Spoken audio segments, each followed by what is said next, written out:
session of the conference, 3 days international conference, that is role of women in inspiring and inclusive growth of society. So the second session is health and nutrition. For that session, the keynote speaker is Professor Vijaya Khadar Madam. I request Professor Ishwaraya Garu, retired professor from Hyderabad Central University, to chair the session. I invite you, sir.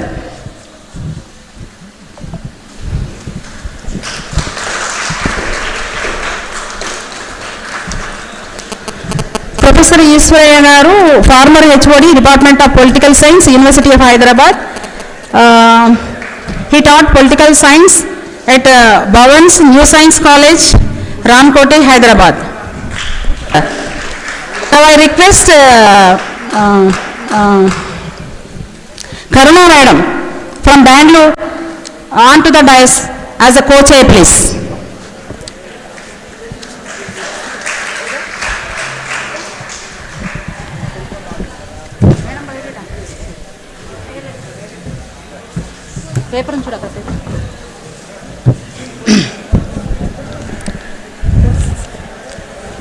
Now I request Vijaya Khadar Madam onto the dais as a keynote speaker.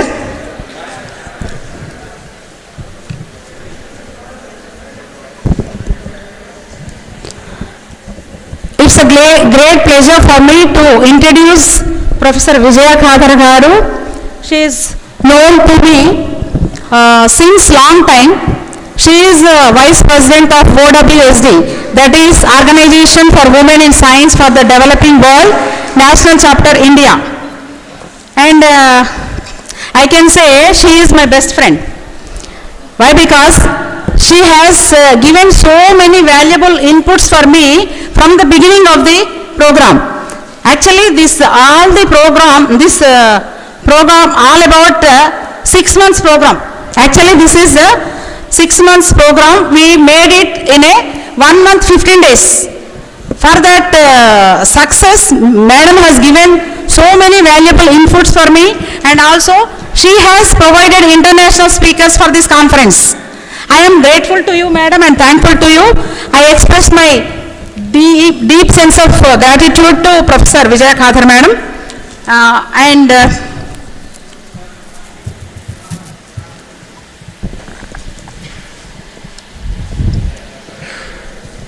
Professor Vijaya Khadar Madam, former Dean, Acharya N.G. Ranga University, Hyderabad, and former Principal Investigator, Food Technology, EPG, Pathshala, former Chairperson, Task Force Committee on Biotechnology, Based Programs for Women, Member Organization for Women in Science for the Developing World, EC Member, Indian Women Scientists Association, and at present she is working as a Vice President of OWSD NCI.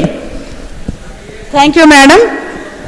And now I invite Vijaya Khadar Madam for her keynote address.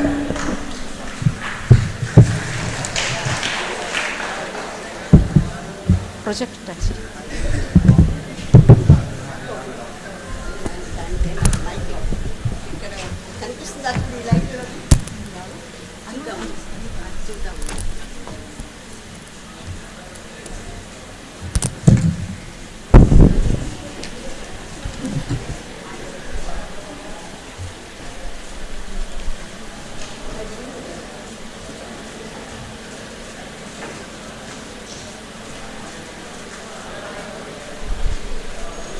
నాకు hand mic ఇవ్వమ్మ, కొంచెం అక్కడికి వస్తాను.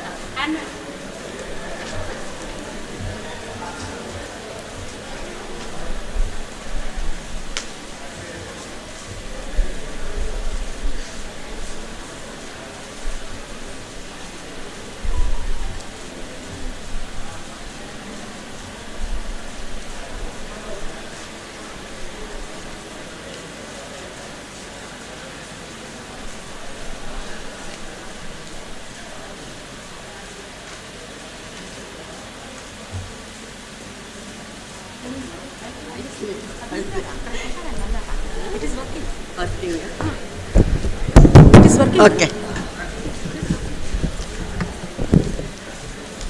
Dr. Sridevi, Dr. Iswarai Garu, and Dr. Karuna, and my dear students, other faculty members.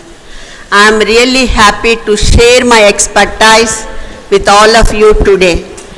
I'll just try to give some sort of the introduction for the half of my talk at the global level, and then followed by research results of my own projects.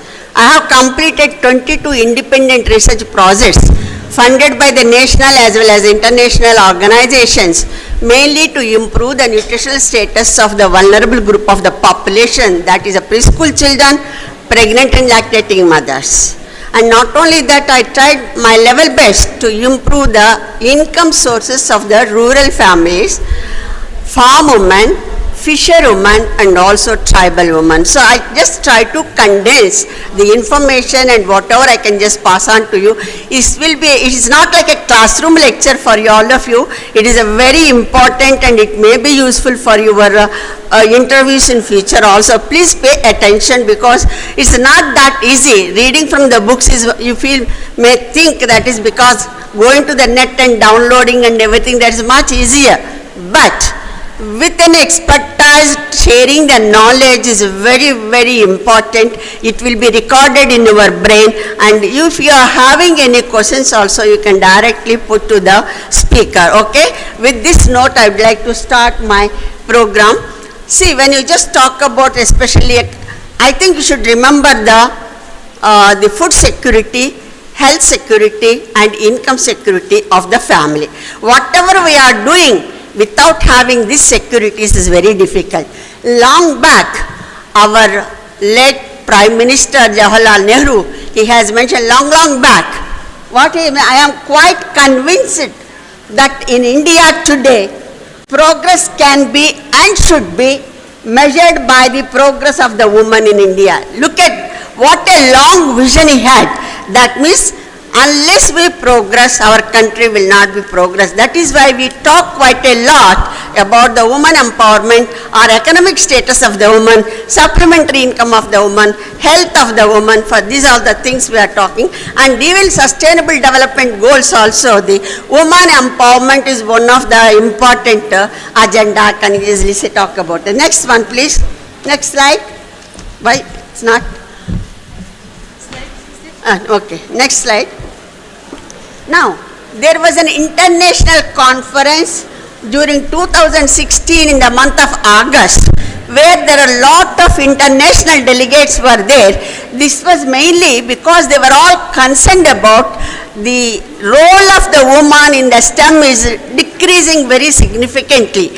How to improve that one? That's what actually, there were three eminent persons. One is in a sort of the, what you can just say, the UNESCO General Secretary General DG. He said, girls build a better future. And another one is Malaysian Director General. She said, girls with please silence, otherwise I lose my concentration. You will be the loser, not me. Okay? Please silent. If you are having any doubt, raise your hand. It is for you, not for me. Please, because all of you are NCC and NSS and all these things, you have to learn the discipline first. Okay, please listen. If you are having any doubt, raise your hand. I'll just try to inform. And another one is that he is from Malaysian. Another one is from the Philippines. He is also Director General, the Vice President of the Ministry.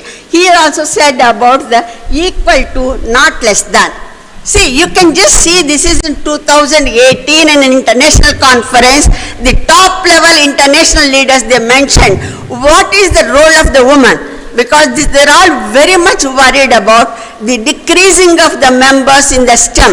I think all of you know about what is the STEM also. Next one, please. Next slide.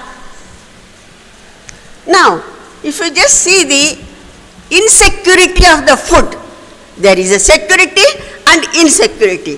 Why we are having the insecurity of the food? If you just see the economic shocks, and another one is the conflicts, Third one is the weather extremes. If you just look at the economic shocks, I hope I am audible to all of you. Yes or no? Is it clear? Please say yes or no. Okay, good. Now, economic shocks, you just see 24 million people in 8 countries are suffering with the food insecurity. And coming to the conflicts, I think you must be seeing all the wars and everything. Due to that, 77 million people in 22 countries are suffering with the food insecurity.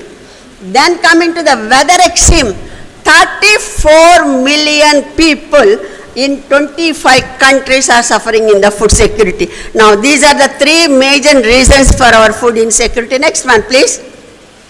Now, previous one. Now, if you just talk about, everyone is worried about the climate change. It is a really dangerous situation for us. It is threatening us really, because it affects starting from the production to the availability and the consumption. So it directly affects the food security.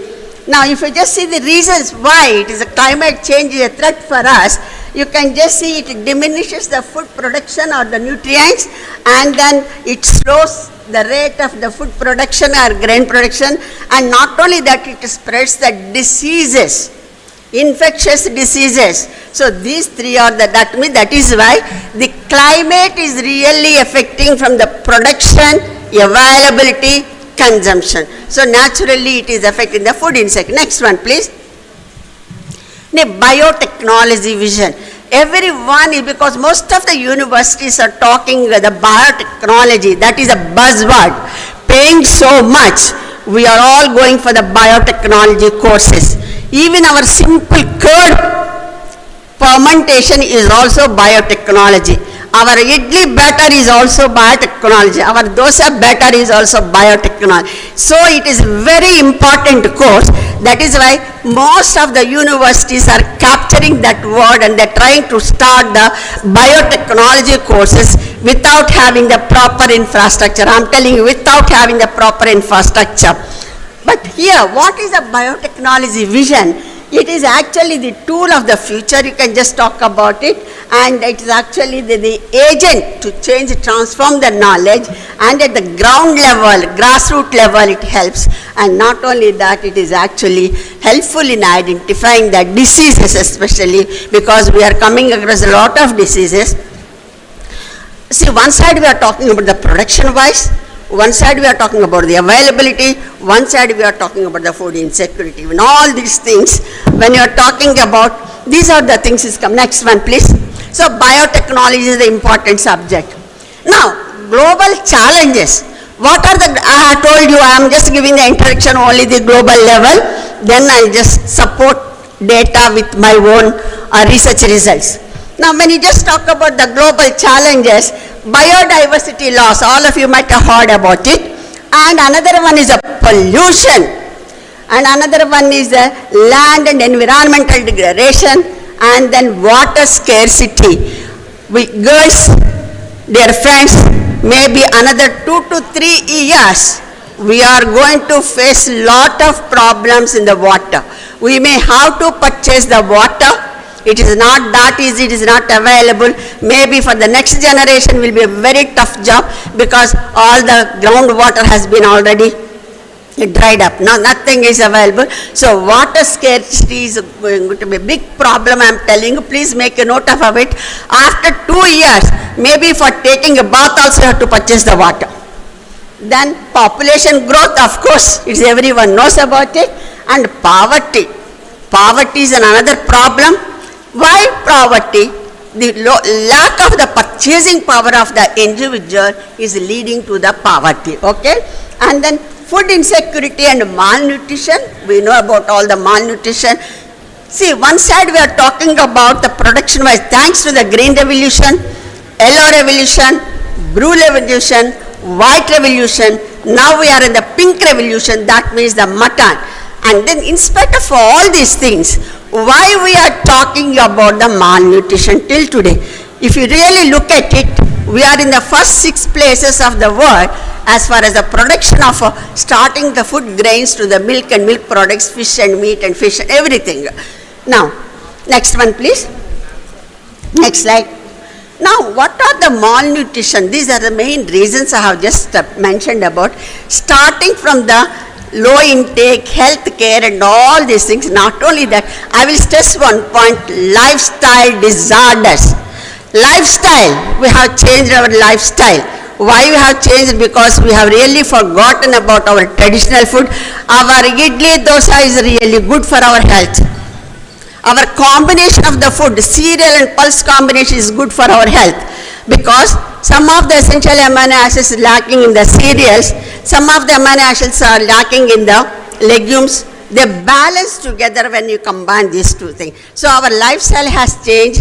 Now that is why everyone is suffering with the hypertension, sugar level, that is blood sugar level is increased, and another one is what you can stress we are feeling about it. So lifestyle, obesity. Obesity is not a disease. It is a prerequisite for all the diseases. So lifestyle, if you really, especially teenagers, what you do to maintain the zero size, that is another fashionable word, we talk about it, and you skip the breakfast, you skip the lunch, you skip the dinner, and then try to have it, but it is really affecting our body. One thing I tell you, consume whatever you want and spend it in a proper manner. That means intake minus output should be zero. If you keep on eating something, it will getting accumulated in your body. Everyone is having adipose tissue in the body. If it starts swelling, it is very difficult to reduce the size. So teenagers and the students, you have to be very careful, because nowadays many people are talking about the what you can say, zero diet foods and that one, zero calorie Coke and all this. Please don't get tempted for that one. Take your home food and after eating, do some sort of exercise, whatever is the walking or running, whatever is in, climb the staircases and try to spend your calorie. Otherwise, in the bank, what we do, if I put 1,000 rupees today, it keep on adding and interest will be added. Similar way, if I consume that 2,000 calories now and without spending that one, what it will happen, I'll become the obese. So that is a prerequisite for all my diseases. So be careful about it. Try not to put on weight. Try to spend whatever you are consuming. Next one, please. Now the major thrust, if you really consider, everyone has to talk about the nutritional status of the community and then economic empowerment, then another one, entrepreneurial development. Now government jobs have been reduced quite a lot. So you have to really have the skills to empower your own self in economic way, and education is the major reason. And another one, awareness program through TV or any other media, and then technology and value addition, because I am talking about the production wise we are self-sufficient, but value addition and processing we are not that good. Only not even 2% of the produce, what we are producing is not being processed.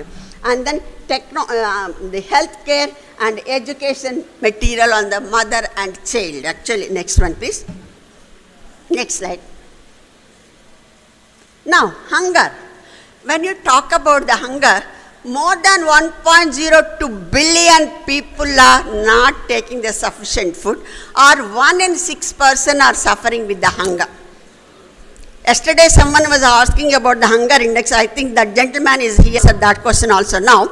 Now the hunger is the biggest problem. 1 in 6 person is sleeping without having the, is a very, very difficult situation, very critical condition. And what are the main reasons? You see the severe weather conditions and food crisis, because today one rate will be there, for tomorrow it will be accelerated so much. 2 rupees today 1 kilo, tomorrow it will be the 70 rupees a kilo. So this much of the fluctuation is it is affecting this one. And then severe drought conditions. We are అతివృష్టి అనావృష్టి అంటాం కదా మన తెలుగులో. ఉంటే ఆ side ఉంటాం, లేకపోతే ఈ సైడ్ ఉంటాం. రైతులంతా పండించిన తర్వాత తీరా చేతికి వచ్చేటప్పటికి వానొచ్చో వరదొచ్చో కొట్టుకుపోతుంది. వాళ్ళ కండిషన్ ఏమవుతుంది చెప్పండి. అంతే, ఇది weather conditions. Actually it is really affecting. You can just talk about. Next one please. Next slide. Now, okay. Poverty, when you just talk about the nutritional insecurity, you talk about the poverty one side, it affects the unavailability of the food and the unhygienic environment. Friends, I tell you, if you have the safe drinking water and hygienic condition, 50% of our diseases will go off. 50% of our health problems will go off. Safe drinking water, and another one is you can just talk about the hygienic condition. That is more important, I am talking about it. And then poor health services, and another one is poor education. That is why we are talking about the education.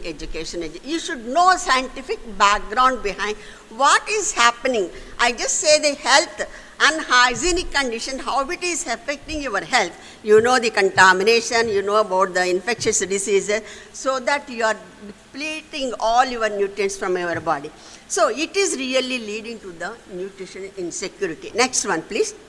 Now, what is the missing link? One side we are talking about the production wise, we are in the top 6 positions as compared with the world, but then nutrition wise you have not achieved. Where is the missing link? If you see the production of the grains and all the products, fruits and vegetables, we are really sufficient. But you look at the other side, malnutrition, stunting and wasting and anemia. These are all the major factors. Anemia in the preschool children, anemia in the women, anemia in the men also. These are all the deficiencies. Next one, please. Now, anemia in different states, I have just given some of the data, I have collected it. If you just look at it, West Bengal is the highest, and next another one is Orissa. Okay? But Kerala is having the very less, 33.7. Can you just say the reason? Can you just say the reason why the Kerala is less? Education level of the woman. Education level of the woman. Other side we are talking about very high, and Kerala when you are talking about it is a matrimony and what matriarchal families. It is mainly the mother decision is depending upon that one. We are all on the patriarchal side, but Kerala is a matriarchal side. It is a woman empowerment, is their education of the woman, that is the why, that is the thing. And of course Calcutta is highest. And usually if you take any state, the anemic condition varies from 60 to 70%. Even if I try to find out the hemoglobin in the class, I am sure more than 50% of you are anemic, I am telling you. More than 50% of you are anemic, if I really test your hemoglobin levels. Okay, next one. Next one. Now, some related welfare programs. Because one side we are talking about the production, availability, we are talking about it. What are the reasons for the food insecurity? Now, when you are just talking about the welfare programs, see, I have traveled many countries, friends. No other country is having so many of the welfare programs what India is having. No other country is having. In spite of having so many of the welfare programs, but still we are talking about how to improve the nutritional status, how to overcome the malnutrition. So I am the welfare programs, I am just giving it some of the thing. Why my voice is not catching? Yeah, okay. You are signing means I am not, no, okay. Now when you talk about some related initiatives by the India, Eat Right program. This is initiated by the FSSI. This is nothing but to improve the nutrition status. And Pradhan Mantri Matru Yojana program, it is initiated by our Prime Minister, Narendra Modi, especially, not Narendra Modi, it is an actually women welfare program, it is a woman benefited program, it is centrally operated by the Women Welfare Department, because anemic condition is more in the pregnant and lactating mothers. Then another one is the food fortification. We know very well food fortification. When I was doing my PhD, we were talking about the food fortification. The same aspect today we are talking about it. They are fortifying the food with essential nutrients and distributing in the ICDS programs and the midday meal programs, mainly to enhance, to improve the nutritional status of the school children, okay? That is because fortifying of the essential nutrients with our main stock, that is cereals, it is really helping, okay. Then another one is National Food Security Act. This is also another, that is what you can say PDS, we know about it. It is a distribution of the grains ration through the PDS system, and we don't know whether how far it is benefiting, but it is actually aiming to support 85% of the rural families and 70% of the urban families to get the ration, okay. Then another, Mission India, Danish, Mission India Danish. This is also a program. It's mainly to have the vaccinations and all the things. Next one, please. Now, Poshan Abhiyan is a government flagship program. This was actually started by our Prime Minister on an International Women's Day 2018 in Rajasthan. It is a holistic approach of the program. Nutrition approach is a holistic man. You cannot do a single parameter wise, you have to have the holistic one. So that is why it has, and they have said the mission way, it has to proceed in the mission way. Mission 2 has been introduced in the budget in 2021 and 2022, because without money we cannot do anything. So this has been inaugurated, started by our Prime Minister.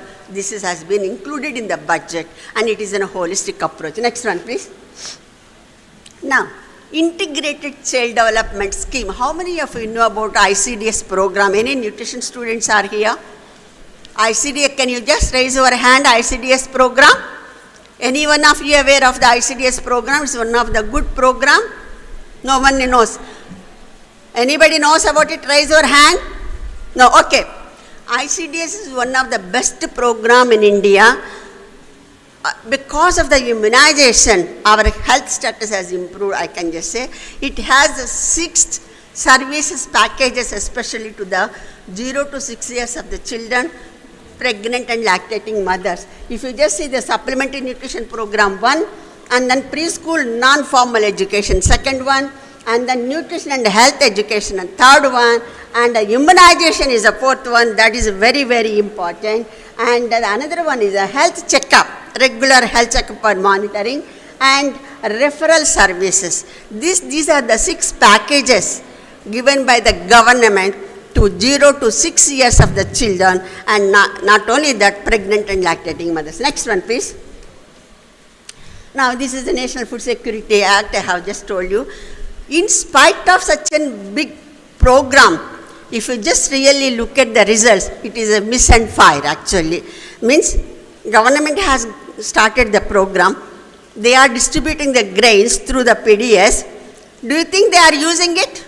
No. They are selling that one to the shopkeeper or to someone else. We are distributing the free of cost. They are selling for the 10 rupees. And in turn, that fellow will be selling to the 5-star hotel people, and they for 10 rupees a kilo. They are using that one in our idli and dosa. Whenever we go to the hotels and eat, we are the beneficiary. So that means it is not really reaching to the beneficiaries, but it is reaching to the what you can just say, educated community like us. We are reaching. See, this is what I am just saying. The program is good, but implementation level it is not good. We have to have the mid-term monitoring or the evaluation. Then only we will know where we are going wrong, how to correct ourselves. In spite of such a big welfare program, it is not reaching the beneficiary, means where it is wrong. Implementation. Planning is good, implementation is wrong. Okay, next one please. Next slide. Now, WHO and UNICEF, they have recommended early starting of the breastfeeding within 1 hour of the birth. It has to be continued for 6 months. Then after 6 months, you have to have the introduction of the safe weaning foods. That is actually, when you talk about the safe weaning foods, అన్నప్రాషన్ అంటాం కదా మనలో, 6 నెలల తర్వాత అన్నప్రాషన్ చేస్తాం. ఎందుకు? Pure liquid diet నుంచి మన semi solid డైట్కి solid డైట్కి move చేస్తున్నాం చేయండి. So along with that, breast feeding should be continued for 2 hours, 2 years. So this is what WHO and UNICEF, they have recommended. You have to start your breastfeeding within 1 hour of the delivery of the baby. So this is the recommendation by the international organizations. But today we are celebrating in the month of the August breastfeed celebration week, because why there is no need to celebrate? This is a natural phenomenon. Next one, please. Thank you. Next one, please. Now, several programs at the national level, that is the National Nutrition Policy started in 1993, then National Nutrition Plan of Action 1995, and the National Nutrition Mission 2001. In spite of the very good programs at the national level, we have not achieved our goal. Okay? That means why it is not, nutrition measurement is not a set goal in almost all the commission, that is the National Food Security Mission, and then National Horticulture Mission, National Rural Development Mission. So this is the lacuna. See, the people on the higher level, they plan something, but implementation level, we are not bothered whether it is reaching or not. Next one, please. Now, ways to improve the international, what you can just say, the nutrition through agriculture.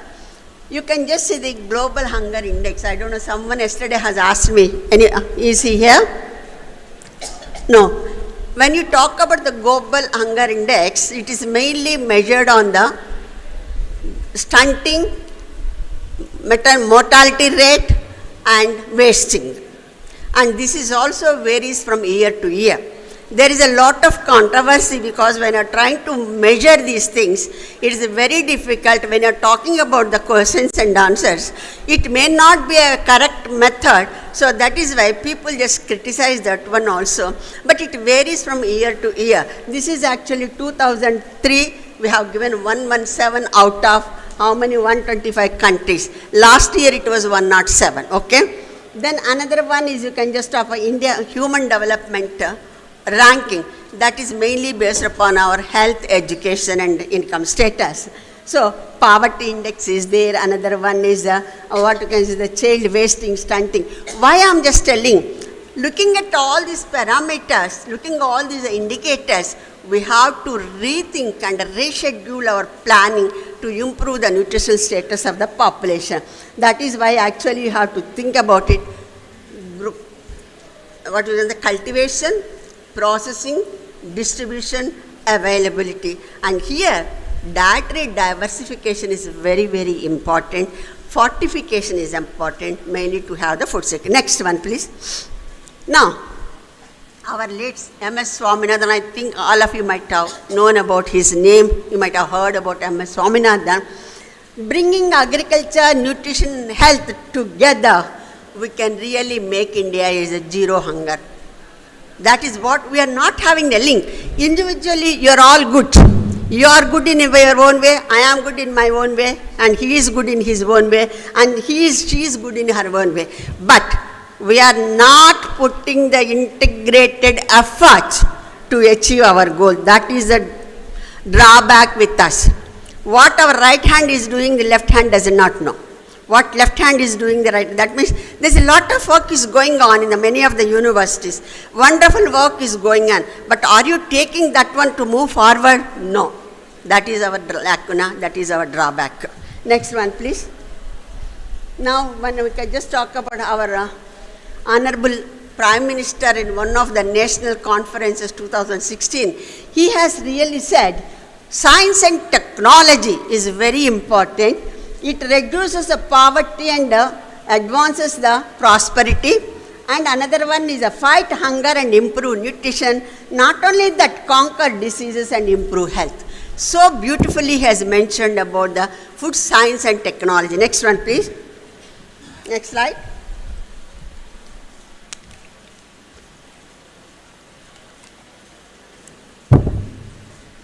Now, rural women, a focus on the socio-economic empowerment.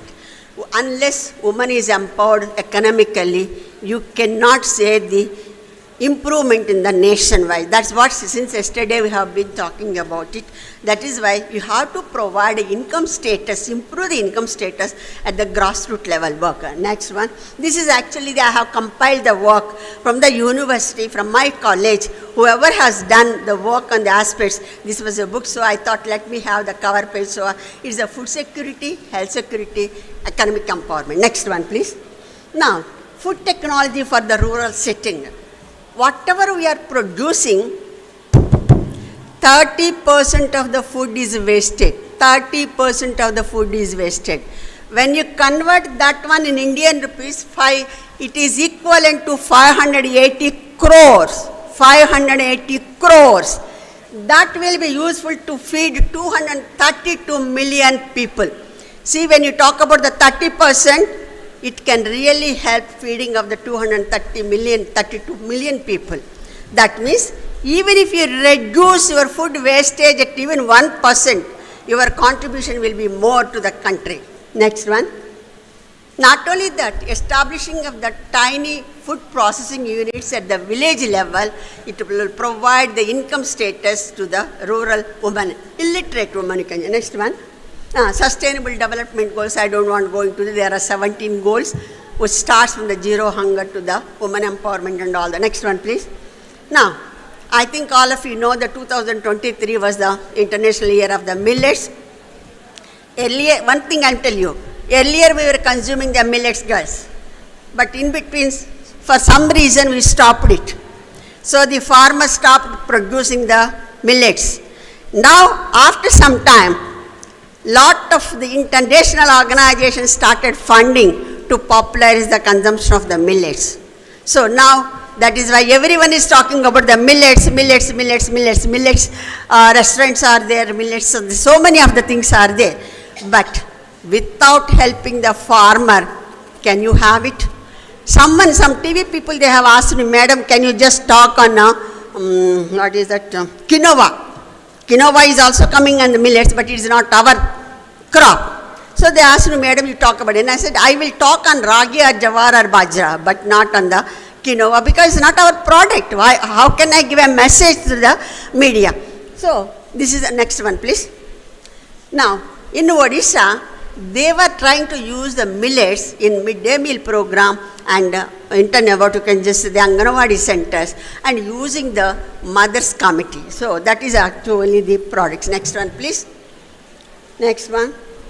Now, recently our agriculture minister, he has mentioned 17 biofortified crops have been released and handed over to the country. It's mainly because to improve the nutrient content from 1.5 to 3.5 as compared with the traditional crops. This is why they have done it, mainly to improve the nutrition status. It can be included in the midday meal program and it will help to eradicate the hunger. So that was the biofortified food. Next one, please. Next. Now, till now I have given the global picture about the hunger, malnutrition, food insecurity, what are the reasons, and what are the welfare programs India is having it. Now, I am just trying to support some of my research results. Whatever I have done in the university, I am just trying to, so that because it may give you some idea to take up any of the research projects in our future, maybe when you are working or maybe when you are studying and whatever way. I thought it is my duty to at least to give some sort of the input to you. Now, next one. Next slide. Now, you can just use any of the product development. The millets can be used like other cereals. Okay, next one, please. Now, home-based low-cost energy food protein. Food products I have developed using the horse gram. Horse gram, మీకు ఎంతమందికి తెలుసు? ఉలవలు అంటారు కదా, ఉలవచారు 5-star హోటల్స్లో famous, అవునా కదా? పూర్వకాలంలో ఈ ఉలవచారు అలా పారబోసేవాళ్ళు, ఎందుకంటే ఉలవల్ని ఉడికించి క్యాటిల్కి పెట్టేవాళ్ళు. ఆ చారుని చాలా, అంటే నా చిన్నతనంలో మా అమ్మమ్మ, మా గ్రాండ్ పేరెంట్స్ మాకు ఇచ్చేవాళ్ళు. దాన్ని నేనేమనుకున్నా అంటే హార్స్ గ్రామ్కి కూడా మిగతా లెగ్యూమ్స్ లాగానే ప్రోటీన్ కంటెంట్ ఈస్ 20 to 25% ఉంది కాబట్టి హ్యూమన్ ఫీడింగ్కి ఎందుకు డైవర్సిఫై చేయకూడదు అన్న ఉద్దేశంతో నేను దాన్ని టేకప్ చేశాను. దీనికి ICR product and financial support ఇచ్చింది. 2 ప్రోడక్ట్స్ చేశానమాట, హార్స్ గ్రామ్ అండ్ రాగితో ఒకటి, and another one is horse gram and సోయాబీన్తో ఒకటి. దీంతో పాటు నేను jaggery have added and the red palm oil, red crude palm oil, because this contains the beta carotene. Vitamin A deficiency to reduce, that will be more useful. So this was the project, was well accepted. This main idea is to diversify the horse gram from the cattle feed to the human consumption. Next one please. Now this is another one is a malted food product development. Malting is nothing but the germination. This is I have used about the ragi and the wheat using the germinated moong, that is a green gram, and I have developed 2 amylase rich foods. I have carried out the clinical trials in Anantapur district in a STSC colony. For 3 months I have done, and their hemoglobin level and their results were very good. The then Agriculture Minister Dr. Raghuveera Reddy wanted to introduce that one into the ICDS projects, but by then I retired, and in India any progress you have to do, it means you have to continuously pursue it. So I could not pursue it, and it was in a well accepted program. It is there in the DBT portal also. Next one please. And this is actually distribution of the product in the village. Next one please. Mr. Bush, the President of USA, he has visited along with our then Chief Minister Y.S. Rajshekhar Reddy, and she is my research associate. He is observing the malt-based products. Next one please. Lara Bush, Mr. Bush's wife, she has really participated in the eminent woman folk and in my own college, and she has mentioned about it. The malt-based food really provides the entrepreneurship, employment, and the food and nutrition security. I am so happy for that one. So this was the actually reason for. Next one please. Now another one is a therapeutic food supplementation in the ICDS program. This is mainly to reduce the severe malnutrition, that is grade 4 and grade 3 to normal. So this we have done in a sort of Vizag district in Anganwadi centers, and we could able to succeed something, and people they try to have, because there are 4 types of the foods we have supplemented, but food with amylase rich food supplementation is really very good for the improvement of the malnutrition status. Next one. Another one is a chewing gum. Many of you must be knowing about the chewing gum. When you are talking about the anemia, how to reduce the anemia in the school children, it is supported by the multinational company known as the Wrigley to incorporate the iron in the chewing gum, 2.5 milligrams, and 3 times distribution of this chewing gum to the school children, and finding out the blood hemoglobin level and all the other clinical tests. So we found at least we could able to contribute to improve the iron nutritional status in the school children. So this is another thing. It is supported by the private company, multinational company. Next one. One of my World Bank project, I got 2 patents. I fabricated 2 equipments. One is a low-cost ice cream freezer. Another one is a fresh fish vending and display table. Low-cost ice cream freezer, why I prepared in the villages, a small quantity of the leftover milk will be there, 5 to 6 liters of milk. If you want to prepare the ice cream, you have to really invest so much on the equipment itself. So I thought maybe a small equipment I can fabricate so that they can prepare ice cream at the home level and without wasting that milk, and then all of them can consume. And then fresh fish vending and the display table. If you go to, how many of you are non-vegetarian? Raise your hand. Okay. If you go to the fish market, after seeing the processing of the fish and the prawns, you may not like to eat the non-veg. Am I correct or not? So unhygienically they hand it with the sand and all those things. So I thought of providing some sort of the that is a drudgery reduction for the woman I have worked, sitting comfortably under a shade, putting all those things in the tray, and all those things. Fish can be preserved for 6 to 7 hours. So this is mainly to reduce the drudgery of the woman, to improve the shelf life of the fish, and handling hygienically. So this is the 2 patents I got it. Getting the patent is one thing. Licensing the technology is a very difficult task. Next one please.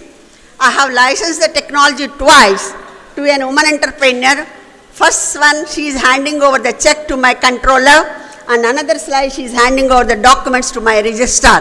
And people were laughing, madam, why you are taking the photographs? I said, see, after I leave the university, people may not remember who got the patents and how it has been licensed. I gave that money to the university. Okay, next one, please. Now there are so many to improve the socio-economic empowerment of the fisherwoman. Lot of technologies we have just given to the fisherwoman in Kerala, Karnataka, Tamil Nadu and Andhra Pradesh. This is a World Bank supported project. Next one, please. These are all the, and not only that, during the lean season, fisherwomen should be given some other technology like the food processing, squash preparation, juice preparation, or school dropouts, what you can just say, painting on the cloth, so textiles painting, like that. Some of the technologies we have given to that one. Next one, please. Coming to the tribal woman, it is a very pathetic condition. Their health habits are very difficult, and their, what you can say, మూఢనమ్మకాలు అంటాం కదా, అవి చాలా ఉంటాయి. So you have, they really neglect during their pregnancy and lactation period how much amount of the food they have to take. So you have to really encourage them to take the more food during these physiological conditions like the pregnancy and lactation. Next one, please. And the mushroom cultivation, I have worked with the three varieties of the mushrooms, oyster, paddy straw and agaricus. But I feel oyster mushroom is more suitable in the village level with a small investment. They can grow, illiterate women also can grow that one. Next one. Next one. And another one is a dairy. This was carried out in Kenya. See, actually their one welfare program is their women are involved in the dairy programs. So I have studied the women involved in the dairy program, women not involved in the dairy program. It's a lot of differences there. Their food security has increased, intake of the protective foods have been increased, empowerment, some supplementary income is there in the money. So it is a very, it means the woman can be involved in any of the welfare programs to improve the socio-economic status. Next one, please. Now, these are all some of the technologies, dehulling of the groundnuts, mushroom cultivation and weed remover and the product development. Next one, please. I have developed a lot of literature in the regional language. See, talking is a boring for anyone. Sometimes, if you have some sort of the literature in the hand, those who can read, they can read it. So I have developed a lot of posters, flashcards and all those things, mainly to help the village people. Next one, please. And horticulture invention is very important. Hidden hunger.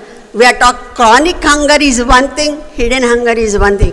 Chronic hunger is mainly deficiency of the calories. Hidden hunger is a deficiency of the micronutrients, the vitamins and the minerals. So horticulture intervention is very, very important to improve the micronutrient deficiencies. Next one, please.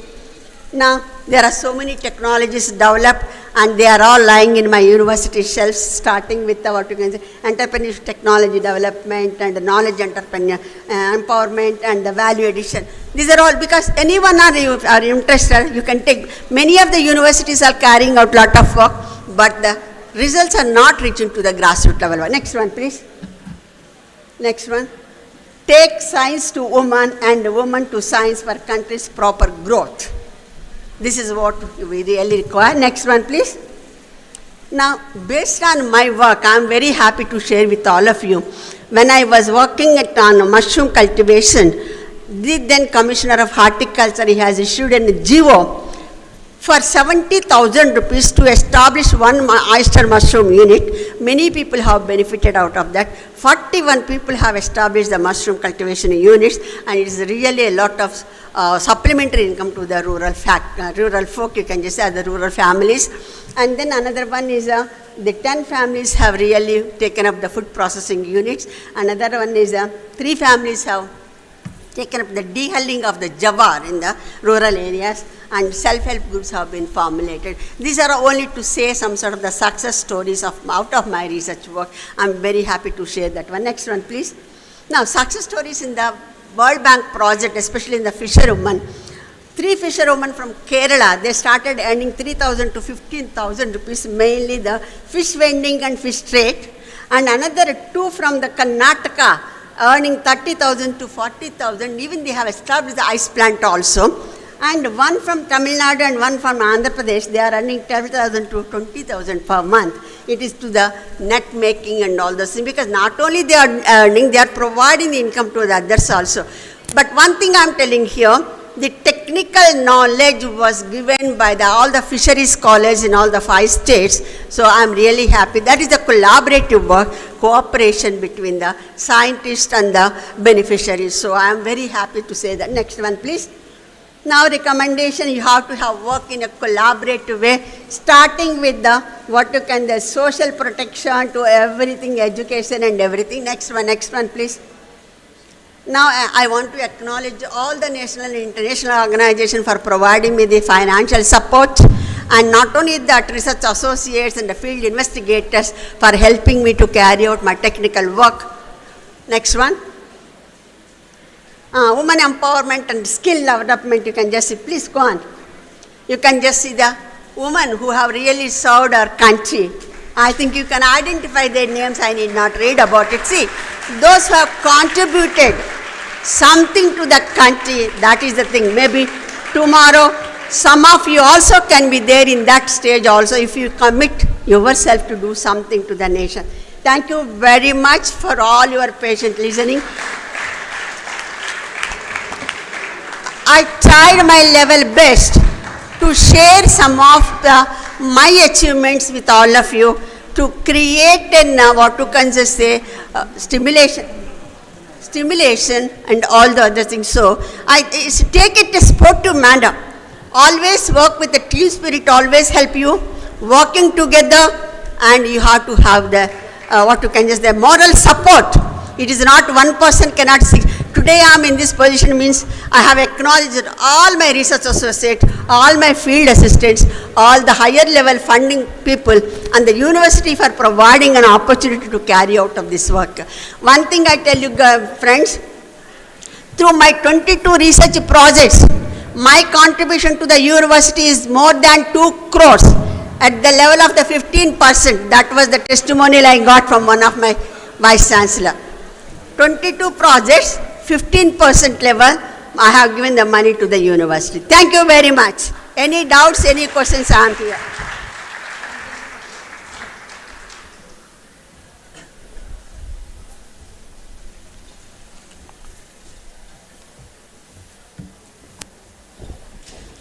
Thank you, Vidya Khadar garu.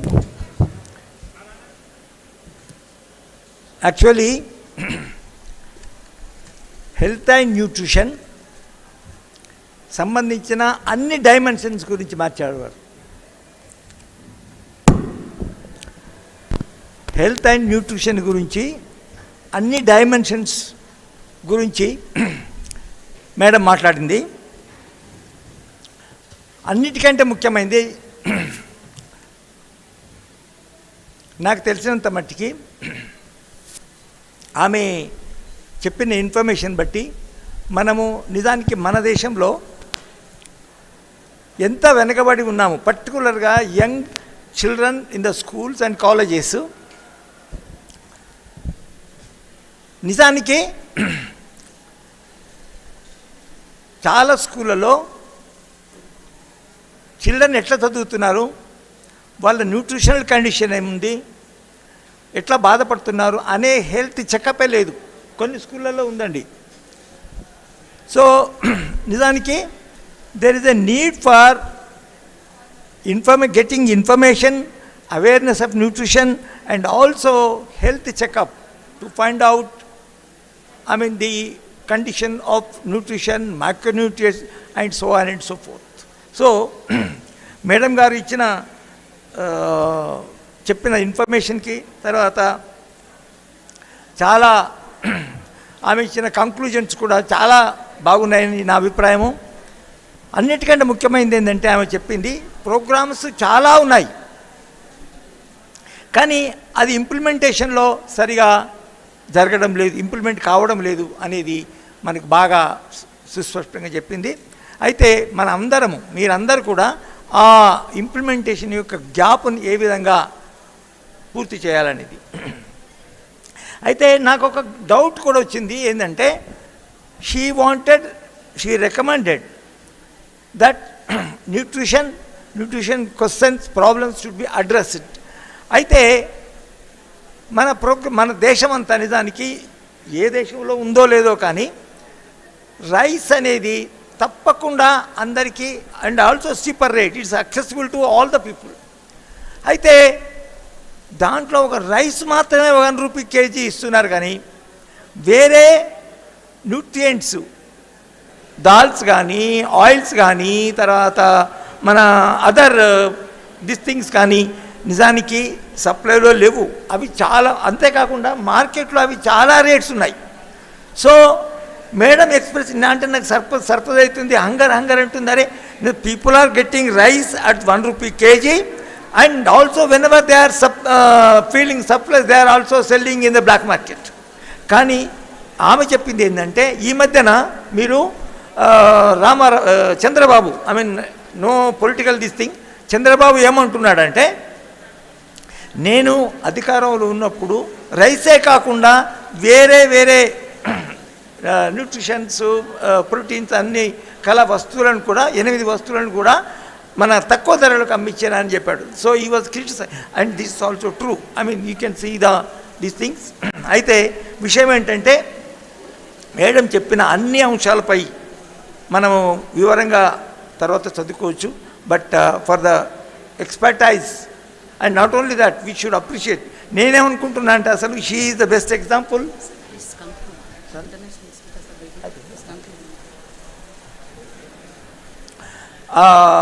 వివిధ అంశాలపై food processing information industry ఏ విధంగా supply చేయొచ్చు, ఈ విధంగా నిజానికి నేను చూస్తున్నాను ఈ మధ్యన ఫుడ్ ప్రాసెసింగ్ ఇండస్ట్రీస్కి చాలా ఎంకరేజ్మెంట్ చేస్తుంది government.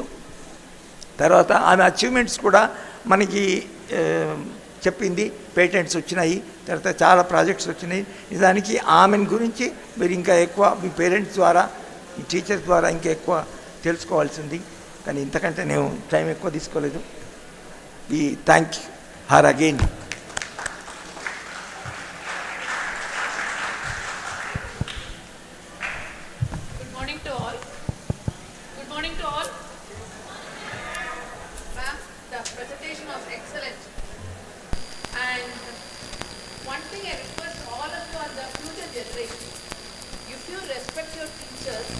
There is so much knowledge being shared here. Please listen to that. Halfway through, don't walk out.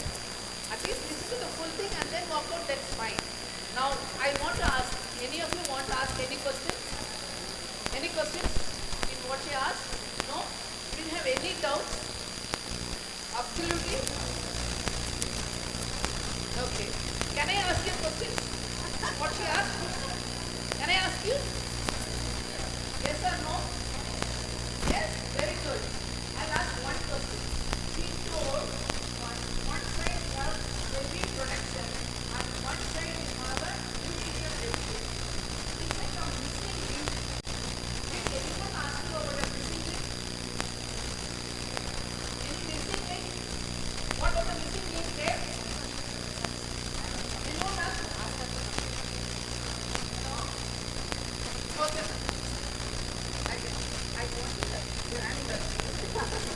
That's why I wanted a hand mic. You all said I can ask you questions. I'm asking you one question. She had put on one side lot of production and one side there is only anemia and malnutrition. She said there is a missing link. What was the missing link? What is the missing link? I'm asking the youngsters. The youngsters are the one I'm asking. Any one of you? No? Yeah, you can tell, sir. Tell over the mic. That's why I wanted a hand mic. I asked them for the hand mic.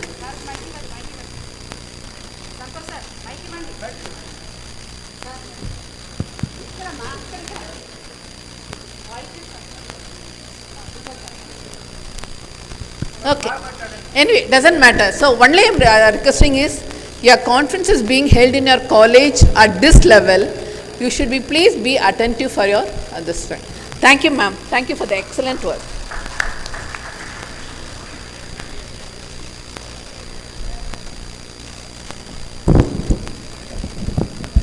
Thank you, Ishwaraya sir and Karuna madam, for your recommendations and suggestions and valuable message shared with the students, and talk on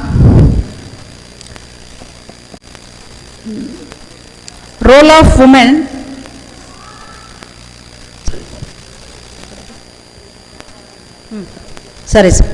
economic empowerment of women through application of science and technology for food, nutrition, health and livelihood. Thank you madam for your elaborative talk. That is very important and useful for our everyday life. Now we have an important and international invited talk by Dr. Daniel Gustafsson from Rome. It gives me immense pleasure to introduce Dr. Daniel Gustafsson's biography. Daniel Gustafsson is the special representative of the Director General of the Food and Agriculture Organization. Prior to this role, he was FAO Deputy Director General from 2012 to 2020. Dr. Gustafsson has over 40 years of international experience working on approaches linking science and policy for food and nutrition security, sustainable agricultural transformation and capacity development. Stationed in Brazil, Mozambique, Kenya, India, Washington DC and Rome. He holds a PhD in agricultural extension from the University of Maryland, a Master of Sciences in Agricultural Economics and a Bachelor of Science in Economics and International Relations from the University of Wisconsin. In 2015, he was conferred a PhD honors causa by Acharya N.G. Ranga Agricultural University in India. Thank you, sir. With this brief biodata, I request Dr. Daniel Gustafsson to present his talk on the urgency of focusing on the contributions of women in achieving better food production, nutrition, environment and life for all perspectives from the Food and Agriculture Organization of UN. Thank you, sir. Research Session Committee. Prerna Gandhi. Sorry? Hello? Can you hear me quite well? This is, yes, sir. Okay, very good. Well, thank you very much for that kind introduction. It's a huge pleasure for me to participate in the conference on the role of women in inspiring and inclusive growth. I'm sorry that I can't be there in person, but I really am delighted that I can say a few words, primarily in terms of encouraging all of you who are there and recognizing your work.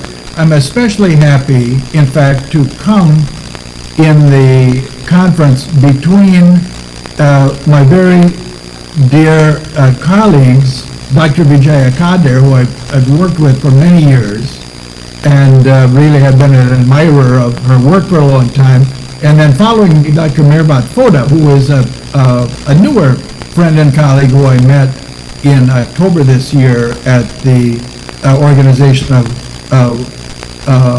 for Women in Science in Developing Countries, and I know both of them are really stalwarts in this theme of the role of women and in inspiring and inclusive growth through empowering women. So it really is a huge pleasure for me. And as I mentioned, really, I'm here to talk a little bit about Food and Agriculture Organization and how we see that and how we, let's say, work within that context. But really, the big message is really that I want to do is to salute all of you and encourage all of you in your work, because I know, and this I'm sure has been clear from the outset, that all of you are really very committed to this idea of the role of women in inspiring and inclusive growth, or you wouldn't be at the conference, right? So, and I know that all of you are working very hard and making a lot of very valuable contributions. The issue, however, the larger problem is that we are not globally making enough of a difference. And actually everyone recognizes this. We all want transformational change. We want faster growth. We want more inclusive growth. And in particular, we want this transformational change around, let's say, gender transformative changes at scale.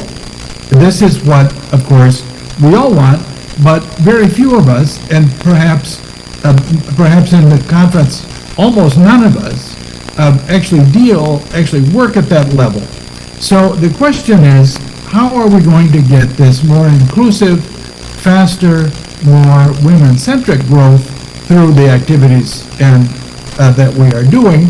And I would like to speak a little bit about how we see that from FAO's perspective. And of course, this talk comes within the segment on health and nutrition, but is very clear throughout the agenda of the conference. All of these issues, of course, are all very much connected, as we see in Sustainable Development Goals and so on. And in the Sustainable Development Goals, as one example, the one that we work with most, of course, in FAO is SDG 2 on hunger, agriculture, sustainable production, and so on. And we are not making very good progress in SDG 2. In fact, we will be fortunate if we end up in 2030 where we started in 2015. It is almost certain that we will not make any progress throughout the period 2015 to 2030, but we are again on the upswing, and we hope to get back to where we were in 2015. And this is really not what we had expected in 2015, as all of you would recognize, and all of us, I think, globally. So how do we address these issues? How do we focus on the role of women in working towards this ideal of inclusive and equitable growth? And I think it is interesting to look at it from FAO's perspective, where we have somewhat simplified the way that we look at things because of the, I think, the ideas of the Director General Chu Dong-yu in looking at what he calls the four pillars, or really what he calls the four betters, that are better production, better nutrition, better environment, and better life for all, leaving no one behind. So of course we still work within the context of all the things that you work on, but let's look at this through these kind of four pillars of production and nutrition and environment and a better life for everyone, leaving nobody behind, and then use that as a framework to think how we're going to do this. There was, as some of you, I hope, will have seen, a large study that came out towards the end of last year on the status of women in the agri-food system that updates a study that came out for the first time in 2011, really based on work that took place in 2010 and 2011, updating and seeing what happened to the status of women in these intervening 10 or 11 years. And a lot has happened, as we all know. One of those big things, of course, was COVID, that set us way back, and I'll talk about that in a second. Another example of huge vulnerability that affects women more than men, and I'll go into that in a second, in addition to actually quite a large increase in violence and conflict and more extreme weather events in countries that, in places where poor people had been living on the edge in any case. So this idea of women, status of women in the agri-food system really looks at this food system, agriculture food system in a broader context, essentially from the farm up to retail in that kind of complex value chain. And there have also been a lot of changes since 2010 in that regard. And one of those is related, one of those big changes relates to the percentage of men and women working in the agri-food system. So globally, about 36% of women and 38% of men work in the agri-food system from farm, let's say, to retail, and that has gone down. That's gone down a decline of about 10% since 2005, as there has been a reduction in employment of people working on farms and moving out and into more urban or work that's related to the agri-food system, but off-farm in terms of processing, storage, handling, movement, and so on. A very, very large impact, of course, and all of you know, is COVID, and especially on women, who were by far the hardest hit and the poorest. Also, not just women, but in general, have taken the longest to recover.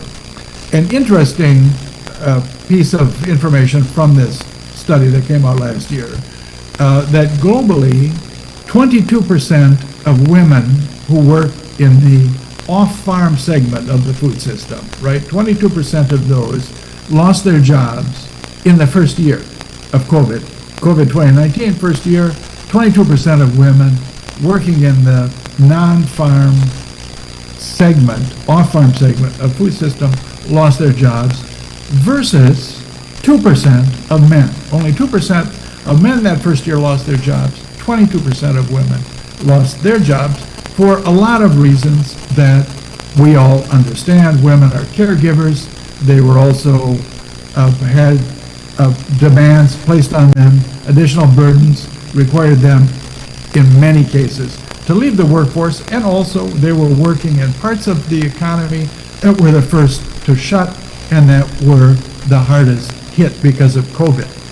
On a more positive note, also in this 2023 study on the status of women, there are a number of positive changes. One of those is the reduction in the gap between access by women to mobile internet and among other things, and that declined, the gap between men and women declined quite a bit from 25% to 16% in a relatively short period from 2017 to 2021. So even though let's say the gap in food insecurity between men and women grew because of COVID, it jumped from 1.7% to 4.3% in just 2 years. It was a big jump in that increase in the difference between the food insecurity for men and food insecurity for women. But during that same period, there were a lot of improvements, including also improvements of access by women to bank accounts.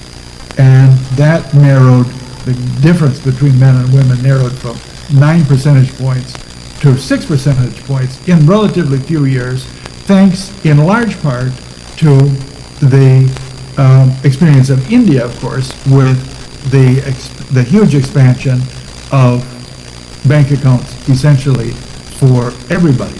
So in this large study, again, of status of women, food system, what are the big conclusions? And the big factors are ones that, of course, come up, and I'm sure coming up repeatedly in the conference. For example, discriminatory social norms and rules that affect women and girls that really are at the heart of gender inequality and are very difficult to change. You know this extremely well. It's true everywhere. And this the social norms and the rules affecting women and girls really have to change, and it is a huge effort, and I know many of you are in fact working in that area. The other issue that comes out in the study, we've known for a long time, also women's access to land, inputs, services, finance, digital, all of those has to improve if we're going to make progress in faster and more equitable growth as it lags behind. Women lag behind men in that regard. Coping mechanisms, as we saw from the impact of COVID, it's not the only shock and stress to the system. Those shocks to the well-being of families are shaped, in fact, by gender inequalities, and they have a greater negative impact on women's livelihood than they do on men. So, in a nutshell, for me, I think the big message, which we have always known, is that women's empowerment is, in fact, the key to economic growth, equitable growth, and outcomes, including health and nutrition. These are all, of course, big ideas that come out of that study and somewhat generalized, but there was also a very interesting conclusion backed up by data on how important organized childcare is for women who work outside the home. And this is a huge topic in every country, and I'm curious, and I'll find out later, I wish I was there in person, if this is a topic also that's come up with you. So in the conference, in some of the presentations. But in any case, what I would emphasize then is this underlying concept of support for women's empowerment in a general sense as the driver of how we are looking for faster and more inclusive and inspiring growth, thinking of the role of women. And that includes, of course, economic empowerment for farm women, which remain or rural women, including landless laborers, of course, who are still the bulk of the world's poor. And it also includes women's scientific empowerment, not only in the sense of women as scientists, but also in the sense of women utilizing science, technology, innovation, understanding their options, increasing their scientific literacy, even among, let's say, relatively, women with relatively low education, to make better choices around technology, around nutrition, around family care, around a lot of things. And this is really part of this scientific empowerment, along with other parts of empowerment. And we know that this is critical in every country. We see that this year in the Nobel Prizes that were awarded to women in science and economics that illustrated this extremely well.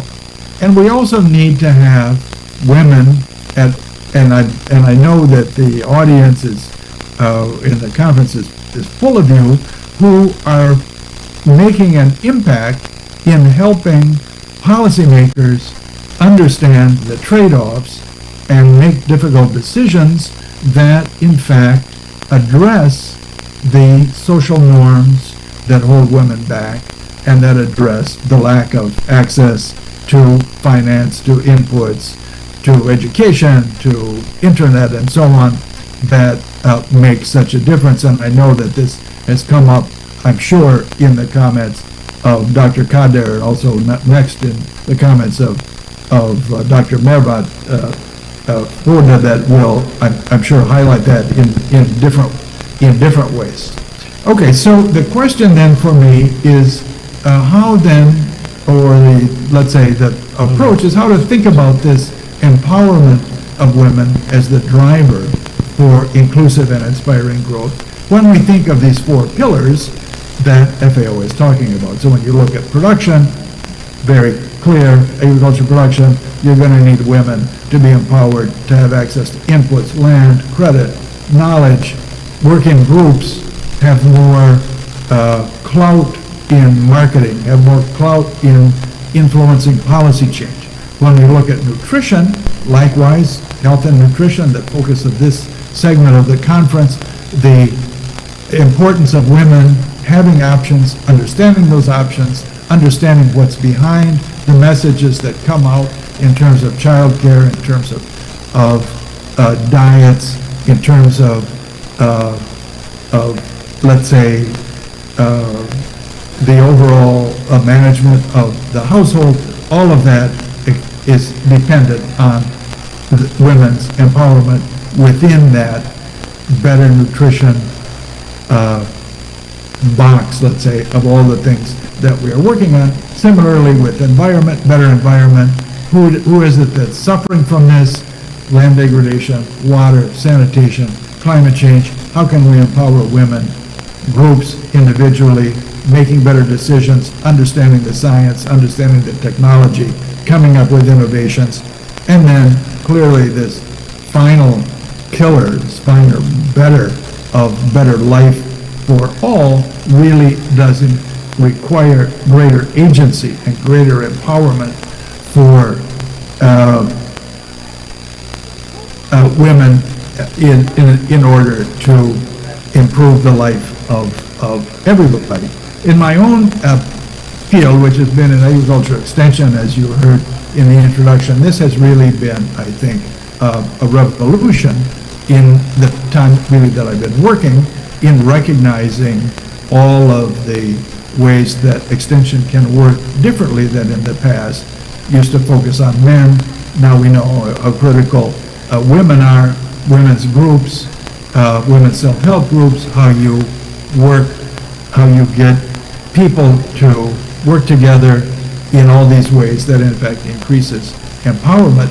And a lot of that change, a lot of the information, a lot of the experience, in fact, comes out of India. And it is, I think, now where in South Asia in general, but India in particular, where just a lot is happening that will help us as we take this forward. So just in let's say, in very brief terms, that's, I think, how we approach it from FAO. And again, just to finalize with my main message, really of encouragement to all of you. I'm sorry I'm not there in person to hear all of this, but I know that, as I say, if you weren't committed, you wouldn't be at the conference. And I know a lot about your work. It was a huge privilege for me to work in India, and in particular on this issue of groundwater and, let's say, scientific literacy around how to understand options and how to use groundwater through groups and the role of women and scientific knowledge in that regard, but only as one example within this larger gamut of empowering processes, empowering changes that we all want as we move forward in this transformative change that inspires and speeds up growth and makes growth more inclusive. And really, my final words really are just to give you encouragement and to recognize all the great work that you do. And I look forward to seeing the papers that come out of this. I'm sure there's going to be a lot of new ideas and a lot of ideas that we will share with others as part of kind of our work along these lines. And I'd like to congratulate again all of the speakers and the organizers of really this wonderful event, and I wish you all the best into the future with your endeavors. Thank you very much for inviting me to give these few words, and thank you very much.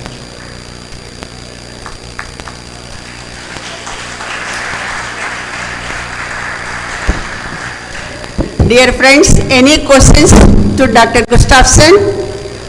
Any questions?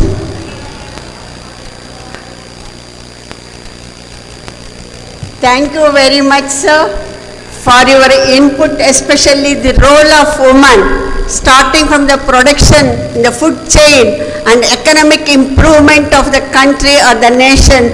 With your vast exposure and experience, you have really given all the points how the woman is playing a role to improve the country's economic status not only in any area if we spell out, woman is there. Because our agriculture itself is a feminine. 84% of the women are in the agriculture field and they are really contributing so much. Thank you so much for obliging my request and addressing the gathering. Thank you, sir. Thank you very much. Thank you very much. Thank you very much.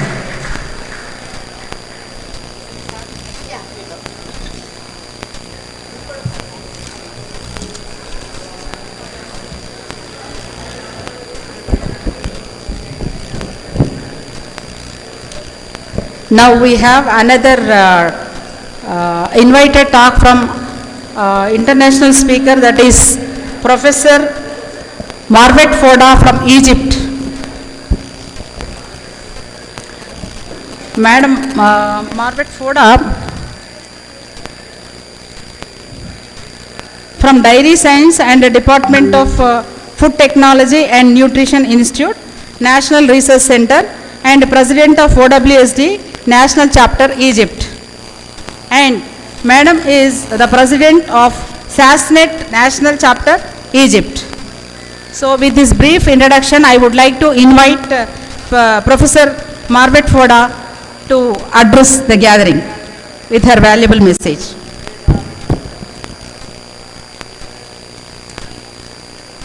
And her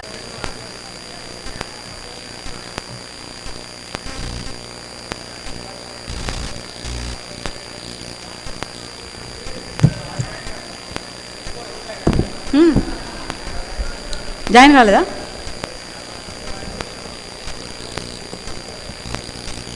madam ఒకసారి phone చేస్తారా?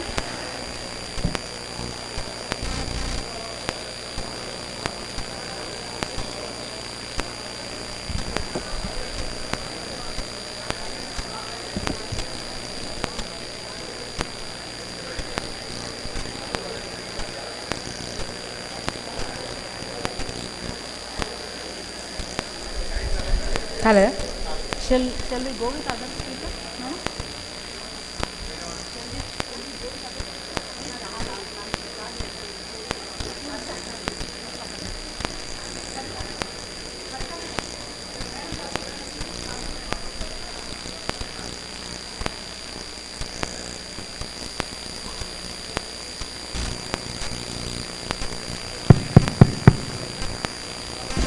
Sorry for small interruption.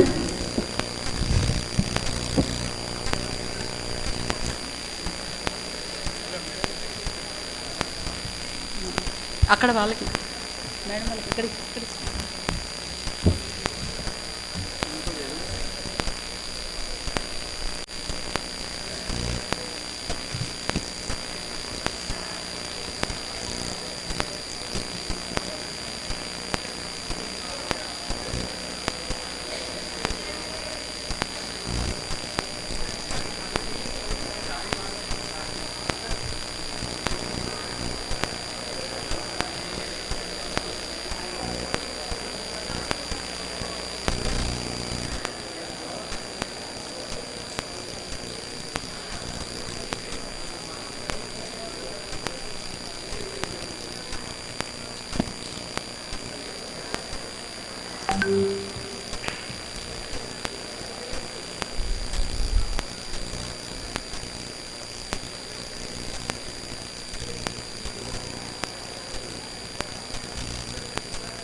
Hello.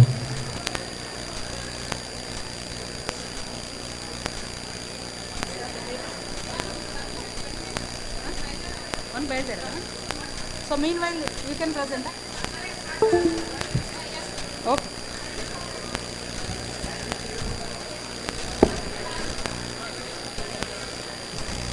Where is her?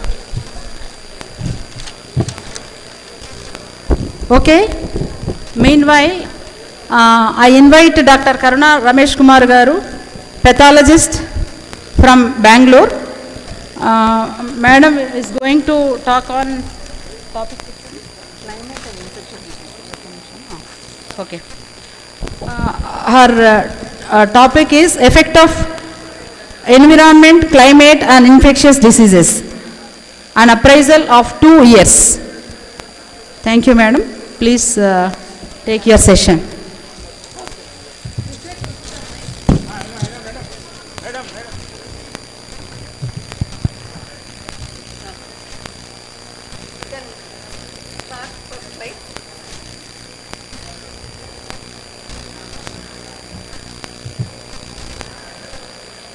Good afternoon to all. Good afternoon to all. Are you all able to listen? Clear at the back? Yeah, fine. See.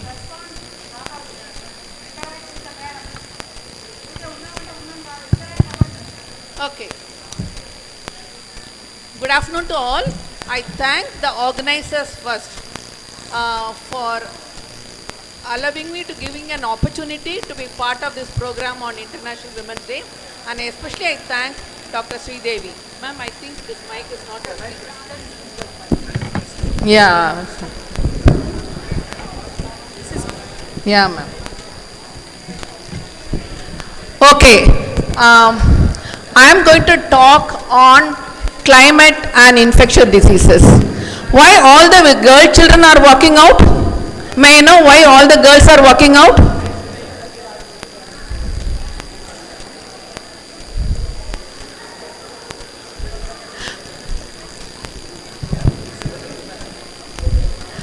My talk is going to be very brief, about 15 minutes, and it is relevant to you. Okay. There has been a lot of global debate on climate change and human activities in the last 1 decade. Global average surface temperature is increased by 0.7 degrees centigrade. Arctic Sea has shrunk by 22.7% in this decade. All this, there are many other facts which are given by the European Agency. Now, when you come to infectious diseases, there are 3 components. One is the agent or the pathogen, the host, the human or the animals, and the transmission in the environment. Changes in climate or weather conditions can impact infectious diseases by affecting the distribution or destruction of the pathogens, the vectors or the host, and the transmission in the environment. Next slide. So I said I am going to talk on the climate on infectious diseases, an appraisal for the 2 years. I thank at this point my co-authors Dr. Bharatraj, Dr. Bipin and Manoj Kumar, who are the one who gave the clinical data. This was done at Mitra Multi-Speciality Hospital, Bangalore, Karnataka. Next one. If you look at this diagram, you all will be able to understand. I don't know how many of you belong to the science group here, but at least this basic thing you should understand about host, which is in the down, and the host can be either human or an animal, and you have your pathogen, which can be bacteria or virus, and you have the environment, which can be because of the deforestation or climate conditions, and you have the vectors, which can be the mosquitoes. Next, so in the climate there are other things, which are the ones which is all you are all aware of it.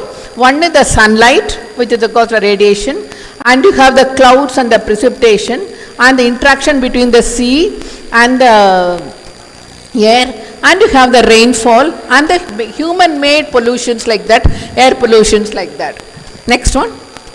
So the objectives of the study was to analyze the prevalence of the infectious diseases from January 22 to December 23 and their clinical outcome, to correlate between climate variables and prevalence of the diseases, to understand the relationship and consequence of temporal variability and their occurrence. Why did we choose 2022 and 23? Because you are all aware in 19 the pandemic started, and in 20 and 21 the COVID pandemic was at peak. So even though there may be some infectious diseases present, they were not being treated, or we don't have a data on that. Anyone coming to the hospital, they will think it's COVID only. The focus was only on the COVID, so that is why we didn't take 21. We took 22 and 23. Okay, next one. Now, just to say about how you get the data. Tomorrow you want to work on infectious diseases, it is possible, because the government has got a program on the surveillance of the diseases, which is called notifiable diseases. That means any infectious diseases has to be notified to the government, so that they can take action on it to prevent further spread, and also to further spread of the disease, like that. So there are many notifiable diseases. I have only listed a few things. One is cholera, infective hepatitis, chicken pox, measles, dengue, poliomyelitis, H1N1, COVID-19, encephalitis, tuberculosis, mumps, typhoid, malaria and leprosy. There are so many, there are others also, but these are the most common ones which are notifiable diseases. Next one. This diagram summarizes the whole point of this project. The project was, one is climate change. The climate change, what are the things which are going to take into account? Temperature, precipitation, humidity, wind, dust and rainfall. Out of that we took temperature and rainfall. If you look at the infectious diseases, it can be vector-borne, water-borne, food-borne or airborne. So you have the host, you have the pathogen and the transmission. These pathogens can be any of these borne diseases. So in this we took two diseases. One is vector-borne, which is a dengue, and food-borne, which is a typhoid. Both can be, the typhoid also can be a waterborne disease. Next one. So the entire study was a cross-sectional study.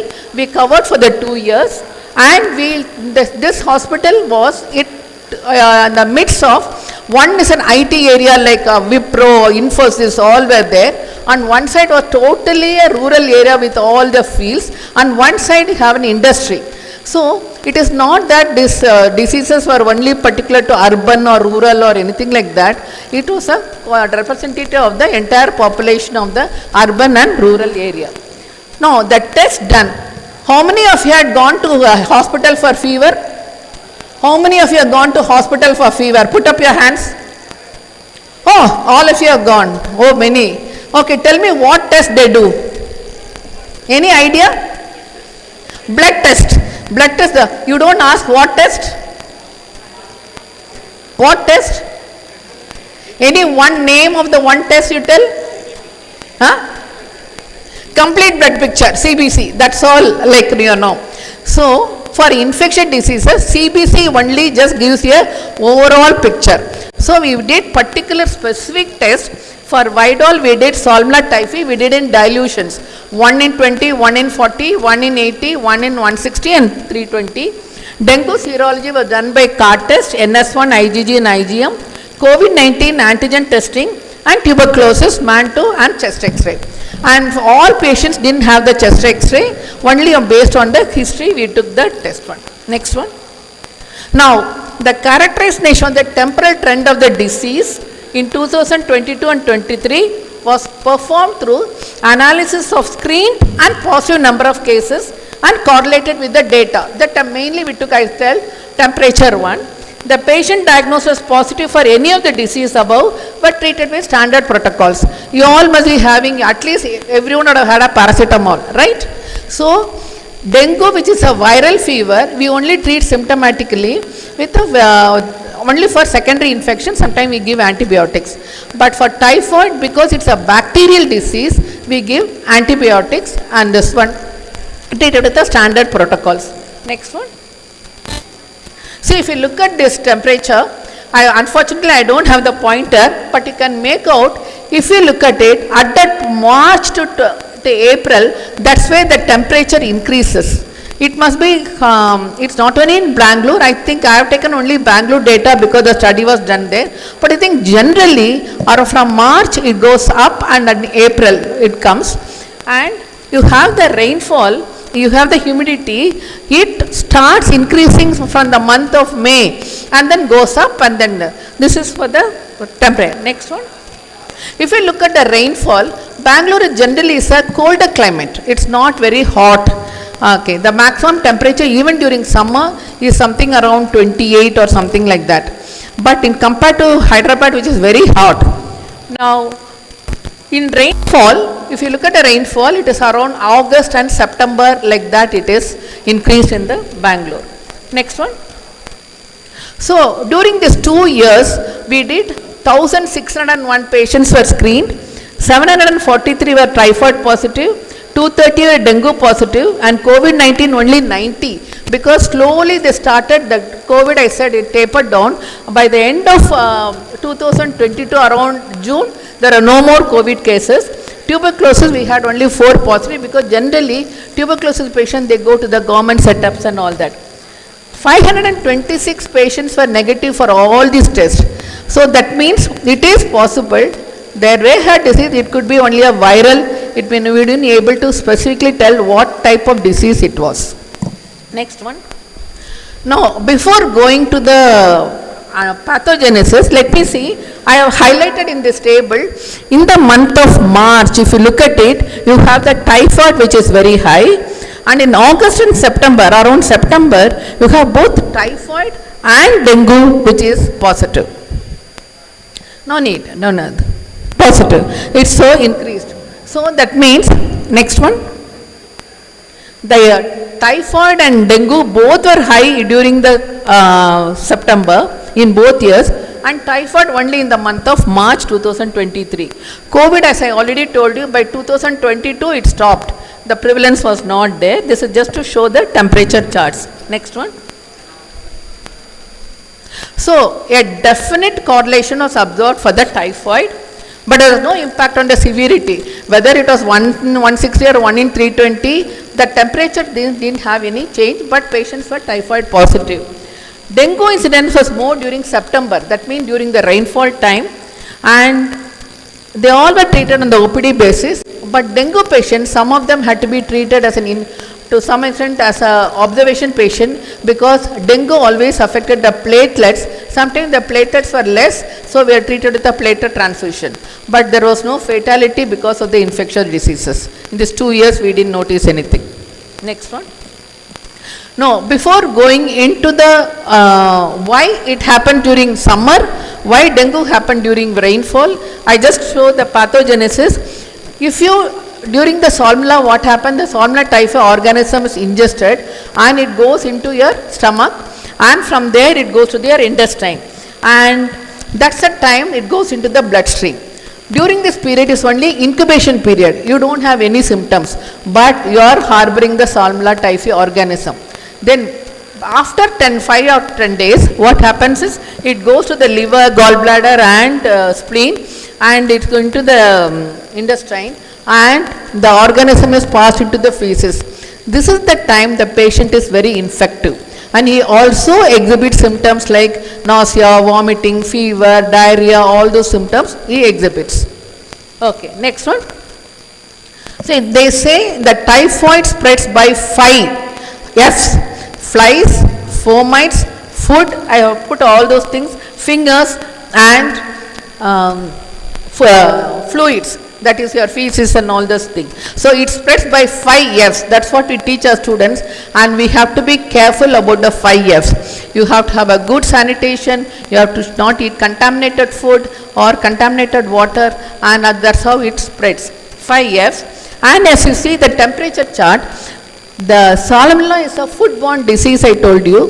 The reproduction of the bacteria increases as the temperature increases by from range to 7 degrees to 37 degrees centigrade. So during high temperature, the typhoid organisms can multiply. That is why you have a high, during a high summer temperature, you have the typhoid, which is more prevalent.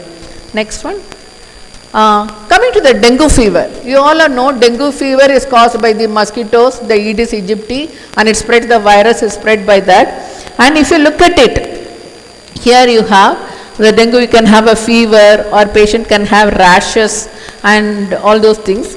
From the infected person, when the mosquito bites, what happens? It goes into the mosquito, and in the mosquito it multiplies, and that mosquito will go and bite another person. That is why the dengue spreads like that. Next one.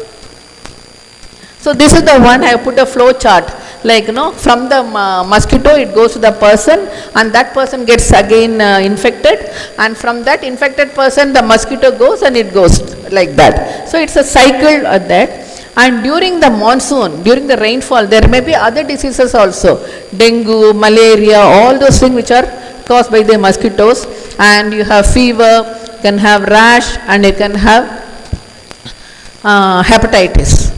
Next one. I'll just only stress on one study, we can all go back and then see, that is dengue fever and the global warming to epidemiological analysis. What they said is there is a favorable relationship between normal ambient temperature and the features including bite rate. The rainfall mostly affect the aquatic stage of the vector-borne disease transmission. Because what happened during rainfall, the mosquitoes multiply. Because of the mosquitoes multiply, this thing also multiplies. So the increased risk of disease transmission after even of a mild rainfall, and as more mosquitoes will grow. However, if you have excessive rainfall, flushing out effect will be there. Only if you have a regular rainfall, that's the time your diseases can happen. Next one. We have done a study on a pediatric age group, separately on a pediatric age group. There also we observed a similar trend. It's not only because it's an adult you have that one. The similar trend we observed in the pediatric age group, and that was the largest series in the South India. Next one. So now, actually Dr. Vijaya was telling about how the research is being done. The research, there is no coordination, there is no collaboration. Each college does some research projects unless everyone comes together. The same thing happens in the climate also. There is a one group which analyzes only climate change, what is the different variable, what will has health benefit. The other group has changed a range of climate variables which are favorable to pathogen, host and vector and active transmission. So each one is only focusing on one. Unless they both coordinate on this thing, there may not be an effective roadmap for how to do the studies. So if you look at it, the impact of climate changes, this is actually the summary of it. There are 4 points. One is increasing sea level, increasing in sea temperature, extreme rainfall, and this one. I think it's not very clear or something. Are you able to see that thing? The effect of climate change on human health? It's not. That is what? Huh? Yeah. So, but I can just tell you, there are 4 main factors. One is the extreme sea fall, sea rising, and the temperature, extreme weathers, and the climate. This is what is given in the inner circle. The outer circle shows what happens because of that. Because of the extreme climates, you can have your extreme mental health and all those things. Extreme, when you have a sea fall increases, floods can happen, and because of that again infectious diseases can happen. All those things is the summary. If you want the PowerPoint, I can give it to ma'am, and you can all see through this PowerPoint. So this one. Next one. So finally coming to this one, I'll just have a 4 take-home messages. One is typhoid and dengue were the most prevalent apart from COVID-19. A definite correlation was observed for typhoid and dengue, which reinforces some of the study finding. That was the main finding in our study, both typhoid and dengue. And each had one particular distribution, mainly one typhoid in summer and dengue in the winter thing. The climate changes directly affect the natural environment and contribute to increase in transmission disease by the vectors because of the climate change. Humans are passive recipients. Whatever happens, the climate change, if rainfall happens, you become sick, go to hospital, take treatment, that's it. We are a passive recipient. How much do actively participate? We don't, isn't it?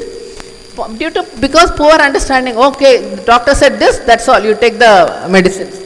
So we have to play an active role. Okay, government can take active role in climate change and all those things. They have to have a task group force where they say, okay, you have to prevent the this one, we have to have. But from what can we do at our level? We can share information sharing, public health awareness campaign, resource sharing. These are the things which be done at our level. Now, how many of you are going to tomorrow you are going to say, okay, I should tell about how the hand wash to be done. You all know about hand wash? 5 steps of hand wash? Yes or no? During COVID time, there was so much thing was put up, hand hygiene. At least basic, at your level, to do the basic information spreading and all those things you should do, so that you can prevent these diseases being spread. Okay, next one. Thank you for the attention. I know I very briefly said, please go back and check on that and do whatever you can do at this point. At this point, I also want to place on record thanks to my technicians who collected the meteorological data. They were like you people only, but they were so enthusiastic, collect the meteorological data, without which I won't be able to present. So I place a record on that. Thank you. Thank you, ma'am. Thanks. Thank you very much, ma'am. Anybody have any doubts?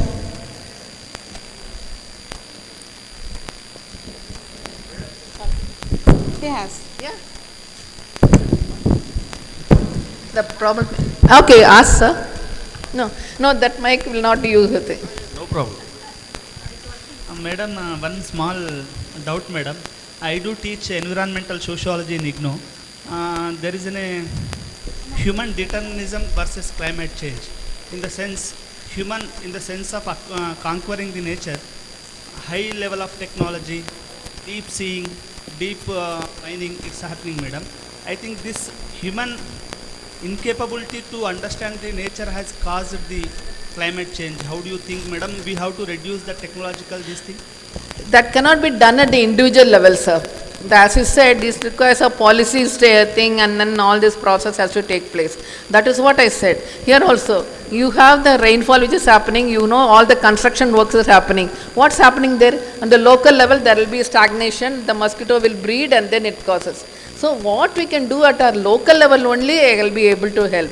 This which is require deep mining, like you saw now the Himachal Pradesh, the whole one of the city was under this thing has gone down, isn't it? Jyoti something like, you know. So that and all is at the government level, sir. We have to only, we can, as a thing, we can give recommendations saying this can be done. This will cause consequences on this. Like for example, when there is a deep mining, the most disease which is caused is a respiratory disease in deep mining, like silicosis, asbestosis, all those respiratory diseases.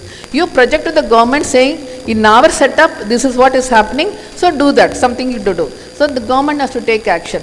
But individual action cannot be taken at that level. Only thing we can tell the workers, do the thing, regular health checkup you do. If you have severe cough, come and check so that you can, and there are so many other compensation policies of the government. You can teach those people, these are the schemes available, do that. That can be done at our level. What government has to do, government has to do. Thank you, sir. And this is not a question for me, it's a question to the government. Ma'am, one more question. Oh, Thank you, madam. See, I have read that, there was close relationship between COVID occurrence to people having other diseases. yes.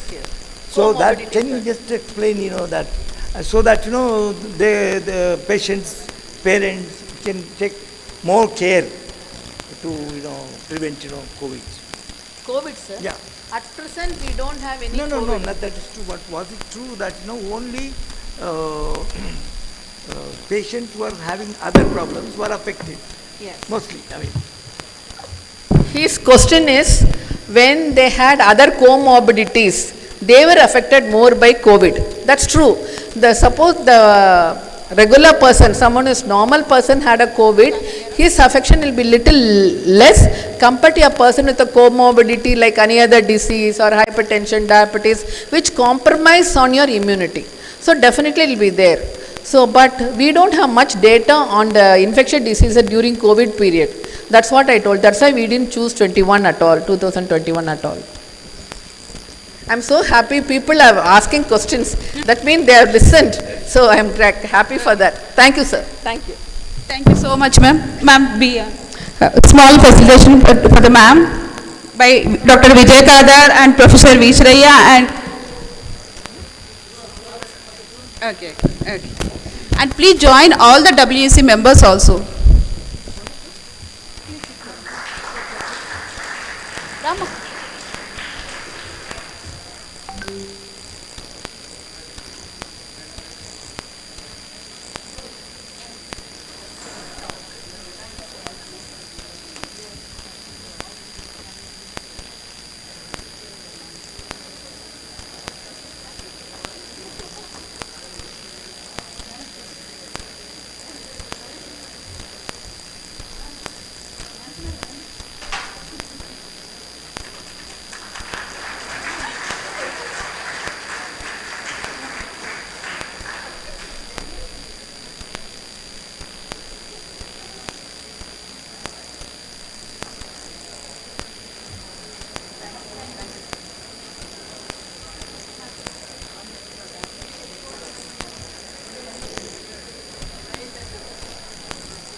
మీరు చెప్పండి. ఉండండి, మీరు ఉండండి. Chair madam.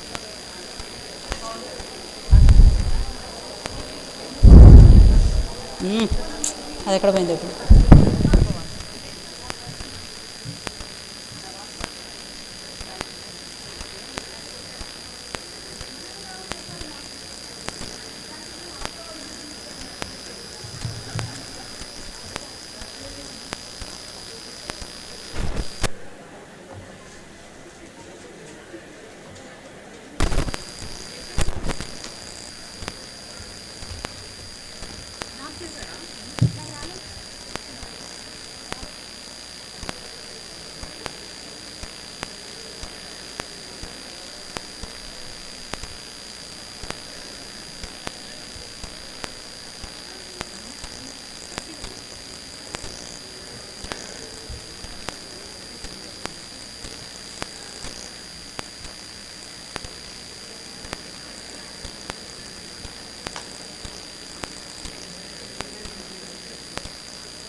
అది రావట్లేదు ఇప్పుడు time పడుతుంది madam. Call చెప్పేయండి, ఎందుకంటే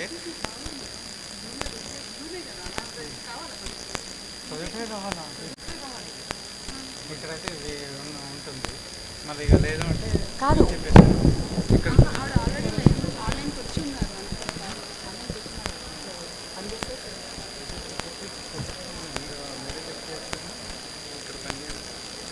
మీకు పనిచేసి యూట్యూబ్ రాదు కదా, సిస్టమ్ వస్తుంది.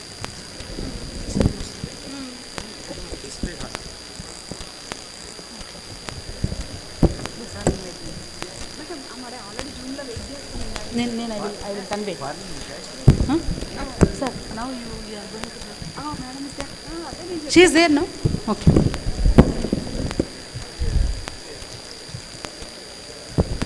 So good afternoon everybody. Sorry for the small interruption. Due to some technical issues we are bit late. So now the technical session by Dr. Sunita Bhagat from New Delhi. She is going to present her talk online. I would like to introduce Dr. Sunita Bhagat Madam for this session. Dr. Sunita Bhagat is the Professor of Department of Chemistry, ARSD College, University of Delhi, South Campus, Daula Khan, New Delhi. Thank you, Madam. Now I am inviting you for the talk. Please present your talk, Madam.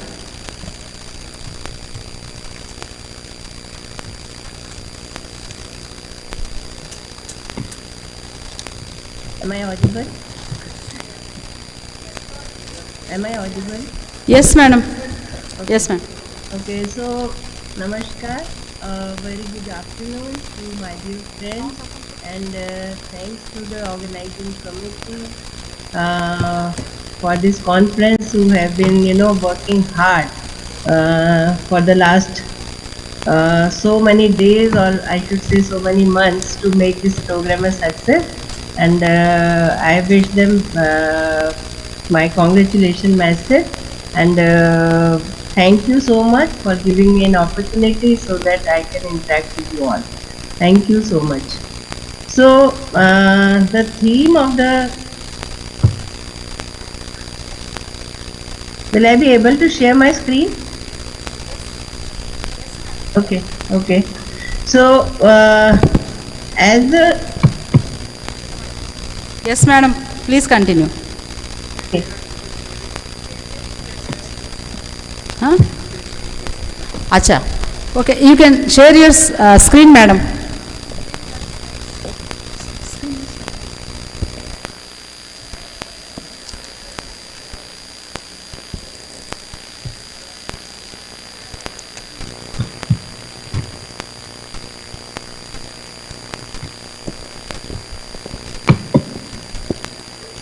Yes, Madam. You can go through. Right. Trying to be in slideshow, but it's not going. It's fine now? I hope you can hear me. Yes, yes, ma'am. Okay. So, in fact, the theme of this conference is on, empowerment, but of empowerment of women. So my work is in the area of exploration of synthetic strategies. Let me come to the topic again. My screen sharing is paused. It's showing. No. Hello. Yes, yes, ma'am. You please continue, Madam.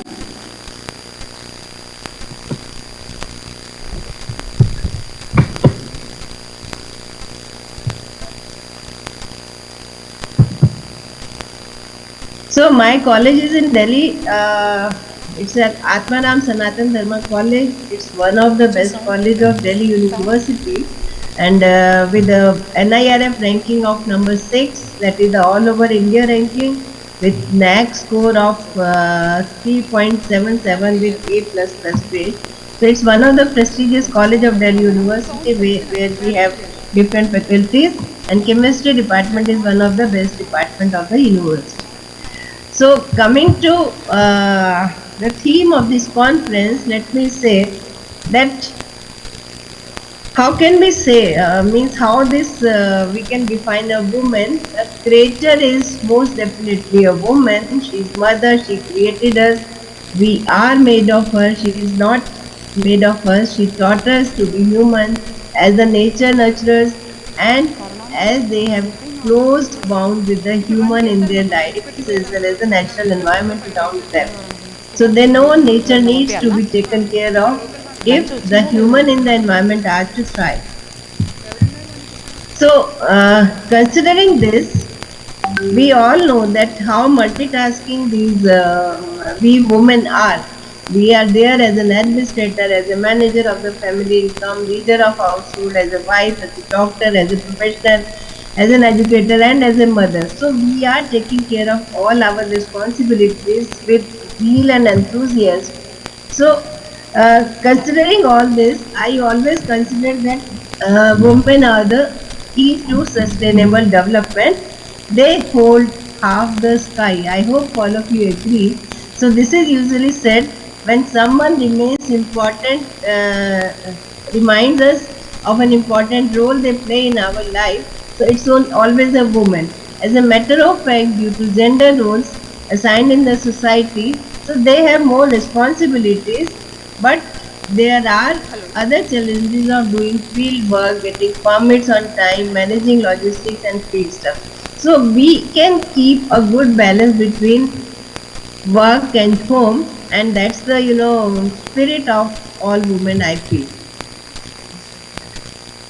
So most of the common challenges which are faced by women in science are common across the globe. Whether it's India or any other country, I find that most of the time the challenges are same, with a significant role portrayed by women in almost every sphere of life. Excuse me, madam. Yeah, Your slides are not moving, madam. slides are not moving. Yeah, you are at first slide only. Oh my God. Let me see if Madam, keep it in presentation mode, please. now it's fine. I hope that now it will go. It's fine? Yeah. It is okay. Thank you. I think in slide mode it's not going. So as I told you that we are having multitasking ability, we are doing a multiple roles as a leader of household, as a wife, educator, mother, a doctor, as a professional, and as an administrator. So many roles we are doing, but that too also we are doing it very happily. So that's our quality, and we should admire ourselves. And considering all this, I consider that women hold up half the sky. So half the sky means we are having most of the responsibility, and it also becoming increasingly evident that women spend disproportionate amount of time on academic engagements over the housekeeping work when compared to their male counterparts. So managing work and family can occasionally be difficult, but still I find that women are more efficient than men, and there are other challenges in doing the field work, but we can overcome with all these challenges. So most of the challenges faced up by women in science are common across the globe, whether it's India or it's any other country. All women face the similar challenges, but taking science by a woman is a next challenge. Means science and society being strongly intertwined with one another, ask for within a society this social structure and scientific institutions, as only small percent of women is represented in science. So our concern is to bring more and more women in science, and their underrepresentation at a senior level of research and teaching has become a serious concern, and our government should take notice of all these points. Necessity arises in time to recognize their importance in these fields. And what I personally feel is that when a man is educated, an individual is educated, but when a woman is educated and then a family or a society and or a country is educated. I totally agree with this saying of Mahatma Gandhi.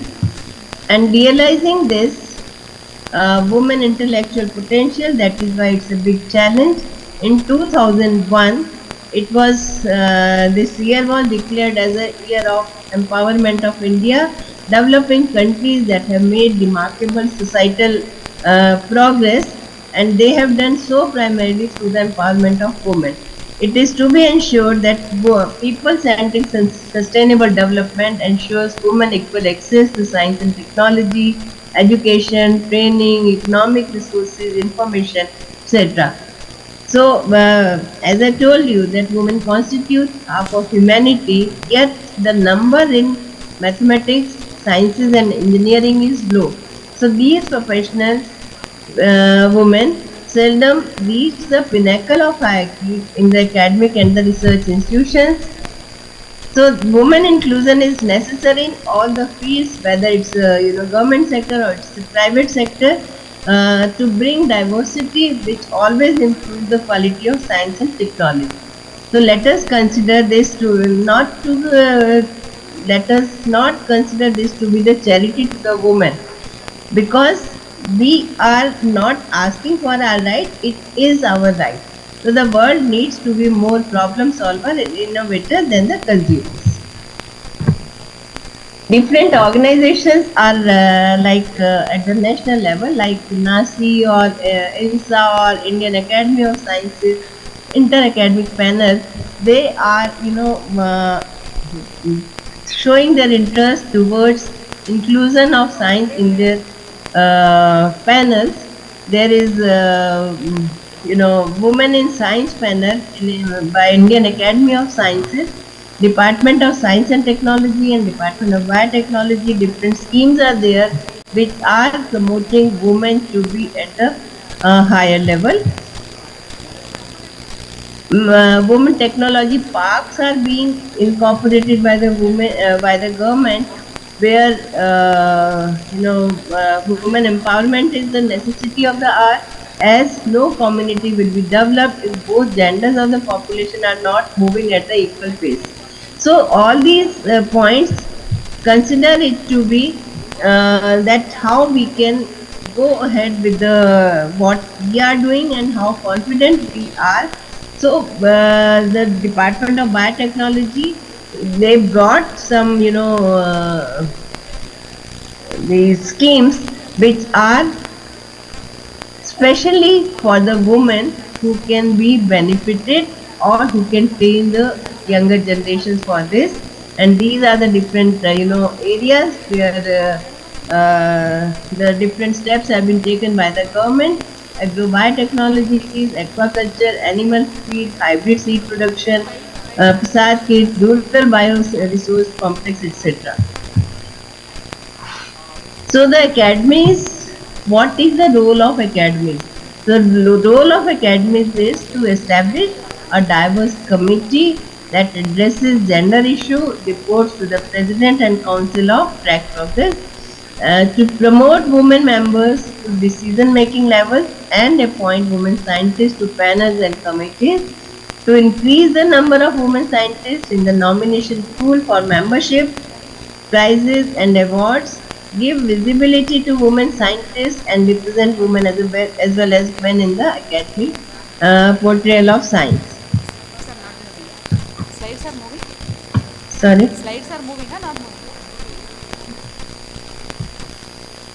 So these are certain women empowerment principles advising government and key players on specific actions, give visibility to women scientists and represent women in academic portrayal of science, networking and linkaging, advocating and promoting education and career for women, give them leadership and decision-making positions, flexible recruitment promotion, rewards and recognition, conscious efforts to nominate women awards and honors, fellowship, etc., specialized training programs for the grassroots population of women, opening a website for information, sharing better connectivity, creating knowledge centers. So these are certain principles which need to be taken into consideration, and the task is that higher education of girls to be ensured, that should be at the highest priority. Mentoring, nurturing, encouraging girl students to pursue science as a career. This task is to be performed by the teachers, professors and research guides. Number of scholarship, incentives, awards to be instituted, government academies, industries and NGOs to launch the special incentives. So what we need is, in India, the societal, economical and reasons to indicate that participation of women in science is going to increase, so that we need is a critical mass of scientists, engineers, educators, health professionals, covering a wide spectrum of science and technology are needed. Some of the top women scientists in India, we have great respect for them. They are in the area of different, sciences, which are role model for the younger generation, for women in the maybe in a botanist or organic chemist or a chemist, doctor, anthropologist, engineer, medicine, physicist, etc. So all these are, we have great respect for them, and they are, role model, or you can say they are torch bearer for the younger generation. We all know about, Chandrayaan mission. These three empowered women, maybe we know them, maybe be them, maybe raise them. So they are also, inspiration for us.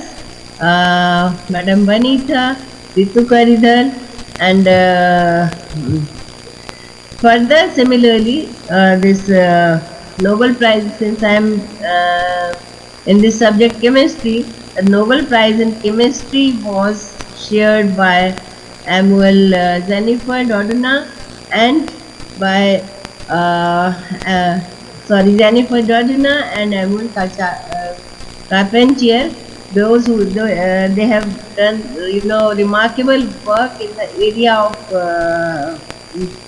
identifying genes which are responsible. So hats off to them, and they are really inspiration for our women generation. So let us now come to what I am going to talk about this. Since this conference is based on conferences for empowerment of women, and that is why I thought that let me share my views on this. So let me go ahead with what further we are going to do. We are, working. Sorry. I have my research lab in this ARSD college, and we are working in the area of synthesis of novel heterocyclic molecules of biological interest, development of fluorination strategies, synthesis of natural products of biological importance, synthesis of fluoroanalogues of natural products, and assessment of biological potential of synthesized compounds. So I feel that some of the audience may be having a science background or especially the chemistry background, and it will be useful for them. But for general, students and upcoming, scientists, they need to understand that all our disciplines, they are interdisciplinary. So when we consider about organic molecules, then it's not necessary that it's only the organic chemistry. So other organic synthesis, it drives other disciplines as well. Let it be the medicine, or it be the biology, or nanotechnology, or physics, or material science, or maybe the humanities also. And since as I told you that my area of work is in the organic synthesis of the organic molecules, the question is that why do we synthesize these molecules? The answer to this is that what is the function of these molecules, means we are synthesizing them, whether they have got any kind of activity, whether they have got any kind of medicinal effect, or they have some other application, or they are useful for industry, maybe the pharma industry or any other industry. So that is why, that is the purpose of synthesizing the molecules. So we need to understand that we are synthesizing the molecules because to study them in a bigger way, and because they are there, the challenge is to accept their synthesis. So especially my area is in the area of important natural product synthesis. We all know that we all depend on nature for our day-to-day need. Let it be food, let it be our clothes, let it be the office stationery, whatever we are using, we are depending on plants. But nevertheless, their application, your use of plants as medicine is equally important. So they have also been used as a medicine since last so many, years, centuries, you can say. Our ancestors have been using many herbal plants as a cure for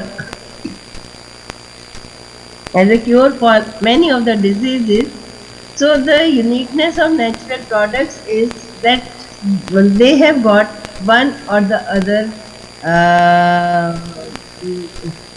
biological importance. So that took us to the idea that how we can identify these compounds, what compounds they possess,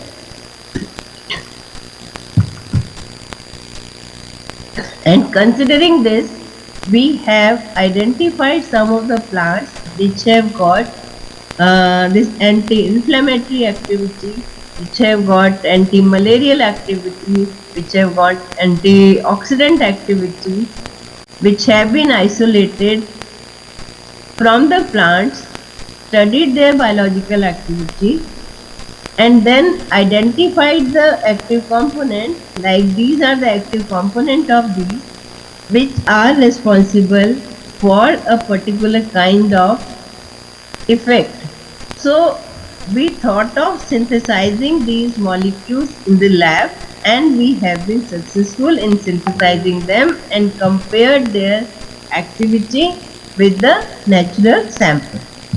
Another idea is, we all know the theme of this technical session is health and nutrition. Our population is, Indian population. A large percentage of Indian population is suffering from this disease of diabetes mellitus. Global prevalence is 415 million in 2005, and India 62 million in 2005. This is the old data, and it is projected to increase 123.5 million by 2040. So this is the data predicted. So we need to be very careful for this particular disease, because it can be a cause for many other health issues. So as we all know that diabetes, it's a type 1, it's an autoimmune beta cell destruction, or type 2, that is the lack of insulin secretion, insulin resistant disease. The different practices for management of diabetes mellitus, they are either using this DPP inhibitors or glucosidase inhibitors, or insulin dependent, or biguanide, or TZD, or sulfonylurea. These are the present therapies on which our population depends. But there are certain side effects of all these. Importance of herbal products in identifying how to use them for prevention, or you can say cure of a certain disease, is very important, because herbal products are generally derived from the plants. They have natural medicinal values and are used as supplements in order to improve the health. They are usually available in the form of tablets, capsules, tea, powders, sometimes various other products. But only about 15% of the known plant species have been screened for the medicinal purposes.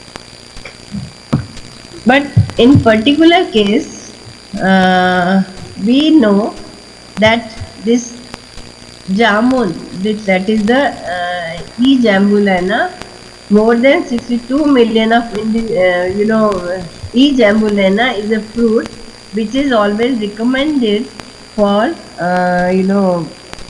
as a prevention of diabetes, or it has been used by the Ayurvedic doctor to control the sugar level.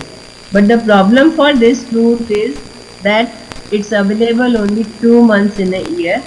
Its storage is difficult and extraction procedure is elaborate, produces very less yield and is expensive. So the extracted amount obtained is not sufficient for its complete exploration. So to overcome these difficulties and in view of wide spectrum of biological activities, we thought of developing synthesis of an active component of this molecule, that is the alpha HSA. We have been able to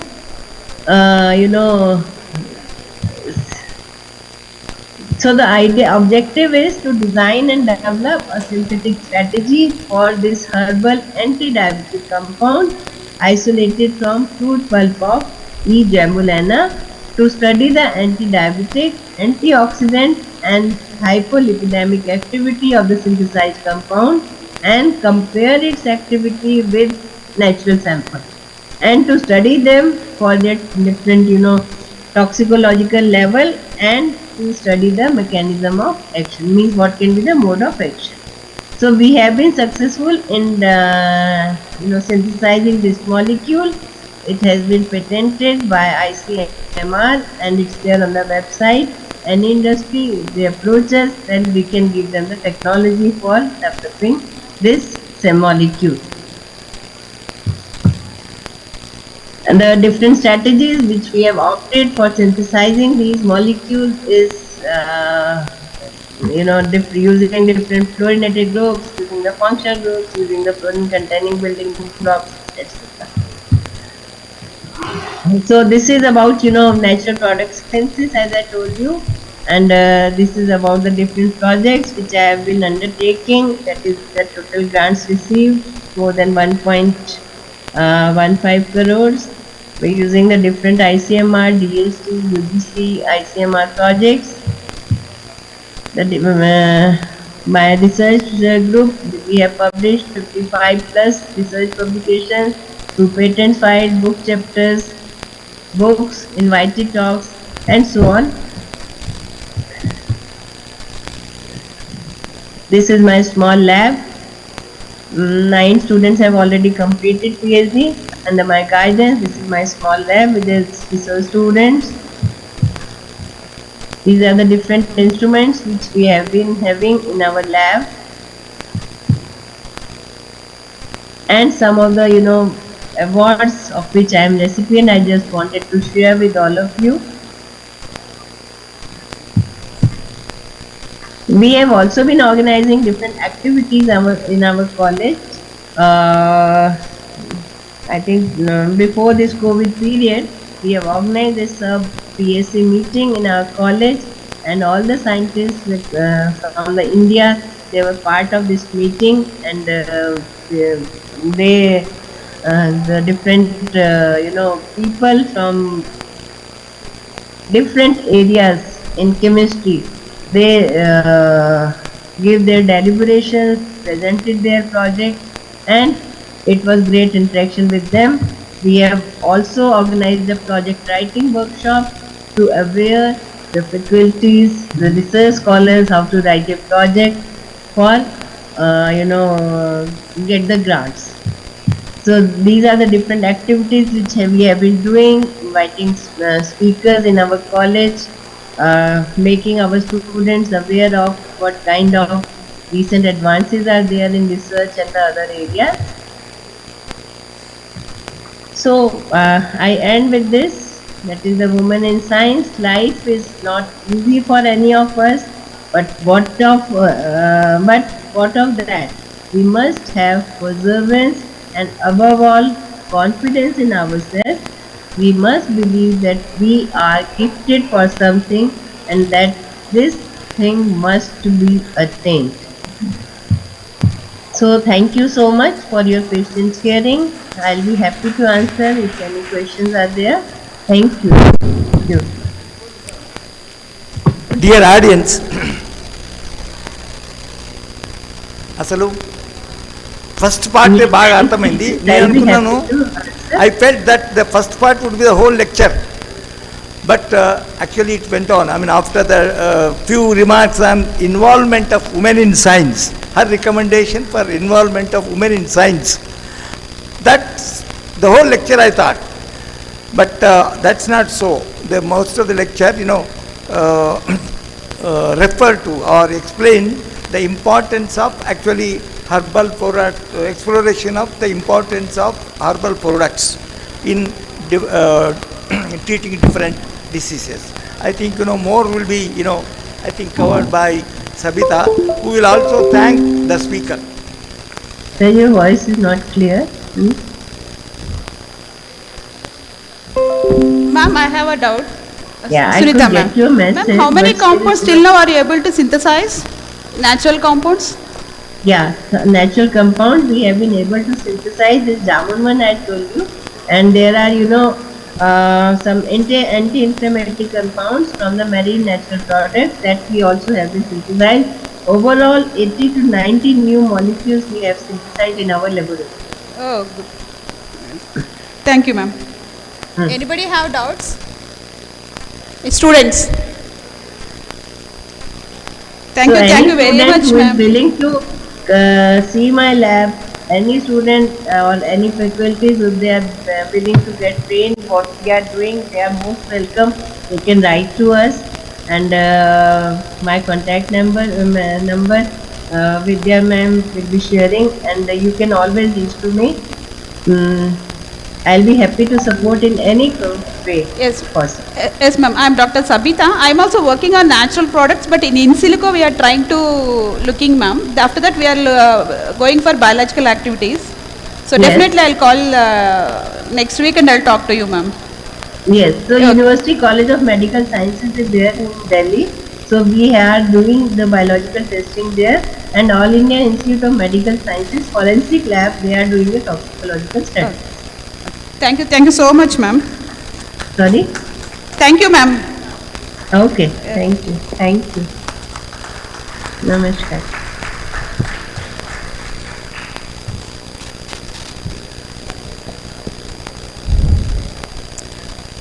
Now we'll go for paper presentations. For each presenter we are giving 8 minutes time only. Please follow the time. The first presentation, Dr. M. Nancy Serena, Assistant Professor, Government Degree College of Women, Begumpet. If anybody have the PPTs, please give it to sir. Next presentation, Ananya Anil. Third presentation, Mahesh Bodiga.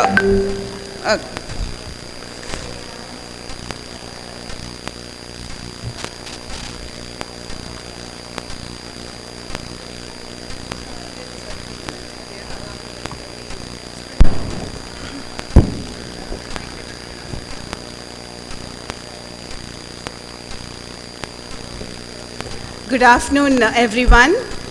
To the organizers, to the chair, to the persons or people on the dais, my colleagues, and students of this college. So there would be a shift now. So much of information has been shared in subjects of science and environment, and now it is going to be literature. So the topic is portrayal of women in the poetry of Sarojini Naidu. So I hope students, you must have done at least 1 or 2 poems of Sarojini Naidu in your school or in your intermediate. So you must be familiar with her. So my introduction is actually to the Indian English literature and how it has evolved, but I plan to skip that and directly go to some of the important Indian writers and then go to Sarojini Naidu. So when we talk about Indian English writers in India, we have a great contribution by people like Rabindranath Tagore, Bankim Chandra Chatterjee, R.C. Dutt, Raja Rao, Sarojini Naidu, Jawaharlal Nehru, Aurobindo, Mahatma Gandhi, and many more. And all of these people, they have really consolidated the historical maturity of English literature in India. Speaking about Sarojini Naidu, she is known as the Nightingale of India. And she is a celebrated poet, a playwright, a proponent of civil rights, and Indian independence activist. She worked very earnestly for our independence along with Mahatma Gandhi and the entire list of freedom fighters. It is said that her poetry was so beautiful that it could be sung. So many of her poems, many of the English teachers actually sing her poems and teach to the students. From 1905 to 1912, she wrote 3 collections of poems. The Golden Threshold, which was published in 1905. It's the first collection which brought her the recognition as Bulbul-e-Hind or Bharata Kokila, also in English called as the Nightingale of India. She dedicated the Golden Threshold to her guru Edmund Gosse, whom she credits that he showed her the way to the Golden Threshold. Sarojini Naidu's second volume of poems is titled The Bird of Time. It was published in 1912. And the third and the final collection, The Broken Wing, it was published in 1917. The collection comprises of songs of love, death and destiny. The memorial verses addressed to her father and to Gokhale are highly notable. Sarojini Naidu was a strong advocate for women's rights and worked towards their empowerment through education and political participation. She strongly advocated women's education, abolition of child marriage, and remarriage of widows. The women in Sarojini Naidu's poetry are subject to the religious and social traditions which were strictly adhered in those days. The women were an embodiment of love, dedication, sacrifice, who endured pain and grief because of societal beliefs. This paper makes an attempt to study the plight of women in a socio-cultural driven society. Women in Sarojini Naidu's poems have a great sense of responsibility towards their parental home with the strong intent to uphold the family's honor. The feelings of agony and commitment to filial duties, that is family duties, are intricately presented in her poems. I have picked 5 poems. First one is Parda Nashi, Suti, the Indian love song in praise of Gulmohar blossom and bangle sellers. I'll quickly run through it. In the first poem, in Parda Nashi, Sarojini Naidu explores the life of a secluded woman hidden behind the intricate lattice work. That is the veil which a woman wore in those days, and that was like compulsory, mandatory for many women to wear.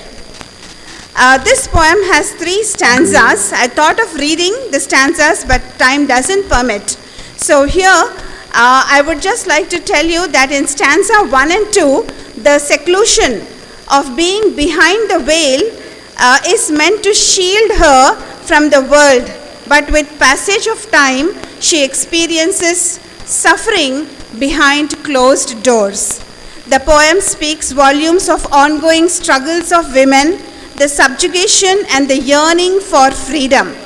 The imagery and language used in the poem is rich as well as evocative.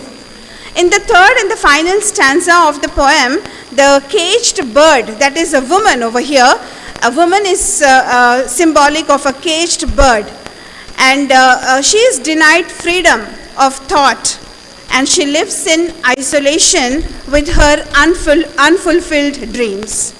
The poet brings in the influence of customs and traditions and emphasizes the need for social reform and gender parity. Just imagine, all this has started 100 years back, and Sarojini Naidu was one of the pioneers. In the second work, that is Sarojini Naidu's second poem that I have picked, that is Suti. It highlights the ancient social practice of sati, where a widow self-immolates herself with her dead husband in the funeral pyre. The woman addresses her husband in stanza 1 as the lamp of my life, in stanza 2 as tree of my life, and in stanza 3 as life of my life. So this tells us how women considered their husbands, in those days, equal to God. Of course, some of them do it even now.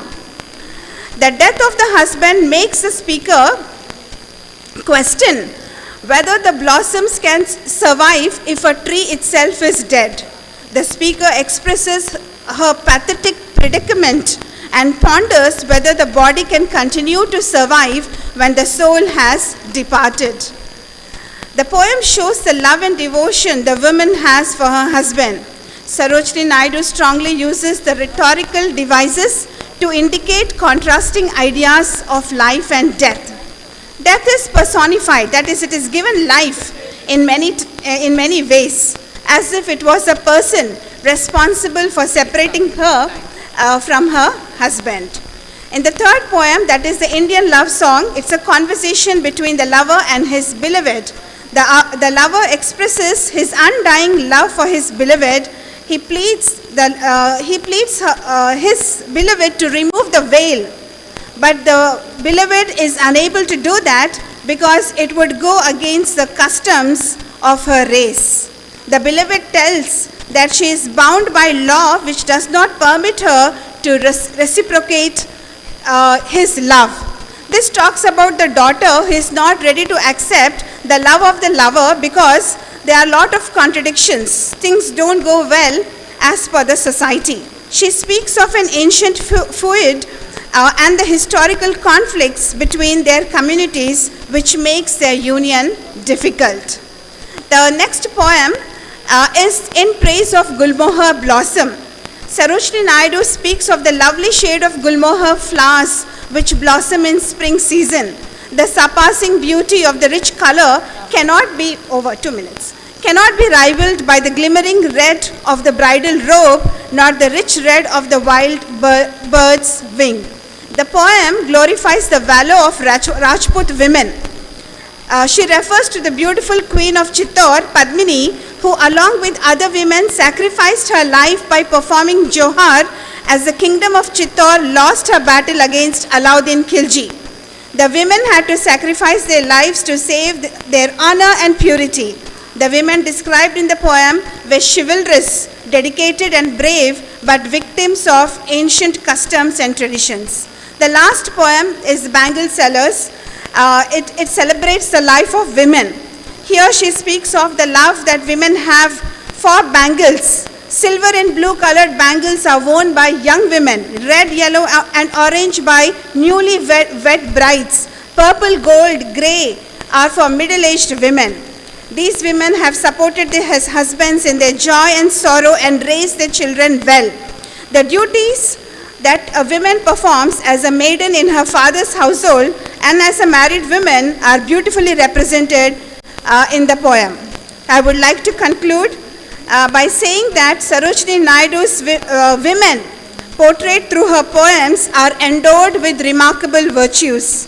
The women are valiant, determined, devoted, but unfortunately entangled by the socio-cultural bondages of time. Her contribution to emancipate and educate women brought a change in the society. Sarojini Naidu led women by example, as her life and work stand as a testimony to indicate the power and tenacity which women are gifted with. So with this, I would like to close. Thank you for the opportunity.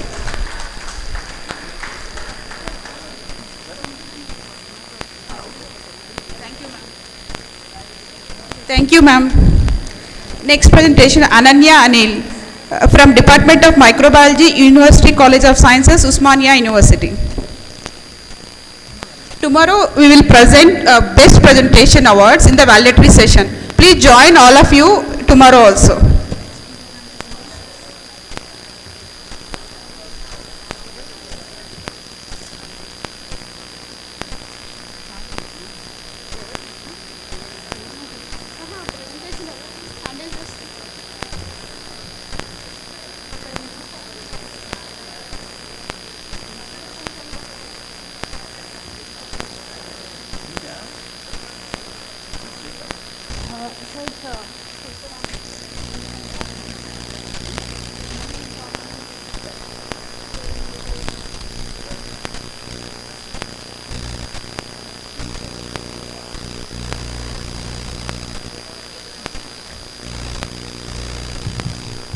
Good afternoon, everyone. I am Ananya from MSc second year. I am studying in Osmania University. As we all know, we are here to celebrate the presence of women in society and to celebrate their achievement. Today, I am going to speak on women empowerment in science, paving way towards sustainable future. Women are the one who brings life. Every woman is extraordinary in their own ways, no matter where she works, whether it's home or office. They are making a difference to a world around us. Most importantly, they play a vital role in many ways, as they are the caregivers, mothers, scientists, researchers, doctors, lawyers, entrepreneurs, and activists. They are also the pillars of families and communities. This day is the time to recognize the contribution of women to our society. Here I am going to tell you about the role of women in sustainable agriculture and environment. So, next slide. So, women in India play a crucial role in agricultural development, as it is the most important and primary source of income for 70% of Indian households, and 68 to 80% of food production is done by women. So, there is a constituting substantial portion of labor force and self-employed farmers of women. And to empower women to increase the employment, we should create productive employment and gender equality, and vital for empowering rural women and fostering inclusive economic growth. We have made significant progress in recent decades, but there is still much more work to be done. There are still challenges faced by women, as women continue to be underrepresented. They constrain due to gender inequality, leading to limited access to education, healthcare, and economic opportunities. This impacts on their well-being. Gender inequality affects women's well-being and their ability to contribute economic development and poverty reduction. So, next slide. So, the previous slide, the sustainable development goals.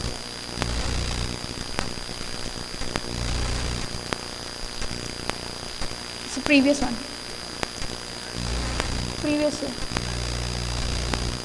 So, sustainable development goal. There are 17 sustainable development goals given by UN. So, I am going to discuss some of the sustainable development goals, which is focus on poverty and how to tackle them. Sustainable development goal 1 and 2, which is no poverty and zero hunger. It is the importance of increasing income and food quantity to reduce the poverty and achieve the zero hunger. So, I have, with the help of microbial biotechnology, we can do sustainable agriculture. So, next slide. These are some components of sustainable agriculture. These are some agricultural methods, which is crop rotation, intercropping, agroforestry, green manuring, and bioagents, and conservation tillage. These are some sustainable agriculture components which help us to produce increase in crop improvement. There is no disease, pest resistance, etc. And so, next slide.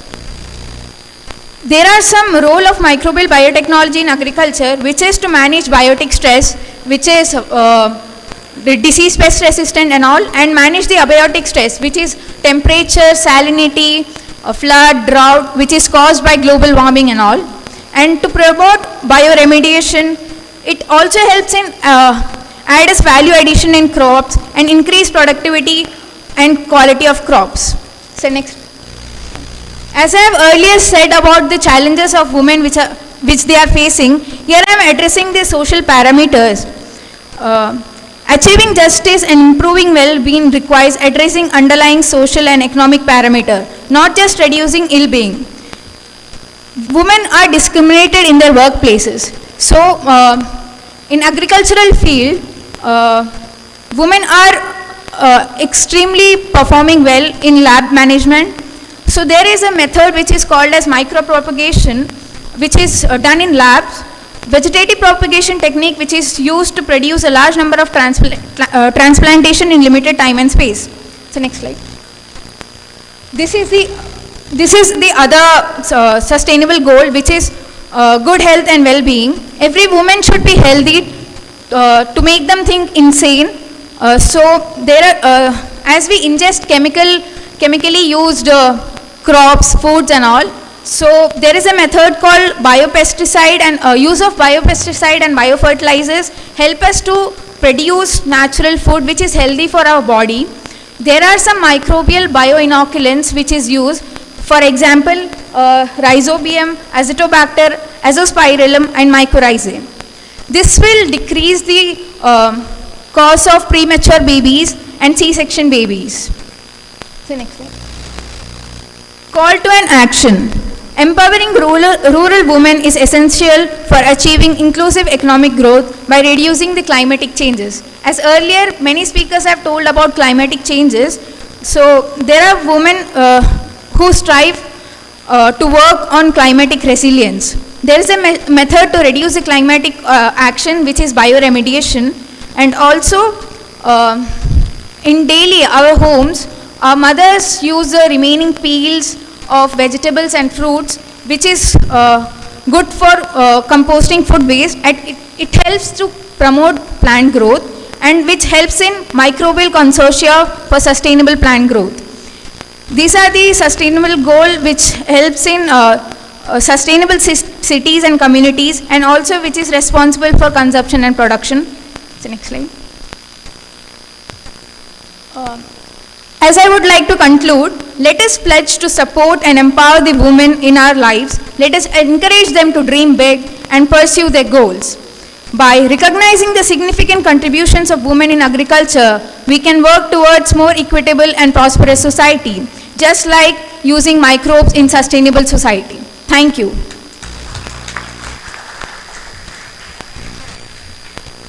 Thank you, Ananya, completing within time period. Next, Mahesh Bodiga, Research Scholar, Department of Public Administration, Osmania University.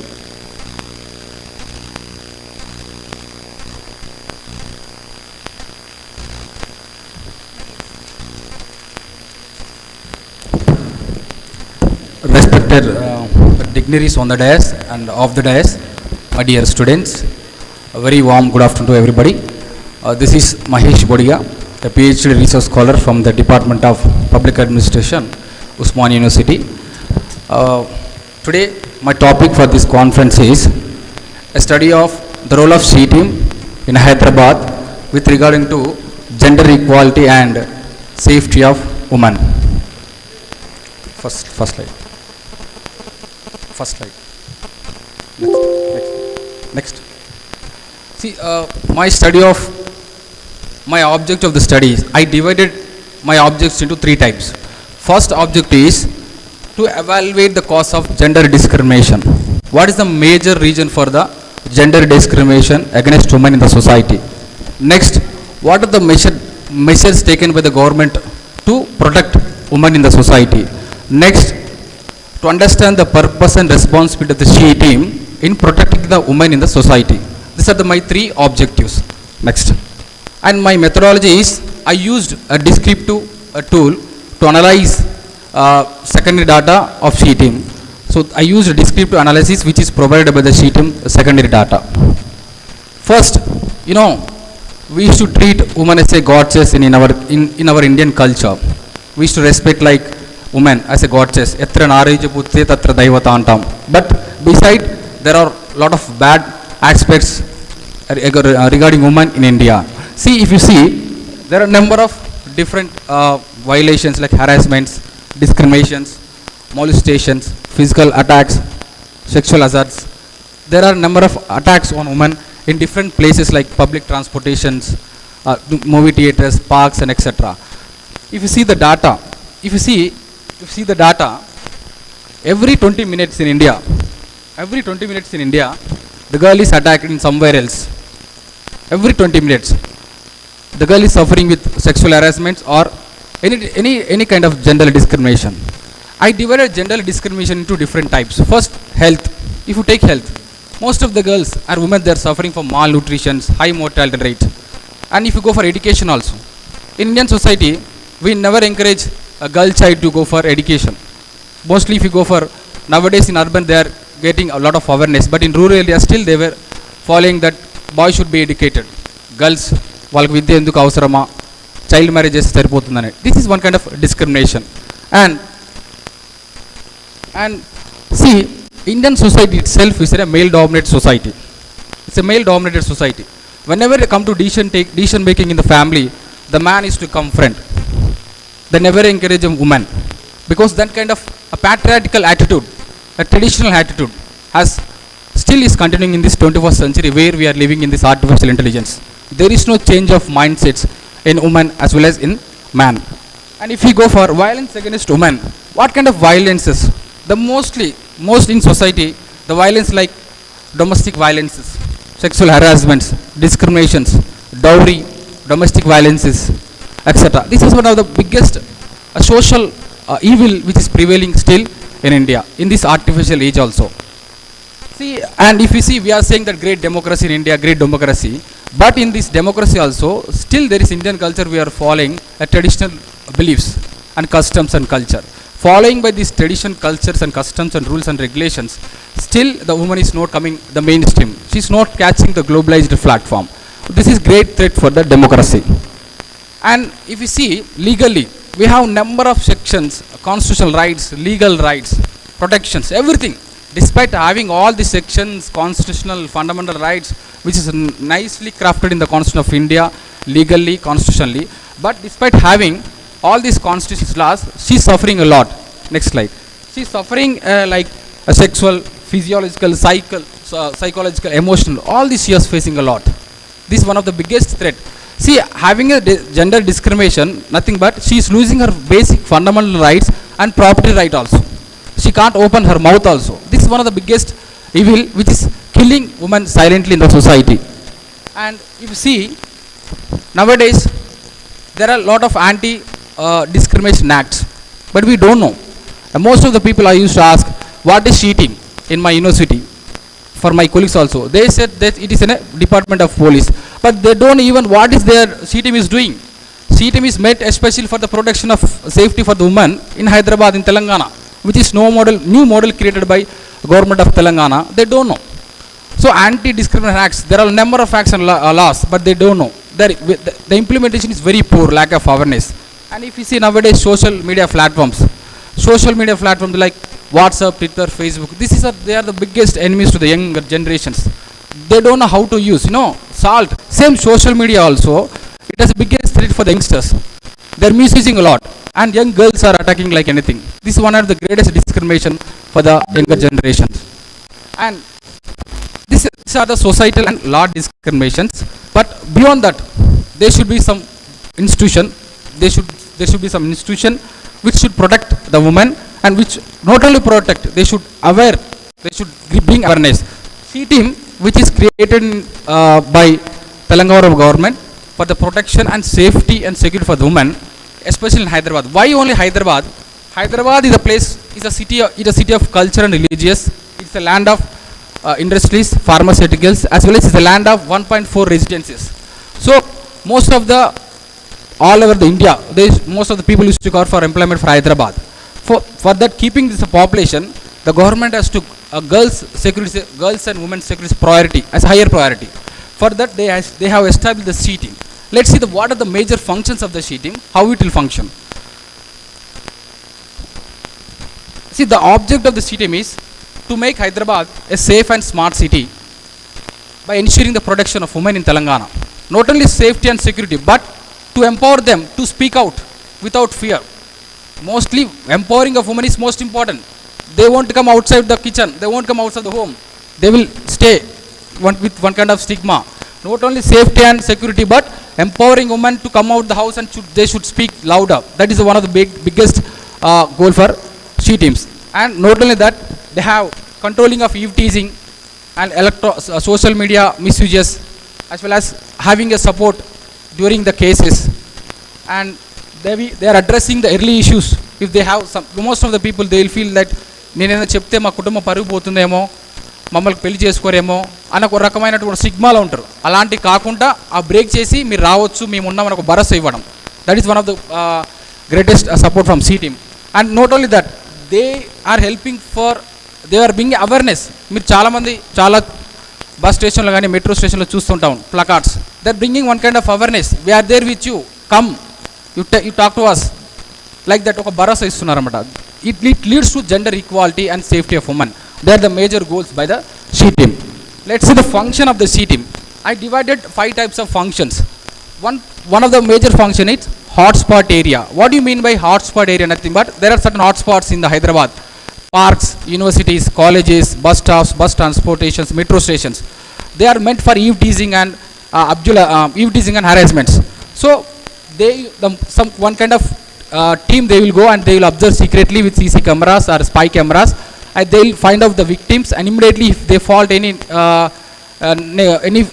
negativity, they will punish with according to the law. That one kind of hotspot. Next, C team 30. What do you mean by C team 30? The Hyderabad zone has divided into 4 types. Every team members there are 10 members with these 10 members of police officers, 5 female, 5 male, headed by sub inspector. They will go enter the zone and they will scrutinize eye to eye, and they will check all the victims as well as strangers. If they find out anything misuse, they will punish and they will give counseling also. Next, deco operation, mufti. With civil dress they will go in night times. In civil dress they will go and they will observe in railway stations, bus stations, movie theaters, and they will give one kind of awareness also. This is one of the deco operation. Now, team collection. What do you mean by team collection? Nothing but the 10 members, 5 female and 5 males of the officers, they will collect all the information regarding victim, fingerprints, documents, DNA reports, entire biological report, and family historical report. This is nothing but team collection. Next, counseling. It's one of the major important. C team has establishing Bharosa centers for the counseling for the male and female. Chala mandiki teenagers, they don't know ee age lo they are misusing their phones and etc. So how to lead a dignity of life, a sustainable life. They will give good counseling with help of Bharosa centers. So these are the brief introduction regarding functioning of C teams. Next slide. So this is a performance of Hyderabad, Rachakonda, Savidrabad commissionates. These are the 3 important commissionates in Telangana where C team is very active. You can go and check in the websites. Next. So my findings of this paper is, every girl they should learn a self-defense skill. When I spoke with IAS officers and IPS officers in the C team, they used to say that nowadays girls, they should learn the self-defense skill, any kind of skills, a sports skill, to protect their own అంటే వాళ్ళని వాళ్ళు రక్షించుకోవడం కోసం. Next, stay within a sticky situation. Whenever you go any situation, if you face any unpleasant situation, you should be very brave and very alert. Next, you should know whenever you feel any unfamiliar situation, any stranger, ఏదైనా stranger మీకు ఏమన్నా అనుమానాస్పదంగా ఉన్నా మీరు ఎమ్మటే C teams కానీ దగ్గర ఉన్న వాళ్ళు ఎవరికైనా కాంటాక్ట్ కావాలి. Next, so they should use pepper spray, weapon, etcetera. These are the 8 kind of findings. So I'll give my paper and PDFs to you. You can read it. So this, I think, is helpful for all the girls who are studying the city college. You should know what is the importance of the C team and their functioning also. My last slide. So my last slide is, nowadays we are living in the age of artificial intelligence, but still we are following the Indian culture. It is at 2G. We are using the same 5G and we are going to 6G, but Indian culture still at 2G and 3G. We are not updated Indian culture. It is a time and a high time for all the male and female and women and mans. We should break the traditional thinking which is prevailed from 5,000 years. వేల కాలం నుంచి మనలో పాతుకుపోయినటువంటి ఈ పాతకాల పద్ధతులను break చేసి, we are born only from biological activity. మనిషి స్త్రీ అయినా మనిషి అయినా అబ్బాయి అయినా we are born from biological activity. అందరికీ సమానత్వంగా everybody should be treated equal and give equally opportunity, and you the girls should come out from this discrimination and you should raise voice for your own self, and you should stand your own legs for your life. Thank you for this great opportunity.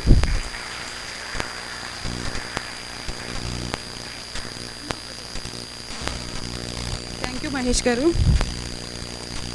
Next presentation, last presentation, Dr. Tirupatayya, Assistant Professor, Department of Political Science, Government City College.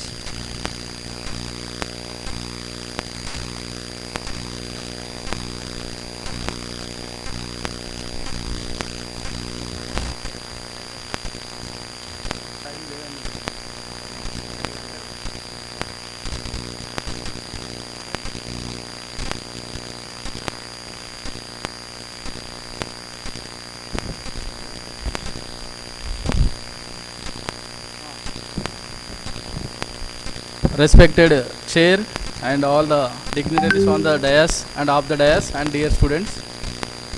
So there is a time shortage. I will brief my overall essence of the topic. My topic is grassroots women leadership and their exemplary work. I have taken 2 case studies in Mahamnagar district. So my point here is that I want to highlight the women leadership and then how they are functioning in the society and what are the challenges they are so facing. Coming in Mahamnagar district, I have taken 2 case studies. One is two sarpanches of the village. They got, why I am taking these 2 are, they got the national level Panchayat awards from the Honorable Prime Minister of India for last year, for the academic year 22-23. In the theme of socially secured panchayat and clean and green panchayat. These are the 2 teams. Under this 2 team, these 2 panchayats have selected and they got the national level award under the leadership of 2 women sarpanches. That is my point here. That means many of the men sarpanch are there, but they got this award just because of their commitment, hard work and their struggle to develop the village. So that is my point. Say that this is a case. So we have to take them as a role model to show the potentiality of the women leadership. It may be at the grass level, but they are doing wonderful job. That's why the entire nation recognized their contribution in the form of pensions, in the form of Kanti Velugu. They did so many programs. And they are also reaching the sustainable development because of they are encouraging the clean and greenery, and they are also improving the sanitation, and they are also actively implementing the Haritaharam, Palle Pragati, and the individual household latrines. They are also constructing the individual household latrines and what not. They are involving all round development of the village. So thereby they are emulating as a role model to follow other women folk world. That is my message. So as a result, the entire Telangana and the other country also, other states are recognizing their contribution, and in spite of all these developments, they are also facing so many challenges. Especially as a sarpanch, they cannot pay the EMI for their tractors. As a sarpanch, they have to engage the trolleys to carry the clean and green activity. So they are unable to, they are in a sorry state of affairs because of the lot of shortage of funds and some of the support from the lack of support from the outside. And still, even though they are sarpanch, they are facing some discrimination. That but is not shown. So this kind of challenges they are being facing, and many a time their husbands are dominating in some time, not 100%, but some extent they are being facing this kind of discrimination. So my point here is that the government, the central, it may be central or state government, they should transfer their funds to actively involve in developmental activities. The funds are not reaching on time. That is the main problem. they are borrowing outside the funds, but they are not paying in return. As a result, they have to buy their own property, they have to sell their own property. This is the situation which is prevailing in entire Telangana and other states also. But anyway, we hope that in the future generation also, in upcoming generation, they are farmer sarpanch now, their term is over. But at least the upcoming sarpanches, they should not face this kind of discrimination and challenges. So then only the grassroots development and the women leadership will develop, and it will be emerge as a role model in upcoming days. So that is the main motto of the Panchayat Raj system. That is the 73rd Constitution Amendment has given them the decentralized power at the grassroots level. Then only it will be materialized. When we give the grants, when we treat them equally, when we give them full handful of work, that then only the grassroots democracy will succeed. So we will hope in upcoming policy makers will look into this, and thank you for giving this wonderful opportunity.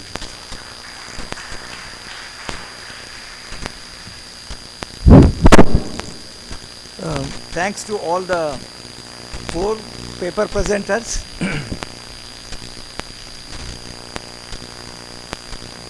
I think the last speaker, student of our Osmania University Vice Chancellor, Ravinder. In fact, that my topic, in fact, the last Tirupati's paper is on 73rd Amendment to the Constitution, changing the Panchayat Raj structure, local self-government, structure. In fact, but other features, being what they are, certain aspects which are relevant to our seminar, relevant to our international seminar, are that more than 30% of the women have reservations, BC and which means it's entirely surprising that we don't have reservations for women in assemblies and the parliament. But because of some reasons or the other, at the local levels, we have reservations. And as a result, in fact, the central government has enacted this act. Sorry? Sorry? Okay. So, and then we hope that the same kind of empowerment, same kind of increased role of women at the assembly level and the parliament level will come with the passing of the reservations bill. And then, of course, we have hope about the she teams, and I would like to say this comment. She includes he. There are, I don't know the language, English language is favorable to women. In female, we have male. In female, we have male. In woman, we have man. In woman, we have man. W-O-M-A-N. And then in she, we have he. So that means, can we say that, every woman has got potentialities which are equal to man. And then in fact, Descartes, René Descartes said that there is no difference between man and woman. There is no difference between man and woman as far as the intellectual capacity to understand, to be rational, to be intellectual, make scientific contributions, and so on and so forth. It's only biological difference. Therefore, men and women are equal. So, I think, with this, anything you want to say, please. Our, convener will say something. Sorry? Questions, huh? Yeah, please, short questions.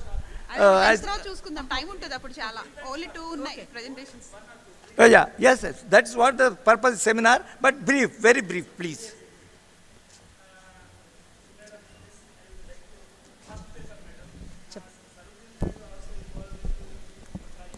అంటే ఉమెన్కి vote హక్కు రావడానికి ఆమె కూడా కృషి చేశారని విన్నాను.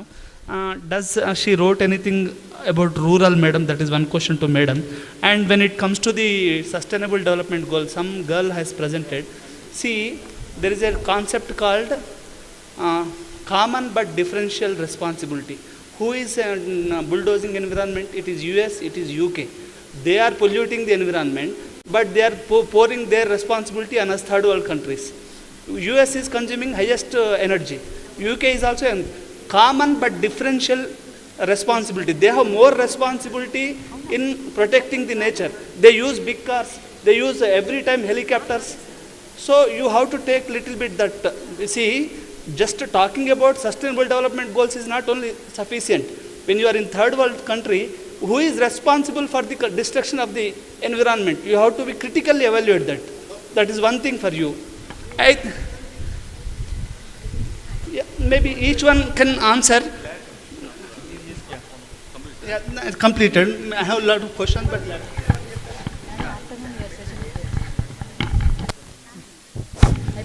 any clarifications or any you want to?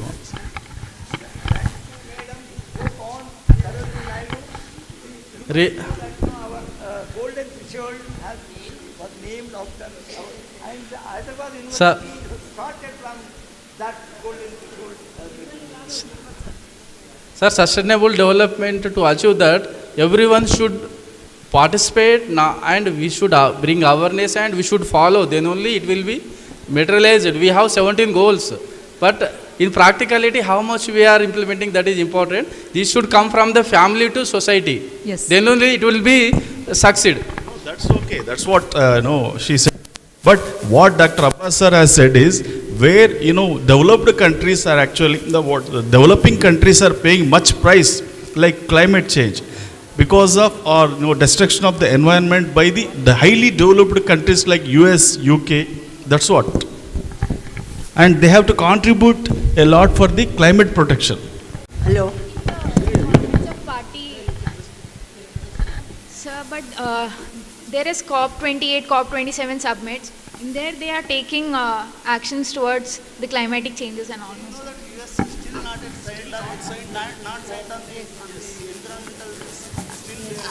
I will answer. See, when you talk about the sustainable development goals, that is set by what you are mentioning, okay? And first thing we have to learn, earlier we were having the Millennium Development Goals, which was supposed to be achieved by 2015. We have failed. We could not achieve that one. Then they entered into the Millennium Development Goals, which we are supposed to achieve by 2030. And there is a big question mark. It was set by someone else. Are we able to achieve within that? Because today, now we are already 2024. 2030, do you think we can achieve all the sustainable goals within that short period? No. Maybe we may get something else afterwards also, because for the sake of the discussion, we can discuss a lot, but there are so many points also there to take and consider. We are still under developing country. They are the developed country. But we know the things also, but certain things we cannot talk openly also. But what we can shoulder the responsibility and do it. One thing I tell you, friends, Indian citizens are with a lot of intellectual capacity, commitment, responsibility, all these things. That is why any other country if you go, the topmost people are Indians. But we are failing in India.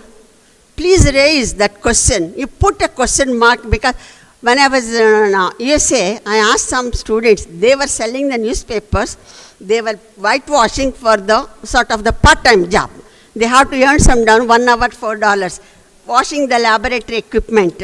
In India, we don't have, we got the servants, attenders, we have got it. I called them and asked them, you are doing, coming of such a far place and you are doing this one, why can't you do such type of job in our country? They said, Madam, it is actually the labor of dignity. What is the labor of dignity? If a foreigner is visiting in India, he carries a big luggage on himself, carpentry work he will do, electricity work he will do. For us, suppose if Mike is not coming, we'll run for someone else. What I am trying to say, because I am not going against or anything, there are so many things which you have to consider. In spite of having all the resources with us, we are not utilizing properly. Please pay an attention, try to achieve your goals. Thank you very much.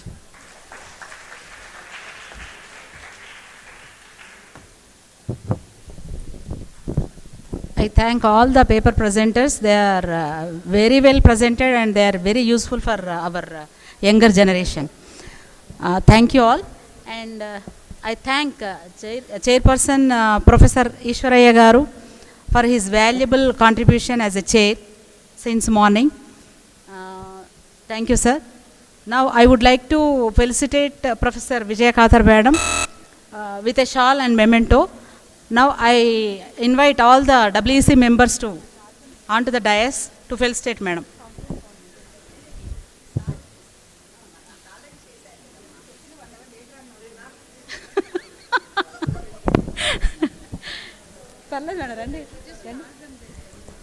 Madams, randi please. WEC members, please.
After lunch, please all of you gather by 2:30 here.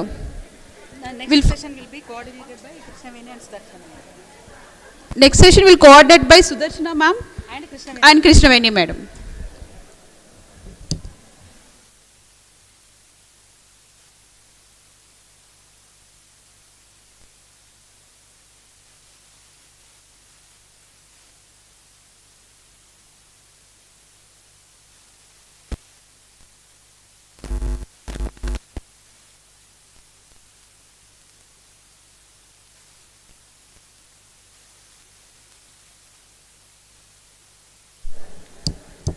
Hello. I request all the participants to join for lunch at IQAC corridor. And all the guests or faculty members are gathered at principal's chamber for lunch.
I've been here for over 4.5 billion years. 22,005.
Hello.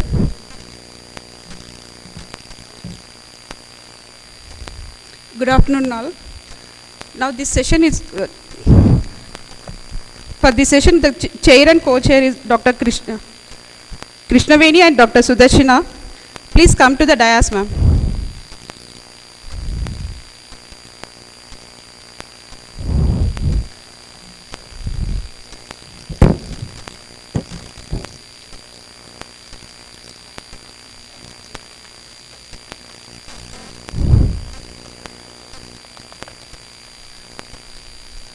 In this session, the keynote speaker is Professor Surapalli Sujata from Telangana University, and the next talk is GN Padmaja on role of women in agriculture and climate change.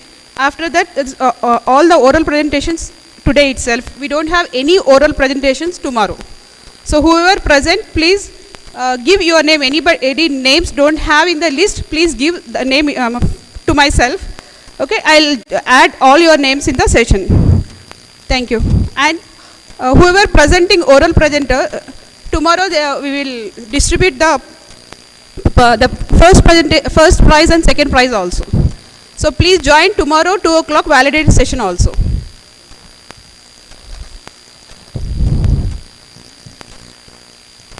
Ma'am in పిలవలేను ఇంకా just చెప్పాను అంత తీసుకెళ్ళి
ఏం కావాలి madam?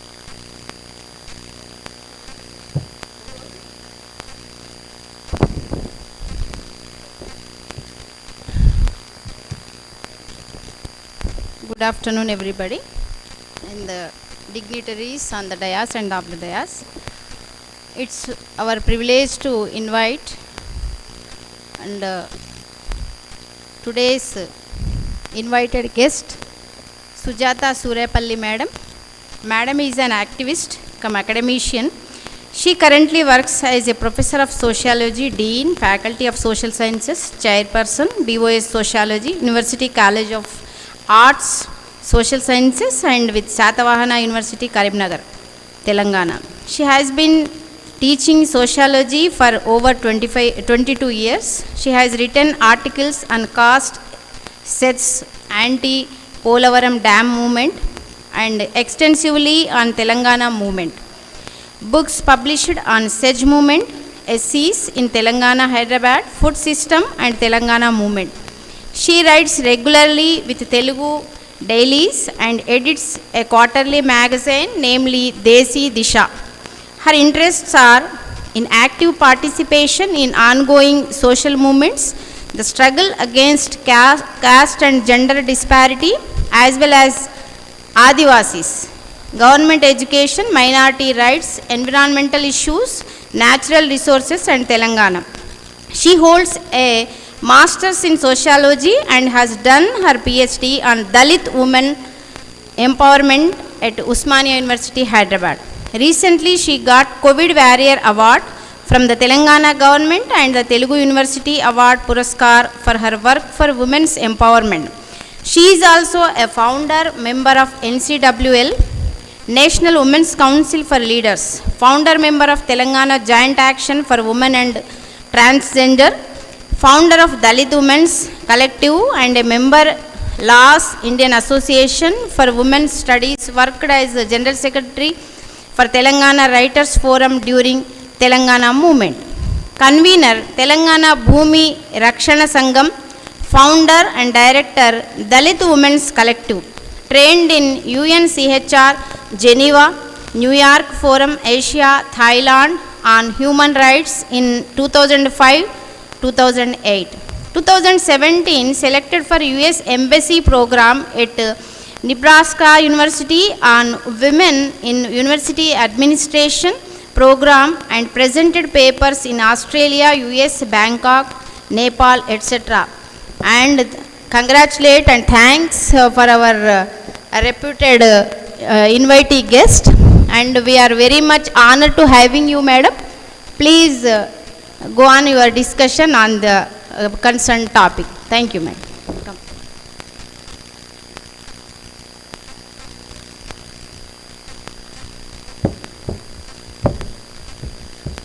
Good afternoon, everyone.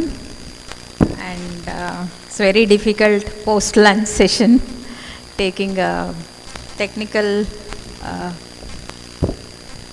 session, and this very, me being a Telangana activist, this college is very, very, very dear to my heart. I worked, I think when I was doing my research, I worked in here for some time on Open University taking classes. I'm happy to be here again. Thanks for the invitation.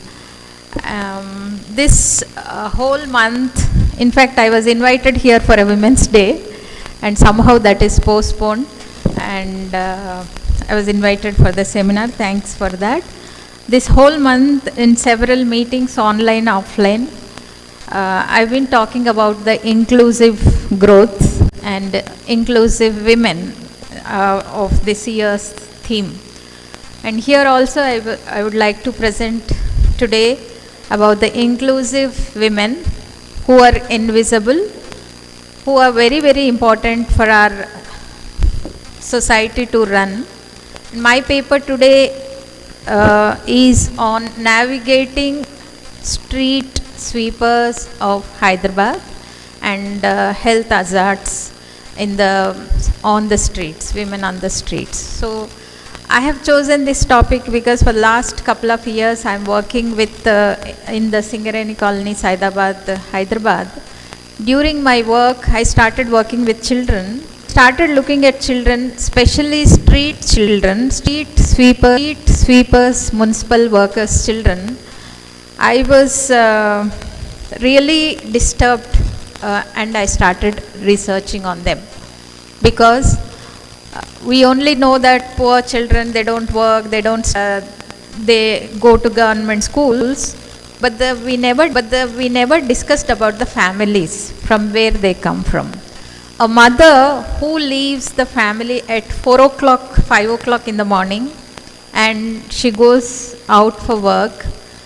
She doesn't know how and children are going to school, when they are going to school, and in normal sense, we so-called civilians, we cook food, breakfast, take the children and leave them in the schools. Then only we are not sure whether they are studying properly or not. Evening again we will have a tuitions. But unlike our families, these children, today's presentation is the women, how they are losing. It's not just because they are working on the streets, their health is at stake, but today their families are also at stake.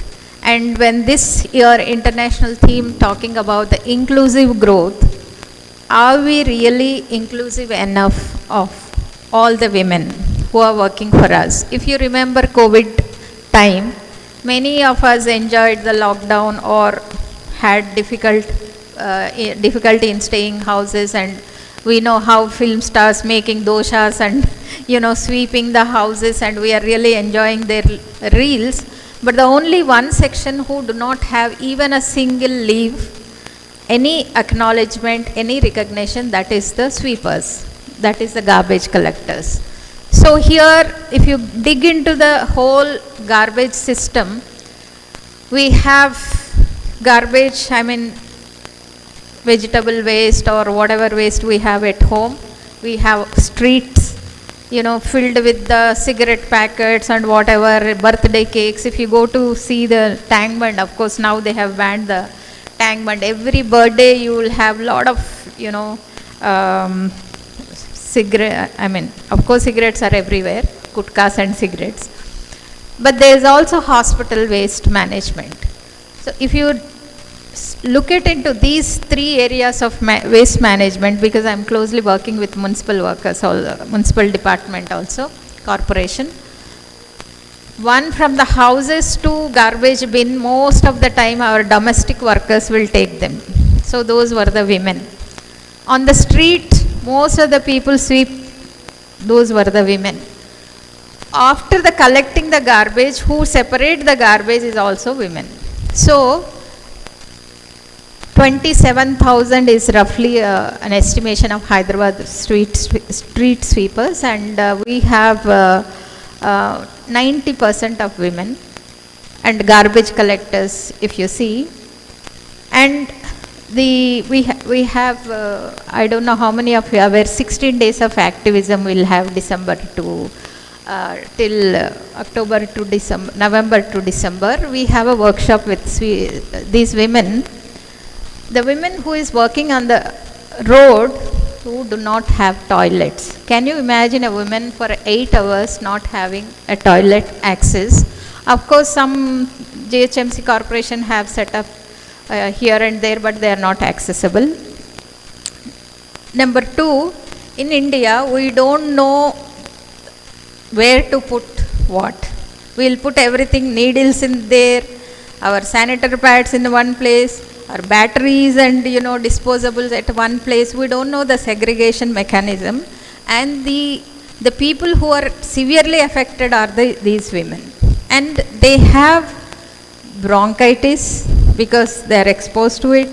They have back pains, and mostly 50% of women said that they have all of them exposed to the dog bites, because early morning you go and there is nobody is there on this thing. And most of the women have also had to go to the because drug addicts we have, early morning when before dawn, you have people who are drunkard and everywhere, and they have to face that kind of a discrimination, and also accidents, road accidents. So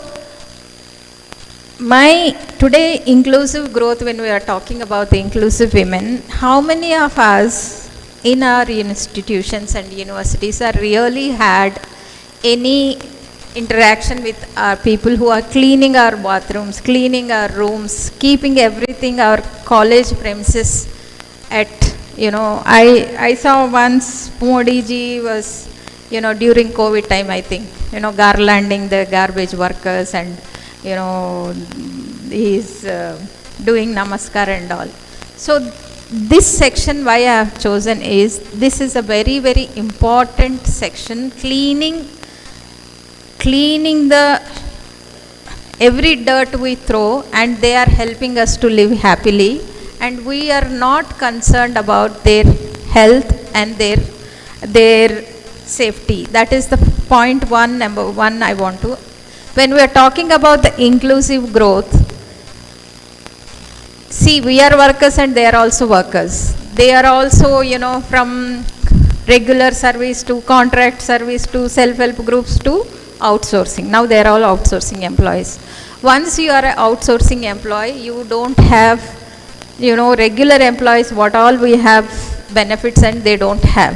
So the very important contribution they are doing for our society, but we are not even acknowledging their contribution to the society. The second point I want to make, everybody work. You work and I work, and in several capacities we women work. But the work midwives are doing, the work street sweepers are doing, the work domestic workers are doing, the work Anganwadis are doing, the work Asha workers are doing are completely different. So this work has to be acknowledged, has to be recognized, and we have to be, little bit of sensitive. How many of us really can offer at least toilet facilities for the women who are on the streets? Most of the time we see that Amma chai ke liye 10 rupees, 20 rupees, they'll ask us, and with very generous contributions we give. But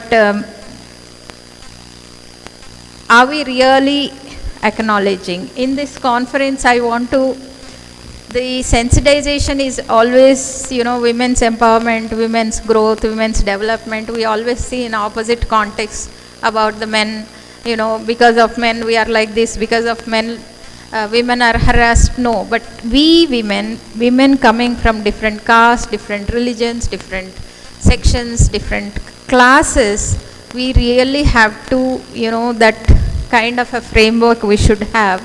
That is the essence of this paper. And second thing is, who are these women working on the streets? These are all marginalized women, especially Dalits and most of the Lambada tribes and migrant laborers. And this is the marginality comes with your work. Because you are working on the streets, you are always on the margins. So once you are in the margin, the whole socio-economic, cultural spheres, you are always kept aside. The point is, we still have scavengers. I don't know how many of you are really working. So I just briefly list out the health hazards, because my paper is on health hazards. The health hazards are respiratory issues they have, because they regularly export to dust, pollutants, airborne particles, and they sweep, and they do have pulmonary diseases, and regularly they have skin disorders because they contact with various chemicals, waste, debris. They do have skin irritations, musculoskeletal injuries, they have infections and diseases. These are common with every street, and mental health challenges. This is a very interesting thing. I want to explain that. The kind of work you are in, that put you a lot of, takes you emotional and mental stress. You are exposed to mental and emotional trauma, and that continues with the family and that continues with the children. That's how when we are trying to pick out the drug abusers and alcoholics, most of the families are coming from this section, because the whole environment you are exposed to is you are obvious that you have to addict to something else. So mental health challenge is very obvious, and they don't have ESI cards. Of course we have, but not much coverage. Yes, actually Bangalore's, we have a study in Bangalore, we have a study in Hyderabad DHMC workers, and whenever a street worker, whenever anybody comes to Hyderabad, the first place they are offered either daily wage laborers or the street work or the municipal work. So the people who are giving us clean environment, they are putting their lives at stake and their families at stake, and they are invisible women. So I started a campaign that women should come in forefront, and they should be given equal recognition. Also, they should be given a special treatment, especially the kidney diseases are increasing because lack of toilet facilities.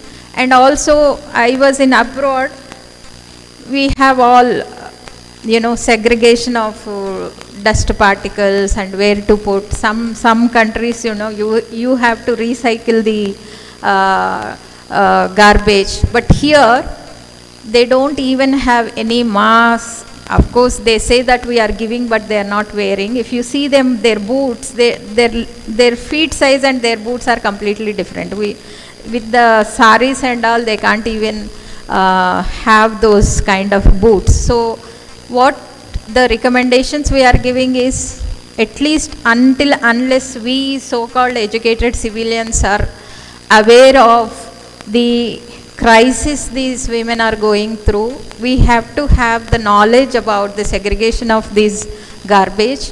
And of course they gave us 2 colors dustbins, right? But everybody is using for other purposes in the families. So we have to get education first, and second, we have to be very sensitive towards them, and the third, the inclusivity should be in practice, not only confined to the seminars and papers, that wherever we are working. When I was in Geneva, that sanitation workers, once they finish their work, they come and sit along with us and they have coffee and tea, and that is a big dream in India perhaps, but definitely we have to try, because they are just not workers, they are giving us life, they are giving us clean environment at the cost of minimal wages, and also because they have to survive. So this is the gist of my research and paper. I'll stop here and take any questions. Thank you very much.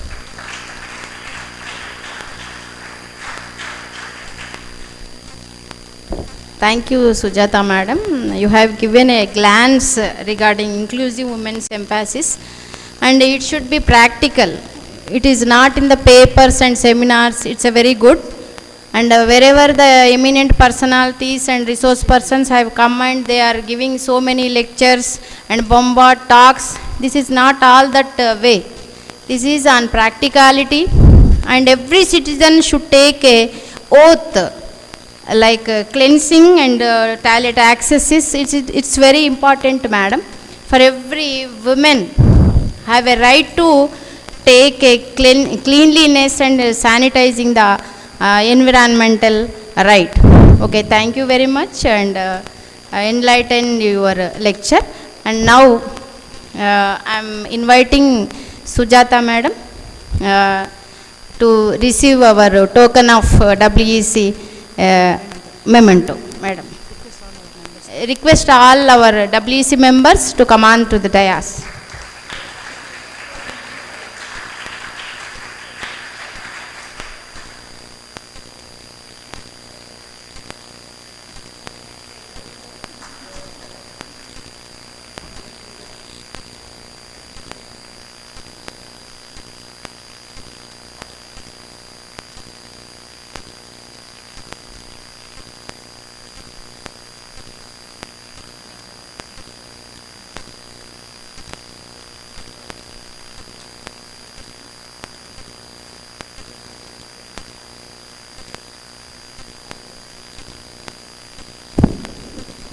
Good afternoon, everyone. The dignitaries on the dais and of the dais, and this is the time to invite Dr. Padmaja Garu. So Dr. Padmaja Garu, she is currently serving as the Charter Secretary for the Rotary Club of Abhyudaya, Hyderabad, showcasing her commitment to the community services. Madam, please come on to the dais. With a strong educational foundation, Padmaja holds her degree in mechanical engineering from Srinidhi Institute of Science and Technology and post-graduation diploma in management studies with a dual specialization in marketing and operations from Kirloskar Institution of Advanced Management. So, now Padmaja Garu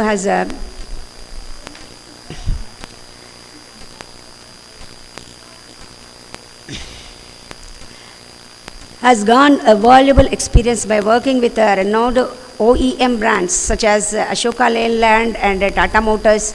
Her expertise spans various aspects including international operations, served as a country manager for Sri Lanka, Philippines and Maldives, brand strategy, product development and channel management. Padmaja Garu is fondly called the environment evangelist whose passion for preserving our planet shines through in her every action. She is passionate about waste management practices, instrumental and launching electronic wastage drives across various corporates and educational institutions. Save the House Sparrows and even Plastic Soup are a few of her signature projects. She is a dedicated Rotarian, infusing her youthful energy into community services. With her excellent marketing acumen, Padmaja Garu is not just a forward thinker, but also a driving force for positive change. In her personal life, she is happily married to Naga Suresh and dedicated propulsion scientist working for DRDO. The couple is blessed with two twin boys, Sumukh and Sanmukh. Padmaja Garu multifaceted journey exemplifies her dedication to both her professional and personal life. Thank you, madam. We are great honor and happy to have you here, and I invite you for your talk.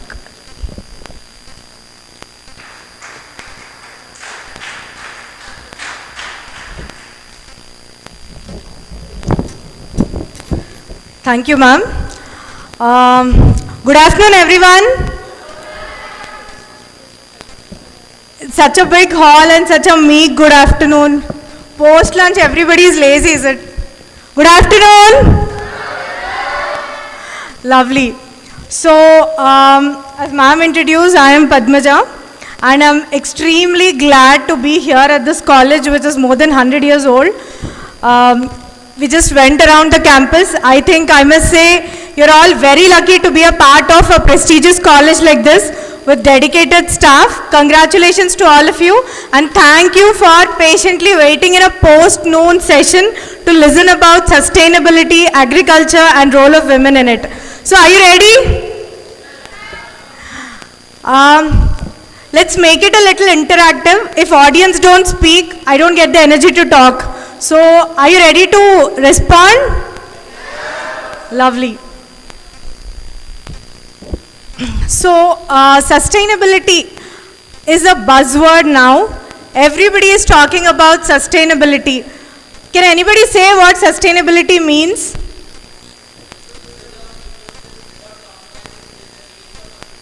Aha, that is the UPSC answer. Excellent. One big round of applause, please. Optimum utilization of resources. Well, we hear about sustainable lifestyles, we hear about sustainable practices adopted by everyone in every walk of life, be it industries, agriculture, everywhere. So, I will play a short video about why it's important to become sustainable, why it is important to turn our lifestyles towards sustainability.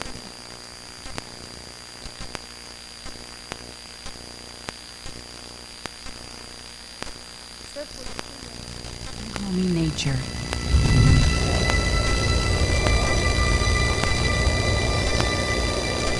Others call me Mother Nature. I've been here for over 4.5 billion years. 22,500 times longer than you. I don't really need people, but people need me. Yes, your future depends on me. When I thrive, you thrive. When I falter, you falter. Or worse.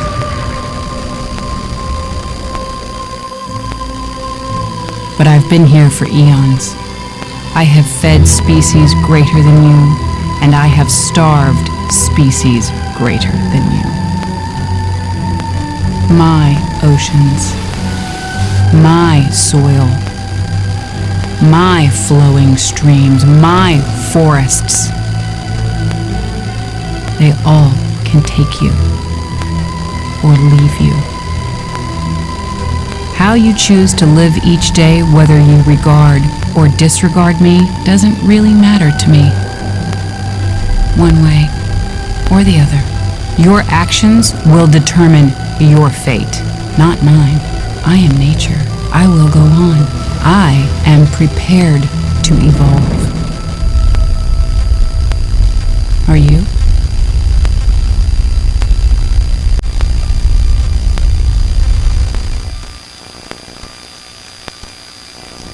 Well, Julia Roberts has set in a beautiful tone for this talk.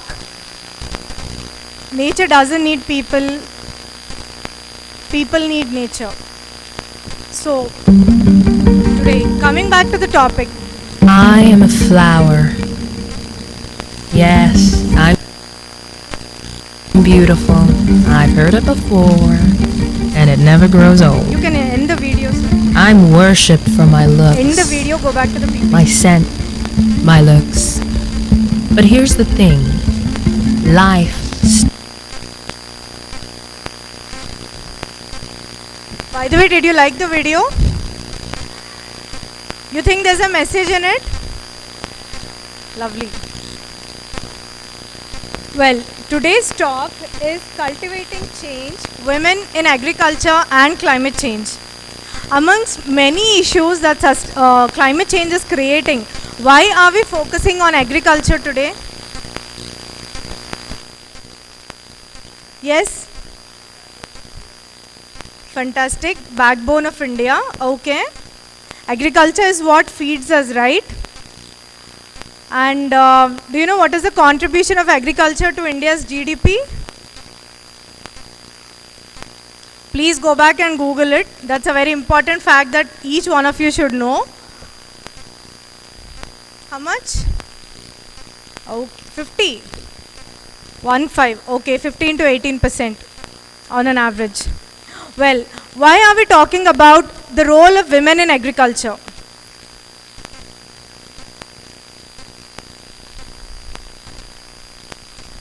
See, we are defining climate change as witnessing rising temperatures.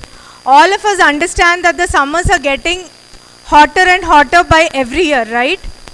It is not the same summer that we are experiencing next year. And we are also witnessing unprecedented urban flooding due to heavy rainfall. There is a lot of erratic weather patterns that we are witnessing. Also, extreme events. There are droughts and there are floods, and all these are effects of climate change. So, if we look at impact of climate change on agriculture and speaking about the role of women, so do you know what is the percentage of women employed across the globe in agriculture? Any guesses? 30%. Okay, any other answer? Percentage of women in global agriculture workforce.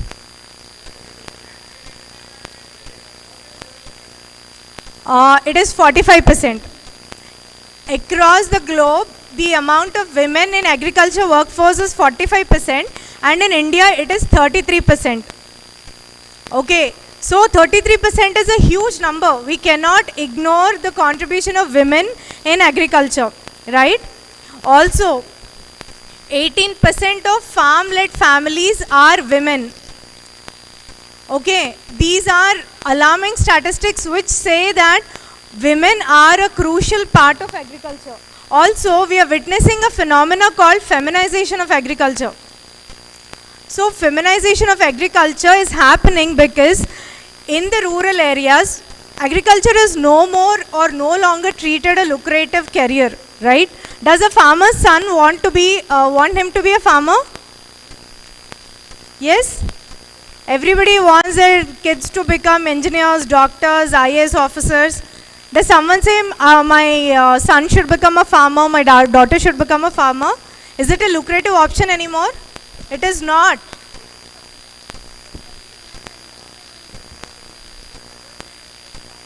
Excellent. So what percentage of it is that, ma'am?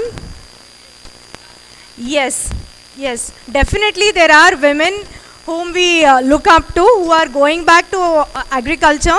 Probably not full-time agriculture, but it is, agriculture, farming as a weekend activity. But full-time agriculture is no more a lucrative option. If we look at the economic survey, latest economic survey, the migration of workforce, especially men, from rural to urban areas has increased drastically. And that's the reason they're leaving farms to women. Okay, so increasingly the women workforce handling the farm is increasing. That's why this phenomenon of feminization of agriculture is happening, and that is one important reason why we should critically focus about the role of women in agriculture. So, what are the various activities that women do in the agriculture farm? Anybody? Sowing, planting, reaping, you harvest, winnowing, you do all the post-harvest activities also, threshing, cleaning, you get them processed, you sell them. So, right from sowing to harvesting to post-harvesting to doing all the allied activities like marketing, tying up with an APMC and selling your produce. Women are involved in every step in the agriculture process. Okay. So, also it's interesting to know that most of the traditional knowledge is lying with women. They are repositories of traditional knowledge. Not just, being able to grow crops, they understand herbal medicine.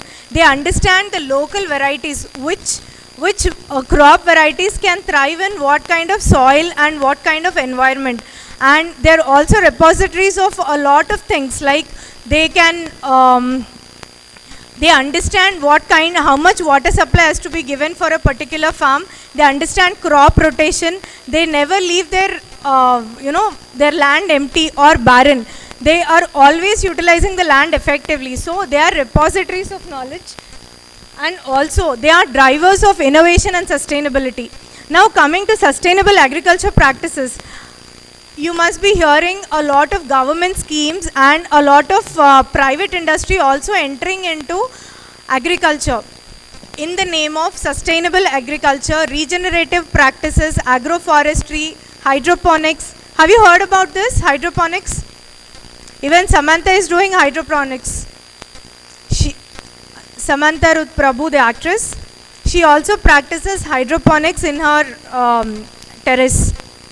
Okay, so these are all the upcoming catchy agricultural practices that are coming up, and there is a special focus by the government, especially through their Krishi Vikas Kendras, to train women in these kind of sustainable practices. For example, agroforestry.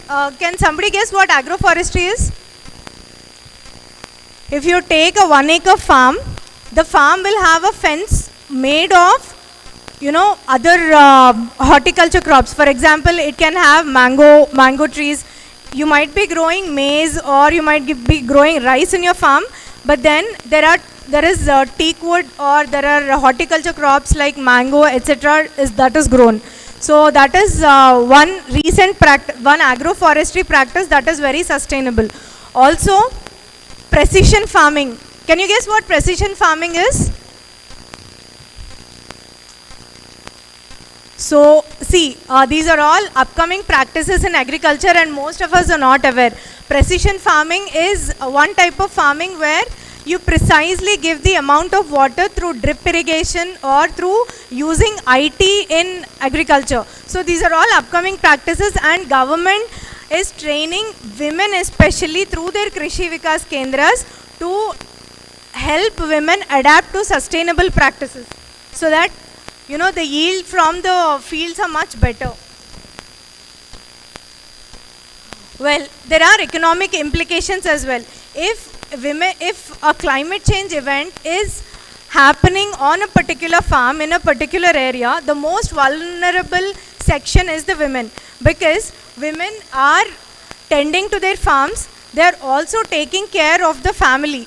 If there is an economic crisis in the family, the first one to get impacted is the women, because she has to give up her farm. She has to focus on alternative income generation. She has to take care of the family also, not just the farm. So if the crop yields reduce, what happens? The gender inequality is also increasing, which is indirectly impacting the wellness of society at large. So, and it is also very strange to understand that though 33% of workforce in India is females, is women, the land ownership does not lie with women. So if the land ownership is not with women, it definitely affects their access to credit. They are not getting loans. They do not get insurance against climate related risks. So it's important that the government looks into a policy change and tries to give them somehow land ownership, so that they have a better safety net in terms of climate induced events. Also, there is a social impact. If there is economic empowerment that is happening to women farmers, of course there is a social equality amongst the community, and women are placed at a better place.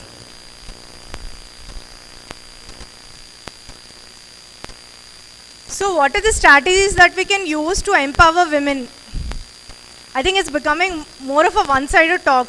What do you think? If these are the problems, how can we help empower women in agriculture?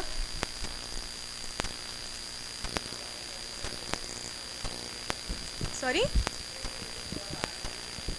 Creches to take care of the children. Okay. And how can we empower them economically, financially? Yes, absolutely. If we can bring some land tenure reforms and also recognizing the rights of women over land, we can help them get access to credit, loans, insurance, etc. So that is one thing that we can do. And what else can we do? How can we as a community support them?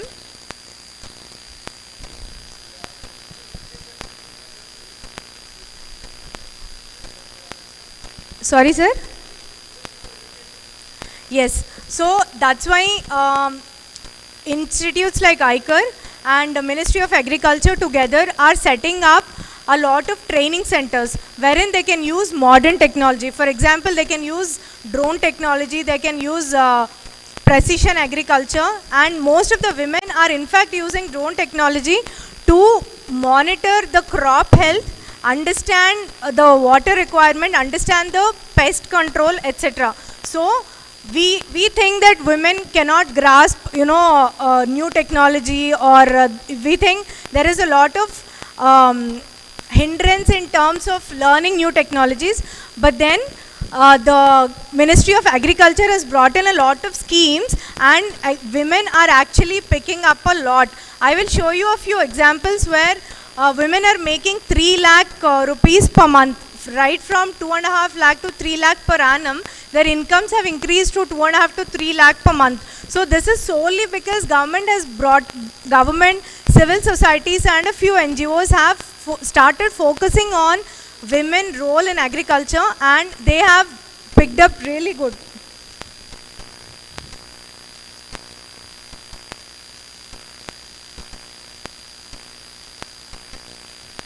Yes. So this is Bibi Kamaljeet Kaur. Do you know she's a mother of 2 kids, and she has transformed the life of villages in 2,000 villages.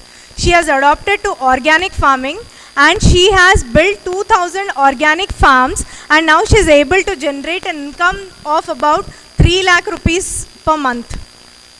So, how many of us know what organic farming is? How is it different? Yes, ma'am.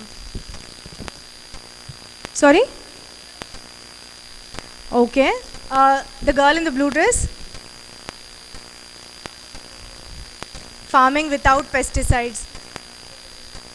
Using natural resources. Okay. Anybody else?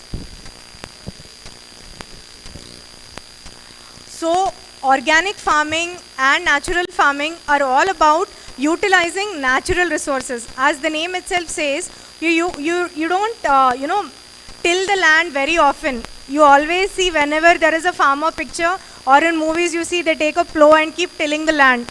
No.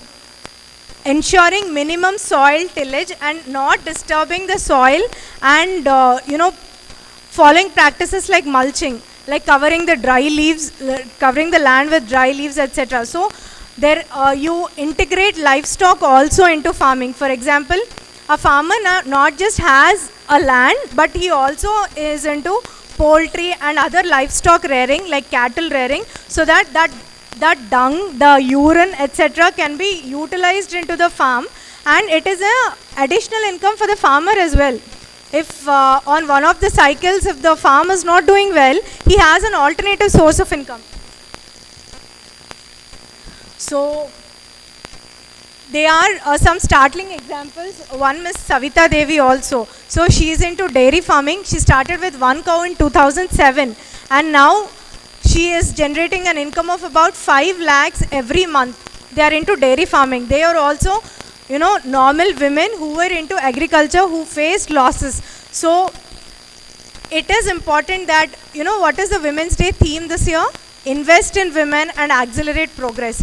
If we can invest in women, there is definitely progress in every sector, including agriculture. Thank you. Thank you for giving me this opportunity. Thank you, Padmaja Garu, for your wonderful speech, lecture. So, when we compare all the jobs, the job of the farmer is a very beautiful job in the world. So, if there is no farmer, there is no human being on the earth. So, even we can see, even the early days, prehistoric ages, the women used to do the agriculture. So, this is the best example that we are honoring farmers. So, we are giving the special place to the farmers. So, even it is not in the complete states. If the government has taken initiation, giving some subsidies, land ownerships, like that, so that we can encourage them. So now the anyone have any questions to ask?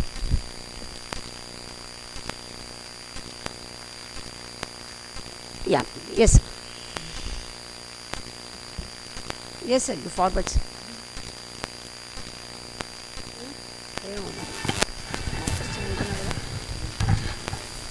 A small question, myself, Dr. Abbas.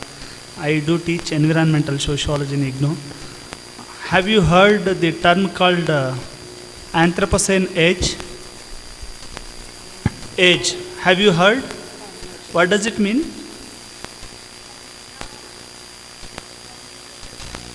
Little loud.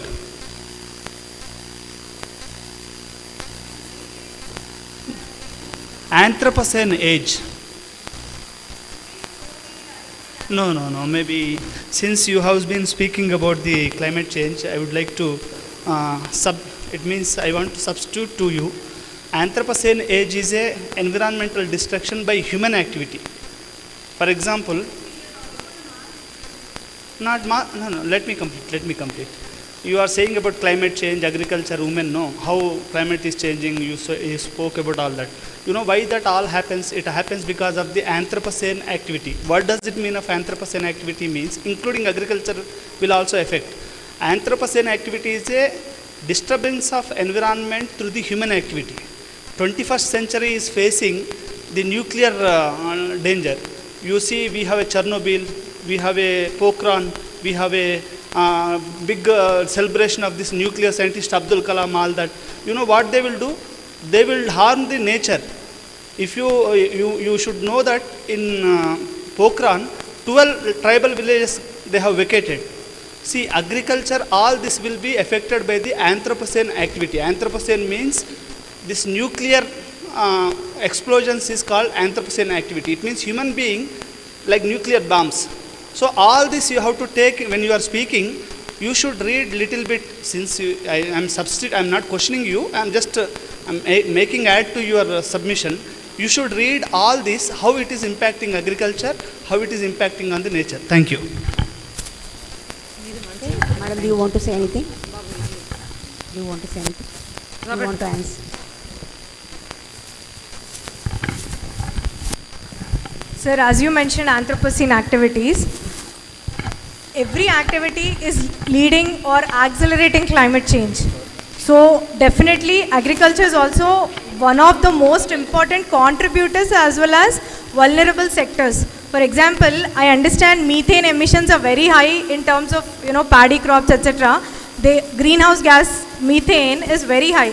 So we cannot, of course, study it in isolation. Agriculture is necessary. We need paddy. All that we have to do is probably grow climate resilient crops. But it's important that we understand that agriculture is also vulnerable as well as a source for Anthropocene activity. Thank you.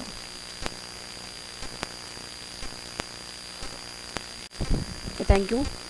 Now it's time to felicitation to Padmaja Garu, and I request Padmaja Garu, please take a token of love from our WEC side. I request all the WEC members to come on to the dais to felicitate Padmaja Garu with a shawl and a memento.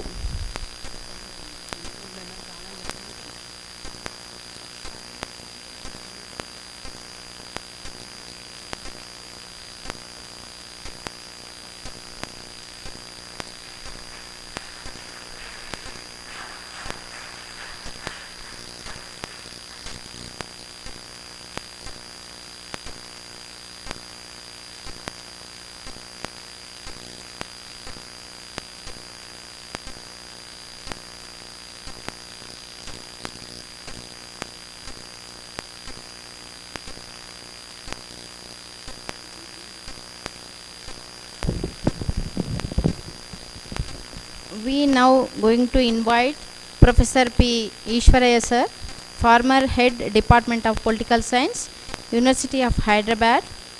His topic is reshaping gender dynamics towards equality in Indian society. Sir, please come on and to the dais and deliver a lecture. Sir, please precise only 6 minutes. Precise only 6 minutes.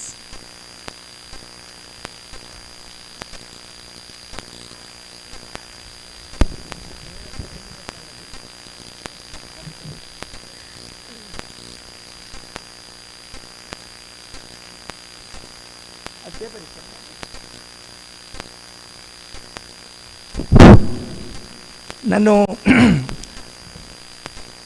ప్రియమైన ఆడియన్స్కి మరియు organiser అందరికీ శ్రీదేవి నాయకత్వంలో పనిచేస్తున్న women cell members అందరికీ thanks. అయితే నేను చాలా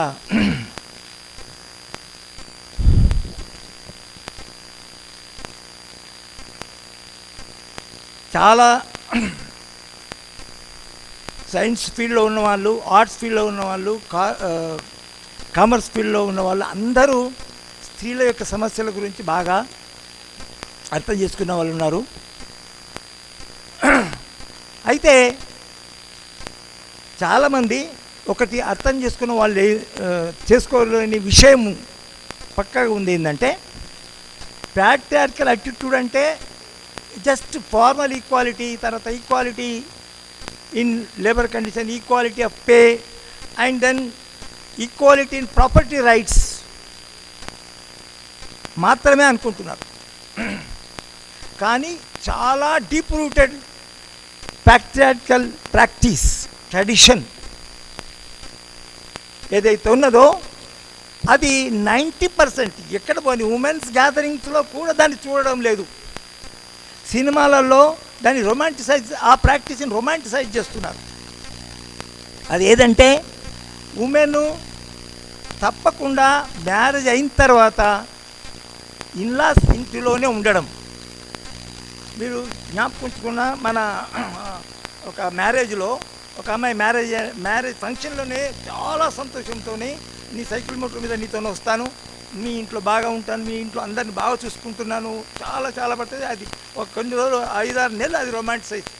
అది అంటే సారీ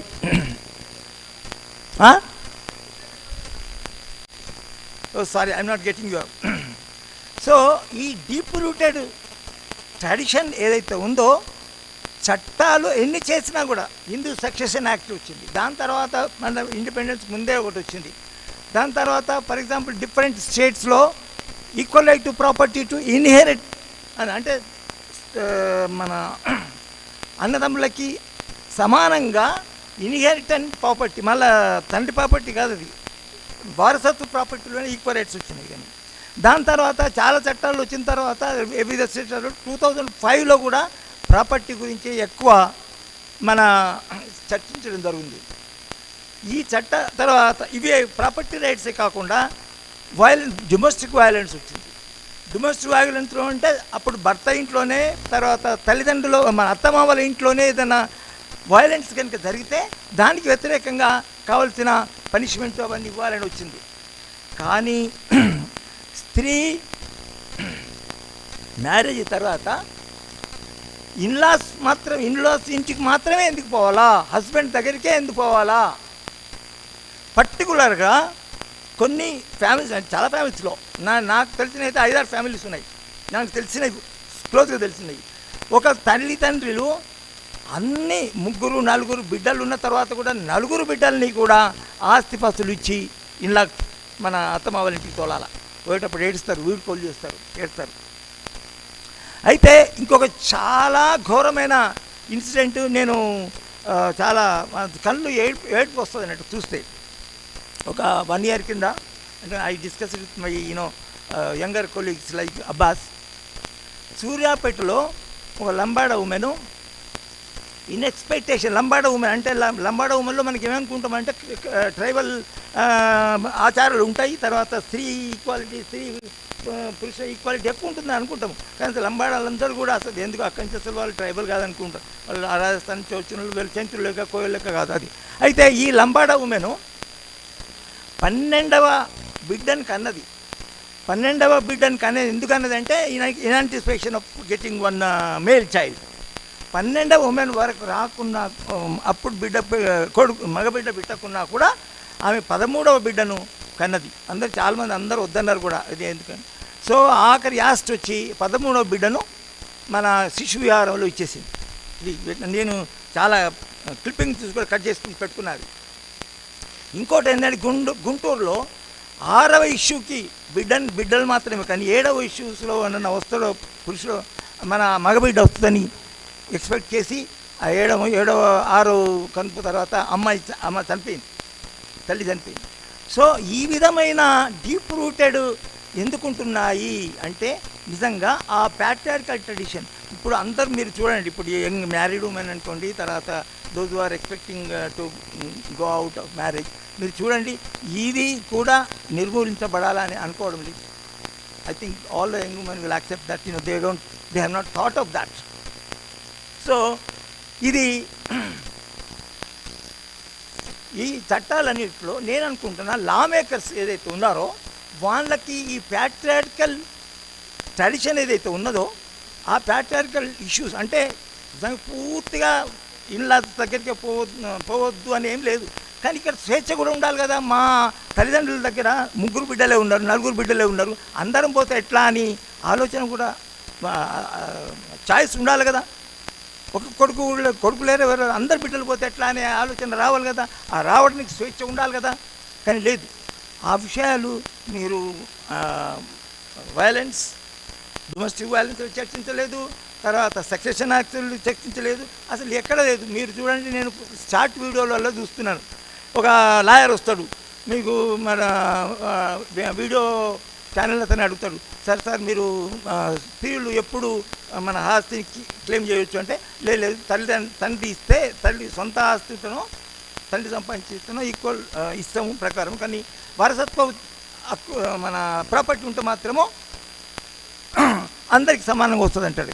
ప్రతి ఆడోళ్ళు మగోళ్ళు అందరూ లాయర్స్ అందరూ అదే మాట్లాడతారు. కానీ ఈ ప్యాట్రియార్కల్ ట్రెడిషన్ అంటే లా చదివిన వాళ్ళు కావచ్చు, ఎంఏ ఎల్ఎల్బి రీసెర్చ్ చేసుకొని వాళ్ళు కూడా ప్యాట్రియార్కీ నుంచి సరైన బాగోలేదు. నేను అనేది ఏంటంటే లా మేకింగ్లో ఈ విషయాలు ప్యాట్రియార్కల్ అంటే అనేది మనం అనుకునేది ఇంపెడిమెంట్స్ ఇన్ ఉమెన్ గ్రోత్ అన్నప్పుడు అసలు మన ఆడోళ్ళు పుట్టకుంటేనే ముందే ఆడోళ్ళు ముందే పుట్టకముందే మనము ఊంబులో ఉన్నప్పుడే వాళ్ళను అబార్షన్ చేయించడమో లేకపోతే దొంగతనాన్ని ఫీల్డ్ సైడ్ చేయించడమో చేస్తున్నాం మనం. నిజానికి మా సీనియర్ సిటిజన్స్ అసోసియేషన్ ఒకటి ఉంది, దాని మీద పెద్ద ఒక చర్చ జరిగింది. అసలు ఫీల్డ్ సైడ్స్ ఎందుకు అవుతున్నాయంటే ముందుగానే ఆడపిల్లలు ఉన్నాయని, అని మీకు కూడా తెలుసు అది.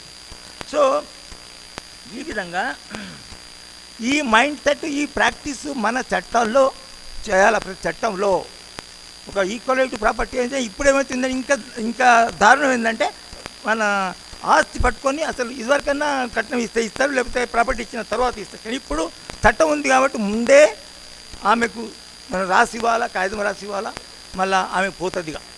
సో ఈ విధంగా నేను అనేది ఏంటంటే లా మేకింగ్లో మనం అందరూ చూడాలి, సైంటిస్టులు కానీ ఎవరైనా చూడాలి. ఏంటంటే ఈ patriarchal practice of going and living only in the in-laws house, only in the husband's house, and tell everything, do everything whatever they say.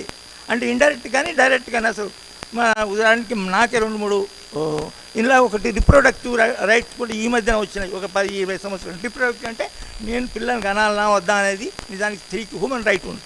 కానీ అలా అత్తగారింటికి పోయినప్పుడు అసలు వాళ్ళు పిల్లలు కనాలంటే కనాలా, మీకు ఎడ్యుకేషన్ ఉండని ఇంకేమైనా ఉండని, ఇష్టం లేకపోయింది. కొందరు ఉండాలనుకున్నాను. మా డిపార్ట్మెంట్లో ఒక ప్రొఫెసర్ ఉంది, ఆమె అసలు పిల్లలు కాలేదు, ఆమె ప్రోగ్రెస్ కొరకు తర్వాత ఒక అమ్మాయిని చదువుకుంది. మేము అందరం అప్రిషియేట్ చేస్తే ఇంకో 2వ అమ్మాయిని కూడా చదువుకుంది. సో ఆ స్వేచ్ఛ లేదు. అంటే నేను ఈ స్వేచ్ఛ అనే దానికి వచ్చినప్పుడే, దానికి మన అన్ని విషయాలలో మన స్త్రీకి స్వేచ్ఛ వచ్చినప్పుడే మన ఈ ప్యాట్రియార్కల్ రూట్ అంటే ఉదాహరణకి చెప్తున్నా, ఒక కపుల్కి 10 మంది బిడ్డలు ఉన్నారు. 10 మంది బిడ్డలను బయటకు తోలాలుగుతారండి. ఇప్పుడు లేరనుకోండి, కొంచెం 5 ఉన్నారు, 5 బిడ్డలను బయటకు తోలాలి. కానీ చట్టంలో మనం చేస్తే ఎవరైతే 5 బిడ్డలు ఉన్నారో అందులో ఆ తల్లిదండ్రులు తమకి ఒక బిడ్డను తన ఇంట్లో ఉంచుకోవడము, అల్లుని ఉంచుకోవడము హక్కు ఇవ్వాలా? అసలు తోలనక్కర్లేదు. మనం చట్టం చేసారు అనుకోండి, చట్టం చేయండి ఏది కాదండి. ఎందుకంటే ఉదాహరణకు ఒక సెమినార్లో నేను పార్టిసిపేట్ చేశాను, women seminar, BC study circle ఉంది లైబ్రరీలో. అందులో ఏమన్నారంటే కేసీఆర్ అసలు ఒక ఉమెన్ కూడా పెట్టలేదు ఫస్ట్ మినిస్ట్రీలో. నేను మాట్లాడానంటే రూల్స్ చేసుకోవాలండి, రూల్స్ కూడా కొట్లాడాలి. మనము రూల్స్ కొట్లాడితే మనం కేసీఆర్ అయినా ఎవరైనా కోర్టుకు ముందు వెళ్ళవచ్చు. అంటే ఏంటి, మినిస్ట్రీలో తప్పకుండా ఇంతమంది స్త్రీలు మినిస్ట్రీలో ఉండాలా, అప్పటిది మొదలు పెట్టాను. నేను ఇంతకంటే ఎక్కువ మాట్లాడదలుచుకోలేదు. సో ఈ practical deep rooted patriarchal traditions మీదే కాదు, ఇంకా ఏదైనా కూడా ఏ విధంగా ఆమె యొక్క స్త్రీ యొక్క స్వేచ్ఛను పోగొట్టకుండా ఉండాలి. అంటే నేను నిజంగా చెప్తే నా పర్సనల్ ప్రాక్టీసే ఉంది. మా బిడ్డ ఎంబీబీఎస్ పోయిన తర్వాత చికాగోకి పోయింది. చికాగో పోయిన తర్వాత ఆమె ఇంకో మన ఎంఎస్ యుఎస్ఏలో ఇంకో ఎక్కువ పరీక్ష చేసి డాక్టరేట్ చేసింది. ఆమె చదువులోనే పడిపోయింది డాక్టరేట్. అయితే వాళ్ళ తల్లిదండ్రులు అల్లుడు వచ్చి నన్ను అడిగారు, ఏంటి మీ అమ్మాయికి మేము పిల్లలు పెట్టుకుంటే. మా అల్లుడు ఏమన్నాడంటే, నిజానికి చెప్తే బాగా వాస్తవం ఏందో తెలుస్తుంది కదా, ఏమన్నాడంటే నేను పిల్లలను కనుక్కుంటే నేను విడిచిపెడతాను అన్నాడు. మా ఆమె మొదటి బాధ అప్పుడే చనిపోయింది. అప్పుడు నాకు ఏడుపు వచ్చింది. సో ఈ విధమైన ప్రాక్టీస్ ఇంకా ఉన్నది. ఇంకొకటి ఏంటంటే, last but not the least, ఒక ఎంబీబీఎస్ డాక్టర్ చేసింది. అయితే మ్యారేజ్ అయిన తర్వాత యూఎస్ఏ పోయింది. అయితే ఎంబీబీఎస్లో మళ్ళీ చదివిన తర్వాత అక్కడ యుఎస్ఎంఎల్ఏ అని ఒకటి ఉంటుంది, అది పాస్ కావాలా అమెరికాలో చదువుకోవాలంటే. ఎందుకంటే ఎంబీబీఎస్ ఈజ్ విధంగా యూకే ప్రాక్టీస్, అది యూకేలో వర్కౌట్ అవుతుంది కానీ అక్కడ కరెక్ట్. అయితే ఏమైంది, ఆమెకు పాపము ఎంబీబీఎస్ వాళ్ళ యుఎస్ఎంఏలో ఫెయిల్ అయింది. తర్వాత ఈమె చదివిన ఎంబీబీఎస్ అక్కడ పనికి రాలేదు, కాబట్టి అక్కడనే ఉండిపోయినాను. సో ఈ విధంగా ఈ ప్యాట్రియార్కల్ ట్రెడిషన్స్ అన్ని డీప్ రూటెడ్. ఏ విధంగా అంటే కొందరు ప్రోగ్రెసివ్ చదువుకున్న వాళ్ళు చేస్తున్నారనుకోండి, కానీ 90% ఇంకా ఈ డీప్ రూటెడ్ ప్రాక్టీస్ వ్యతిరేకంగా లాయర్స్ కానీ తర్వాత లా మేకర్స్ కానీ ఎవరు అటెండ్ చేయలేదని నేను ముఖ్యంగా చెప్పదలుచుకున్నాను. ఇంకా మీకు ఏమైనా కామెంట్స్ ఉంటే ఇమీడియట్గా నేను చెప్పిన దానికి బ్రీఫ్గా.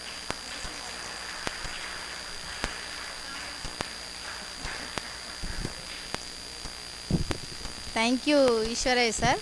మీరు చెప్పిన ప్రశ్నకు సమాధానం లేదు మన భారతదేశంలో.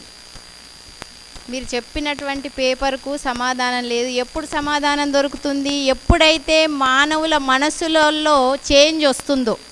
స్త్రీ కానీ పురుషుడు కానీ, ఇక్కడ ఎవరు అతిథులు కాదు, పురుషుడు స్త్రీ ఇద్దరు సమాలోచనతోని సంఘములో ఎవరికి వారు ఏంది అనేటువంటి తెలుసుకున్న పొజిషన్లోనే ఇది సాధ్యమవుతుంది తప్ప నాకు నేను నాది నాది నీది అన్నప్పుడు ఆ ఈగోలు మొదలవుతాయి. పేట్రియాటిక్ తర్వాత మాతృస్వామ్యం పితృస్వామ్యం అనేటువంటిది ఇది it's a very big constraint sir. ఇది సాధించాలంటే అందరిలో చేంజ్ రావాలి. అది okay. Thank you very much sir for your thought provoking lecture. And I now going.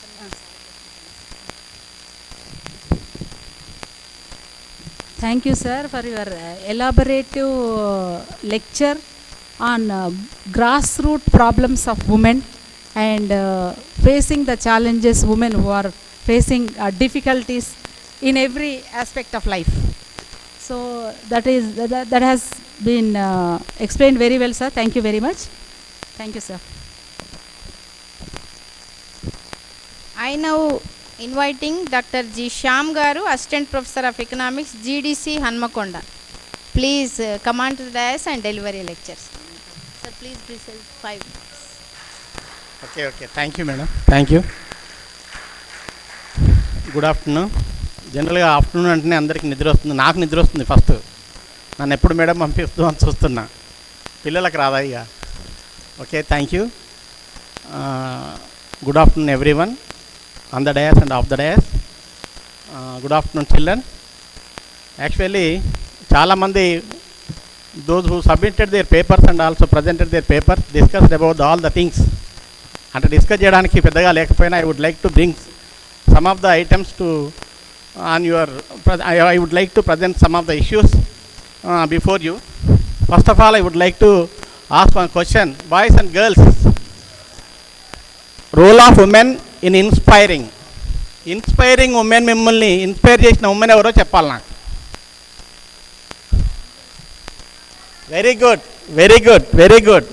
మీరు ఇంకేమైనా చెప్తారేమో అనుకున్నా నేను. మదర్ కంటే గొప్పగా ఇన్స్పైర్ చేసే ఉమెన్ ఎవరు ఉండరు వాస్తవానికి.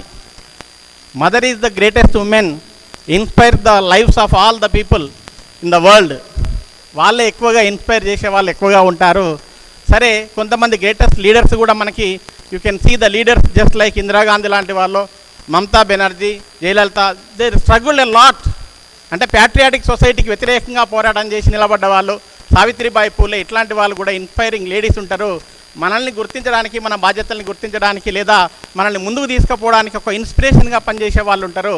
ఆ ఇన్స్పైరింగ్గా ఉండే వాళ్ళ యొక్క సంఖ్య భారతదేశంలో వేళ్ళ మీద లెక్కబెట్టేటట్లే ఉన్నది. అది ఎక్కువ కావాలి. ఎట్లా అవుతుంది అనేది we are discussing today in the international seminar conducted by the city college. Madam Sridevi madam ఆధ్వర్యంలో జరుగుతుంది.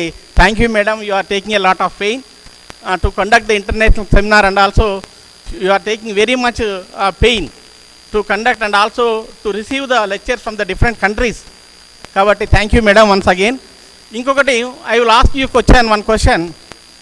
ఇంక్లూజివ్ అంటే ఏంటి? What is the meaning of inclusive? అంటే ఇంకా మనల్ని ఇంకా డెవలప్మెంట్లో కానీ మిగతా వాటిలో కానీ ఆడవాళ్ళంతా ఎక్స్క్లూడెడ్గా ఉన్నారు అని అర్థం. మనం ఇంక్లూజివ్ కాలేదు అంటే we are discussing after 75 years of independence we are discussing about the inclusive అనే మాట మాట్లాడుతున్నాం. అంటే that we are excluded from all the sectors. అంటే ఒక్క సెక్టార్ అని కాదు.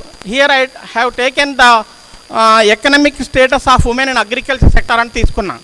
ఎకనమిక్ స్టేటస్ ఆఫ్ అగ్రికల్చర్ అన్నప్పుడు you see the economic status of, ఒకసారి వినండి. మామూలుగా ఎకనమిక్ స్టేటస్ ఆఫ్ అగ్రికల్చర్ని పక్కకు పెట్టేస్తే ఎకనమిక్ స్టేటస్ ఆఫ్ ఎంప్లాయీస్ అని ఒకసారి ఆలోచిద్దాం. మేడం ఇక్కడ చాలామంది మేడమ్స్ చాలామంది జాబ్ చేసే వాళ్ళు ఉన్నారు. మీ అందరికీ ఒక క్వశ్చన్ అడుగుతా మేడం, మీ జీతాలన్నీ మీరే ఖర్చు పెడుతున్నారా, మీ సార్లు ఖర్చు పెడుతున్నారా? ఒకసారి చెప్పండి నాకు. మీరు స్వేచ్ఛగా ఖర్చు పెడుతున్నారా? అంటే you see the power is taken by the, అంటే మీరు ఆలోచించండి, ఉద్యోగాలు చేసే మహిళల యొక్క ఎకనామిక్ పవర్ని మగవాళ్ళు తీసుకుంటున్నప్పుడు how can you estimate the, how can you guess the economic independence and economic freedom of the women in the agriculture sector అనేది మనం ఒకసారి ఆలోచించాలి. ఎందుకంటున్నా అంటే మా మదరు ఒక 65 సంవత్సరాలు వ్యవసాయం చేసింది. ఒకసారి వినండి, మా మదరు 65 సంవత్సరాలు వ్యవసాయం చేసింది. 65 సంవత్సరాలు ఇంటూ 365 లెక్కేంటి, దాదాపుగా 24-25 వేలు చేసింది. I'm talking about economic independence of the agriculture sector అన్నప్పుడు ఆమె పని చేసినప్పుడు ఆదాయం రావాలి కదా, పని చేసినప్పుడు ఎకనామిక్ ఇండిపెండెన్స్ రావాలి కదా. 65 ఏళ్ళల్లా మా నాన్నతో ఎప్పుడు గొడవ పెట్టుకునేది, నీ ముఖానికి నన్ను చీర కొనిచ్చినావా అని.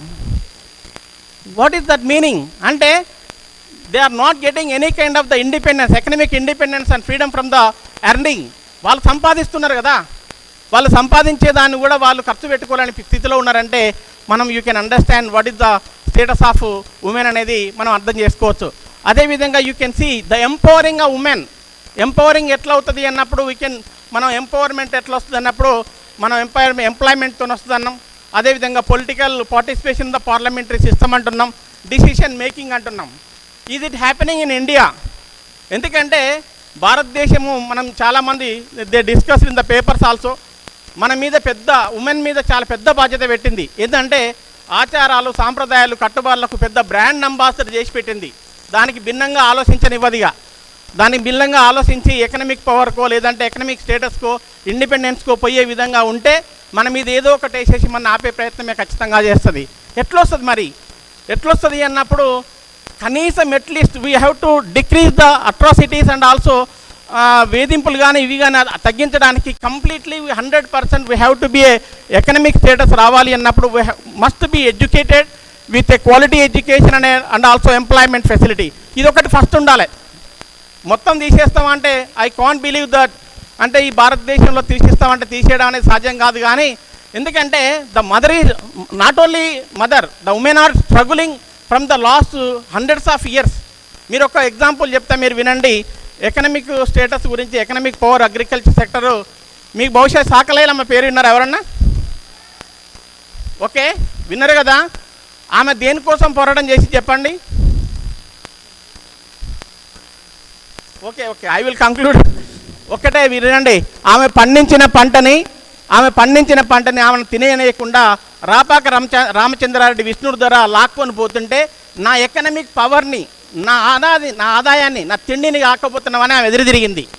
అంటే it is the inspiring story of many ladies. అంటే అట్లా ఉండాలి మనం. మీరు ఎప్పుడైతే అట్లా ఆలోచించగలుగుతారో అట్లా ఉన్నప్పుడు మాత్రమే మనం ఆ రకంగా మనం చేయగలుగుతాం, లేకపోతే కావడం అనేది కాదు. You see the PNDT act వచ్చింది. భారతదేశంలో అమ్మాయిల్ని కాపాడడానికి చాలా పెద్ద యాక్ట్ తీసుకొని వచ్చిన పిఎన్డిటి యాక్ట్. పిఎన్డిటి యాక్ట్ వచ్చిన 1981 నుంచి దాదాపుగా ఇప్పటివరకు దాదాపుగా 3 millions of infanticide deaths you can see in India. 30 లక్షల మంది అమ్మాయిల్ని గర్భంలో చంపేసినాం. ఒక యాక్ట్ ఉంటేనే ఇట్లా అవుతుంది. మరి డెవలప్డ్ స్టేట్స్లో ఉందా అంటే లేదు. వాళ్ళు ప్రెగ్నెంట్ అయిన తర్వాత ఎప్పుడైతే బేబీయా ఫీమేల్ అన్నప్పుడు వాళ్ళు ఆటోమేటిక్గా చెప్పేస్తారు 5th or 6th month female బేబీయా మేల్ బేబీయా చెప్తున్నారు. అక్కడ ఈ యాక్ట్ లేదు. మన దగ్గర ఎందుకు ఉంటుంది? చంపేస్తున్నాం. అంటే that we are not giving any kind of the importance the girl child. అంటే మహిళలకు ఉన్న స్థానం ఏందో మీరు ఆలోచించండి. వీటన్నిటిని ఎదుర్కోవాలంటే మహిళలు ఎంపవర్గా ఉండాలంటే చదువుకోవాలి, ఉద్యోగాలు చేయాలి, పోరాటం చేయాలి. ఈ ఒక్క రోజులో వస్తుందని నేను అనుకోవట్లేదు. You must be aware of all kinds of the things. ఒక చిన్న ఎగ్జాంపుల్ చెప్పేసి వదిలేస్తాను మేడం, దిస్ ద లాస్ట్. చాలా ఉన్నాయి. ఓకే, మామూలుగా ఎంపవర్మెంట్ అన్నప్పుడు పొలిటికల్ థింగ్లో వచ్చినప్పుడు నేను ఒకసారి మహబాద్లో ఎలక్షన్ డ్యూటీ చేస్తున్నప్పుడు రామచంద్రాపురంలో ఒక ఎస్సీ లేడీ ఇద్దమ్మ సర్పంచ్గా ఎన్నికైంది.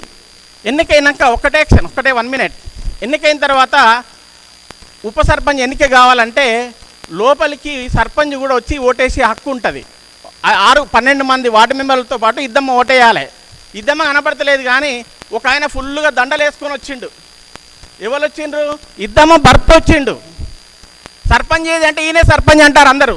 సర్పంచ్ ఆడామే కదనే అంటే లే ఈమె అంటారు, ఆయనే అంటారు. నేను ఎప్పుడే పోలీసు వాళ్ళని పెట్టి ఆయనను పక్కకు పంపించి ఇద్దామా ఇంటికాడ పట్టుకొని రాపు అంటే అప్పుడు పోలీసులు పోయి ఇంటికి పోయి తీసుకొని వచ్చారు.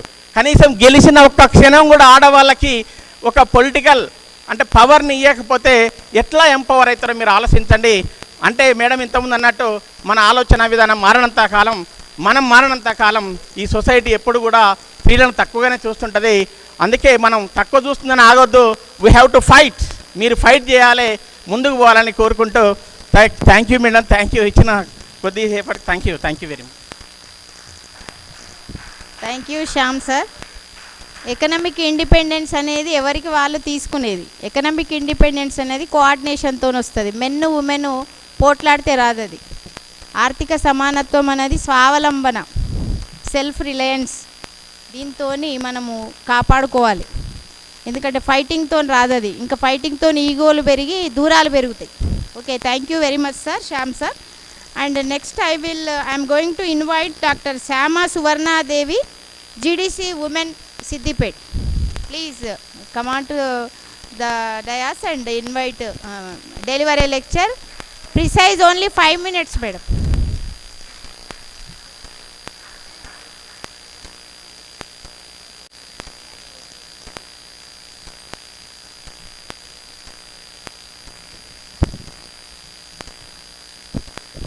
Very good afternoon to all of you. Respected dignitaries on the dais and off the dais, special congrats to Empowerment of Women, Women Empowerment Cell convener Dr. V. Sridevi madam and team madams, and here co-participants, my dear brother and sisters, NSS volunteers, press, and dear discipline and unity and discipline, NCC cadets, and other participants. Very good afternoon, good evening to all of you. I'm not going to take much time. Primary data, secondary data, objectives, hypotheses are different. Now, women are empowering or not. Few things here. Without male, there is no development for female. Without men, no development to women. Now, we all are living in the society for one bird, two wings. Male and female are two wings. Without two wings, that bird cannot fly. Recently, that many people are discussing many things. Finally, only one thing I will discuss. Ravindra Jadeja recently, that now it is a recent topic. He is a cricketer, eminent personality of his wife Rivaba Jadeja, well educated in Gujarat. After marriage, he asked her, "Are you interested in politics? In which field you wanted to shine?" He asked. Immediately she told, "I want to live in politics." Her husband agreed that, and both of them, they are very happy in the family. From the ward member to president of anything, and president, prime ministers, anything, ward member, sarpanch, from here, from family to universe. Without support, nobody can live. Male support is there from father, brother, husband, officer, anybody. Without male support, we are not going to live. Without female support, there is no development to men also. So, all are equal in the society. This is my topic. Many things are there. Thanks you for your acceptance and listening. Thanks a lot to this college and Women Empowerment Cell. My special thanks to dignitaries and Sridevi madam.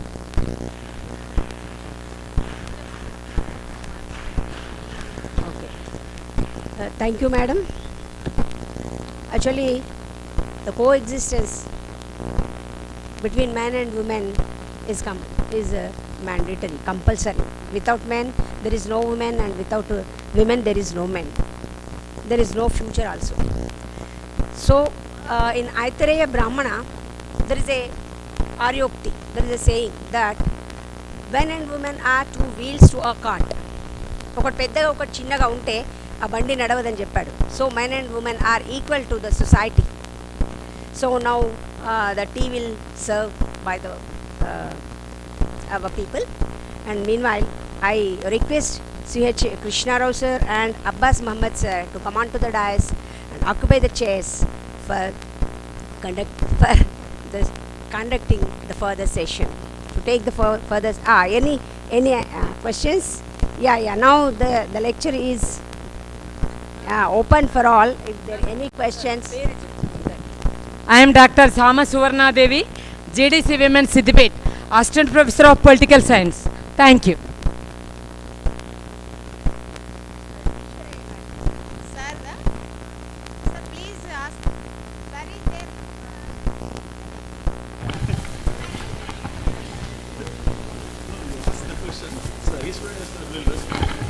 Sir professor Eshwaraiah garu మీరు చాలా బాగా present చేశారండి. ఒక చిన్న ప్రశ్న, అంటే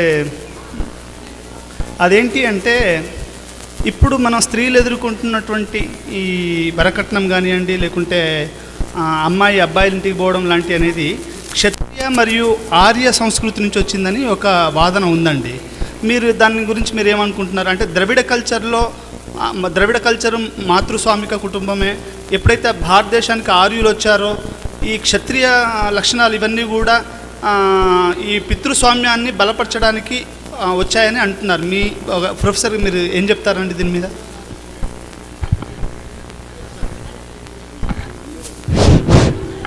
అది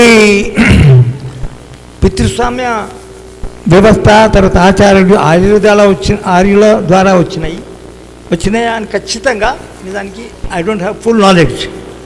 but on the whole ప్రపంచం మొత్తంగా, తర్వాత వాళ్ళ ఇన్ఫ్లుయెన్స్ మన దేశంలో కూడా పితృస్వామ్య ఆచారాలు సాంప్రదాయాలు వచ్చి ఉమెన్ పర్టికులర్గా ఉమెన్ మీద మ్యాన్ డామినేట్ చేయడానికి, తర్వాత మన ఆస్తి హక్కు మన పురుషుడు సంపాదించిన తర్వాత దాంతోపాటు స్త్రీ మీద కూడా డామినేషన్ సంపాదించింది మాత్రము. I think you have read the book written by Engels, origin of the family, private property and the state. So ఈ ద్రవిడుల్ది ఇది కానీ ఆర్యుల ద్వారా వచ్చింది అనేది ఖచ్చితంగా నాకు తెలియదు. Thank you very much. I will look into the matter. Kovvur Ramesh.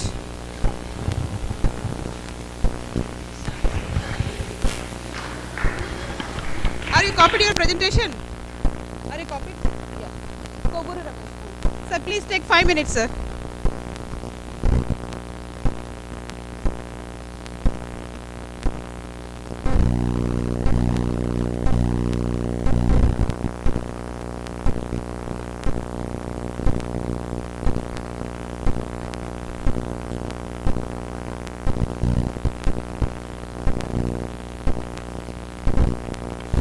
Yeah, hello.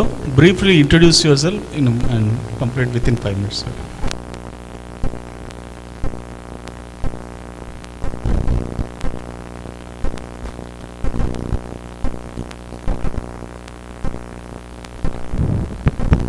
Okay.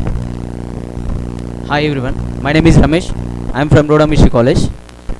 My topic is a case study on SC women through financial inclusion program in Gollagodam. The Gollagodam is located in Turkapalli Mandal, Bhonagiri district. Why I am choosing this topic? Because of most of the SC or ST women are not empowered in many villages. Now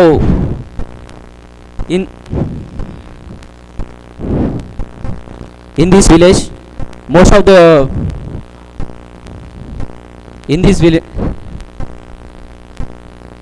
in Turkapalli, Bhonagiri, Narkelpalli mandals in 1990, Pilpu organizations was introduced, mutually added cooperative societies. In these MAC societies and SSG groups, all SC women are members in these groups. So these thrift societies have become a platform to train women in all aspects of saving money, maintaining records, teaching groups members and all leading financial groups. And these SSG and MACS societies are very much useful in their daily life and their sustainable life, leading in daily activities. The most of the we know sustainable development goals is 17. These max societies and SHGs are covering almost 7 goals. Goal number 1 is no poverty. Goal number 2 is zero hunger. Goal 4 quality education. 5 gender equality. 6 is clean water and sanitation. 8 decent work and economic growth. 10 is reduce inequalities with their interventions. We especially talk about quality education. Most of the women, their children give to best education to their children. In Golagudam only have primary school 1 to 5th, and also the women are giving priority to their children to sending outside of village and cities and metro cities. There almost are graduates and intermediate students are many implementation in quality education. And also we talk about clean water and sanitation. There almost all members are women and families using preferred to source of clean water and sanitation. They are also affect to the clean water daily buying and outside of purified water. Next one, social demographic conditions.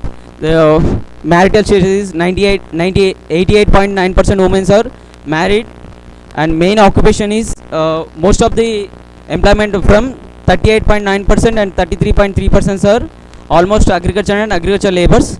Most of the qualifications is 83% are illiterate, but they know about importance of education, so women are giving priority to education. Most of the people, 44.4% families have income is above 75%. So they're also using technology in agriculture and their regular life, and 83% people have motorcycles, and they have almost they don't know 55% people they don't know have dry land. This is the data. Almost all 77.8% people are government houses. Their lives in SHG groups and max societies using their improvement of their daily life, buying livestocks. 38.9% people have buffalo, cow, ox, and 22.2% people have sheep, goats, and 38.9% people have poultry, birds, and 5.6% other. Concluding. Last two. Oh, this is the SHG and MAG societies giving loan to the every member to 10,000 to 2 lakhs is group every month based on their needs. Interest rate is very low compared to other private members. Women used the loan amount in developing assets and improved their standards of living. Most of the women are illiterate, but their kids are studying in private schools and in college in metro cities. The conclusion is the loans taken by women are used by them for agricultural investment, purchase of livestock, children's education, purchase of essentials, and install small grocery shops.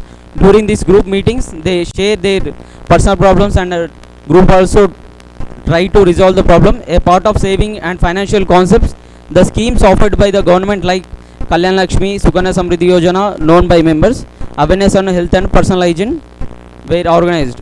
Oh, this is the most important.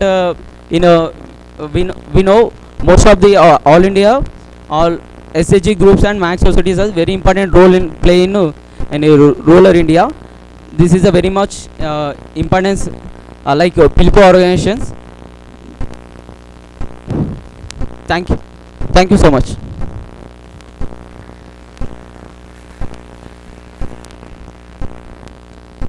Thank you, Ramesh garu. Next presentation, Jyoti Basu. She's there. Jyoti Basu, Assistant Professor, Indira Mahindra School of Education, Mahindra University, Hyderabad. Okay, next online presentations. Mrs. Rabia Ismail, Gender Equality and NEP 2020.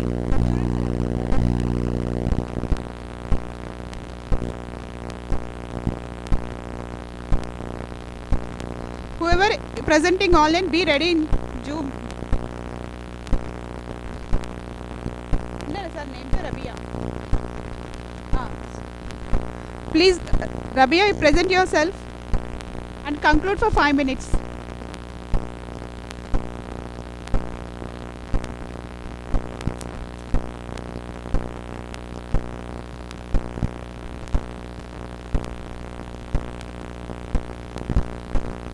Hello.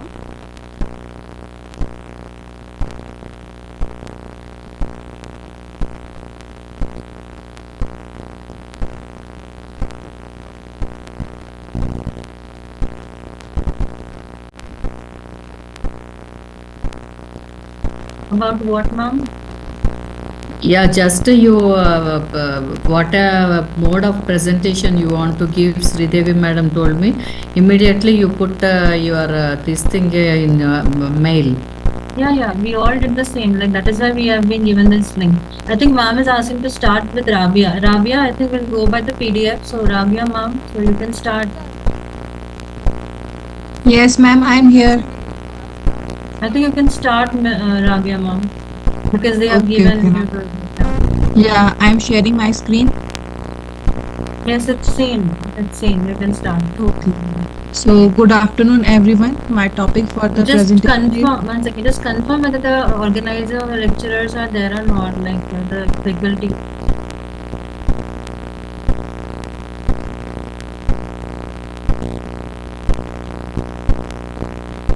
Yeah, we are here, madam. We are listening. Ma'am, can I start? So, the topic of my presentation is gender equality.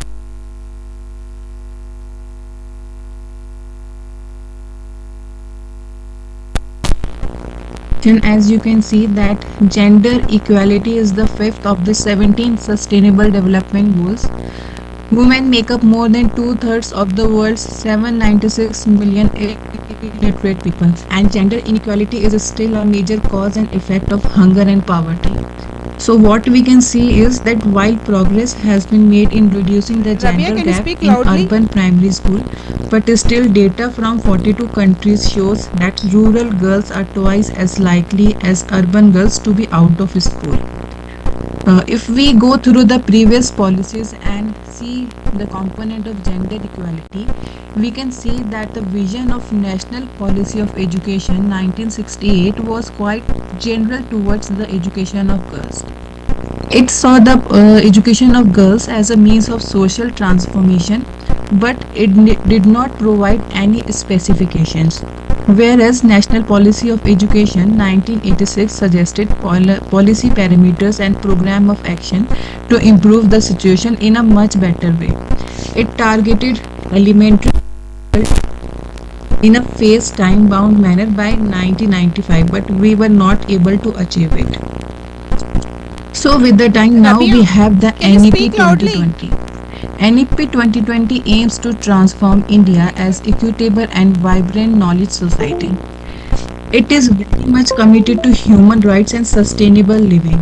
And according to the policy, gender equality being the most Rabia. underachieved human right in India.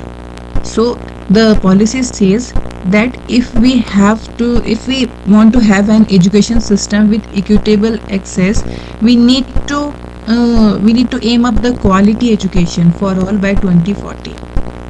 In the policy, the marginalized and socially economically disadvantaged group is there, which includes females, and they have been given due importance.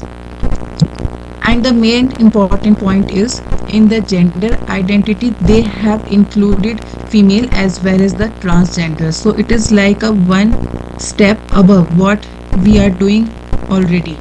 So the inclusion of transgenders in the policy presented a humane and inclusive approach of the policy. Also, women make up about half of underrepresented groups based on gender identity. The policy tries to understand the role of women in the society and importance of providing quality education to them. So what are the various aspects that have been discussed in the policy? They are discussed at the two levels, school level and higher education level. So for school level, they are suggesting that there should be expansion of NIOS first, because most of the girls drop out of the school because of the family problems or because of the mindset of the parents. Also, they have also been focusing on the value education.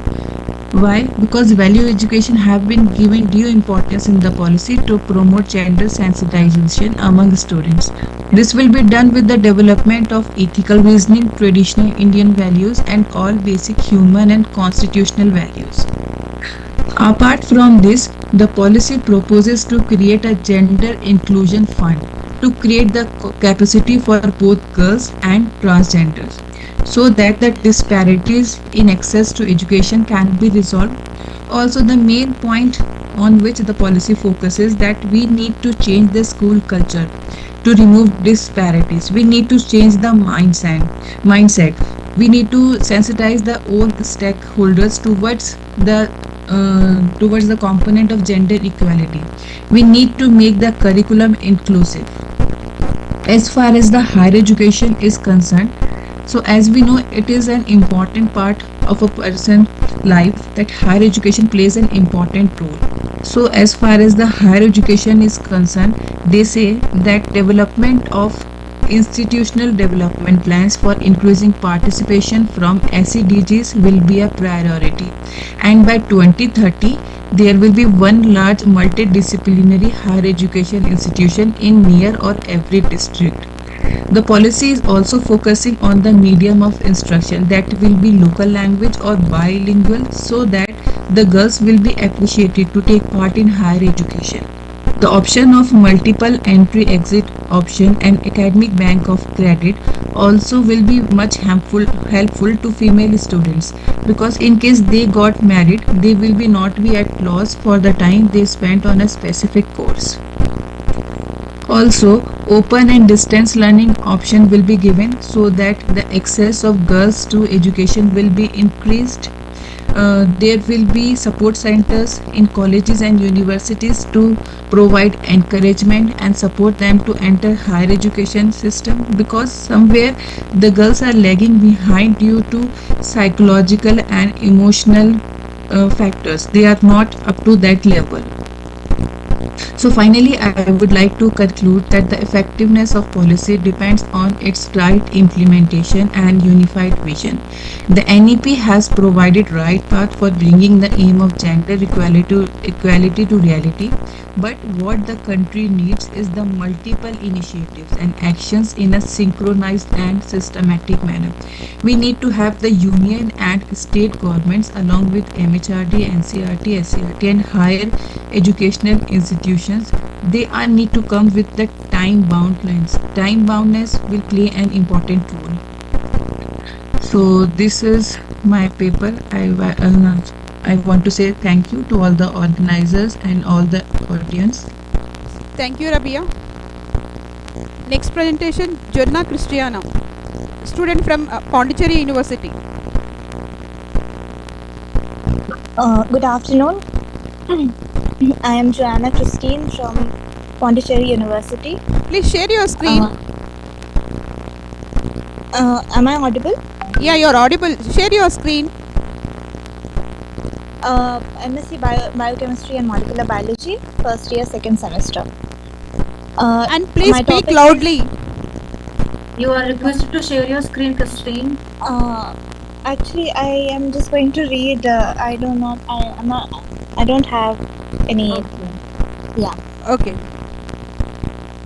My topic is role of Indian women in STEM, challenges and achievements.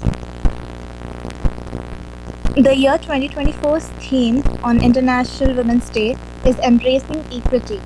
The theme emphasizes on creating a world where women and girls can thrive without any limitations. Today, many nations have laid additional thrust on higher education, as the progress of the nation depends on education, research, modernization, and innovation. The United Nations adopted Sustainable Development Goals in 2015, which aims to provide access to quality education and achieve gender parity by 2030. There are 17 SDGs, and the fourth and fifth focus on quality education and gender equality, respectively. The fourth SDG states achieving inclusive and quality education for all reaffirms the belief that education is one of the most powerful and proven vehicles for sustainable development. It also aims to achieve universal access to quality higher education. The fifth SDG emphasizes on ending all discrimination against women and girls for sustainable future. Empowering women and girls helps economic growth and development. It also speaks of encouraging more women leaders to achieve greater gender equality. The present paper makes an attempt to study the role and status of women in significant fields like science, technology, engineering, and mathematics. It also looks into some of the complex issues women encounter and discusses measures initiated by the government to bring and retain women in STEM. India, with the thrust from United Nations through Sustainable Development Goals and the various schemes implemented by the government, is Sienna, trying can you to speak increase the loudly? enrollment and participation of women in STEM. STEM stands for science, technology, engineering, and mathematics. Countries like India need STEM education as students and research scholars learn to apply theoretical principles from these fields to solve real-world problems. It enables them to foster original ideas, think critically, innovate, and develop creativity. STEM education is crucial in today's technologically driven society as it prepares young learners to build thriving careers such as robotics, computer science, biotechnology, data science, and renewable energy. Encouraging STEM education strengthens scientific and technological advancements which stabilize the economy of the nation. It also helps in addressing global challenges like disinformation, debt crisis, climate change, healthcare, mental health, food insecurity, and cybersecurity. The recent All India Survey on Higher Education report covers detailed information on the enrollment of women in higher educational institutions across the country. The survey suggests a steady increase in female enrollment in science. Undergraduate level, 52%. Postgraduate level, 61.3%. PhD level, 48.8%. The study also suggests that at PhD level, female enrollment, specifically in STEM education, rose from 38.4% in 2014 to 2015 to 42.6% in 2021 to 2022. The representation of females continues to remain poor in engineering and technical courses at 21.1% against 70.9% male students. The report from National Science Foundation in 2023 shows that 52% of women enrolled in STEM, but only 29% joined STEM workforce. NSF also states that the representation of women in information technology is a mere 19%. A majority of women face gender divide in academic and professional settings despite possessing equal academic strengths and technical know-how. The gender gap in Indian science resembles a pyramid. Large participation of women is found at the entry level, but the numbers diminish at higher levels. The retention rate of women in science workforce is not very encouraging, even though the number of female PhD scholars has increased. The leaky pipeline in the domain of STEM leads women to drop out, which leaves fewer women taking leadership roles as professional engineers and scientists. Some of the reasons Christina, can you conclude your session? Female workforce can be the dual role syndrome which women face, where professional decisions are largely affected by domestic responsibilities. Christine, you are asked to conclude it. Okay. Restoring the leaky pipeline and encouraging women in STEM fields is the need of the hour. The government brought in manifold schemes like the Vigyan Jyoti by Christiana, the please conclude Department of yourself. Science and Technology, which encourages female participation for meritorious girls in high school to pursue STEM at young age. Many other many other things like that gender advancement for transforming institutions has a chapter focused on ensuring equality for women in STEM fields. It works in close cooperation with knowledge and involvement research advancement through nurturing. The Kiran program. The Kiran program helps women scientists and researchers find opportunities, especially for those who have returned from a mid-career break. In 2022, an initiative called Women in Engineering, Science and Technology was launched. And recently there was Swati portal which was launched, which aims to correct the gender ratio in the field of science. Lastly, I would say the push and support from home and then from the society would motivate more number of people to explore the STEM fields and build successful careers with leadership roles. Thank you. Thank you for the opportunity. Thank you, Christiana. Next presentation. Madhalini Dembel, School of International Studies and Disposer of Gujarat University, Ahmedabad, India. Please take 5 minutes only for each session.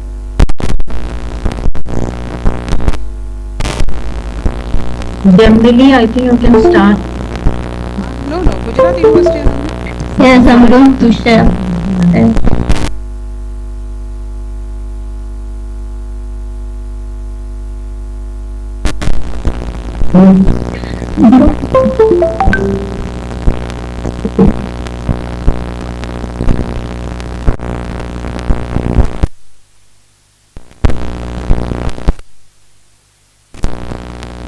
He is working in this university. He is actually from West Africa.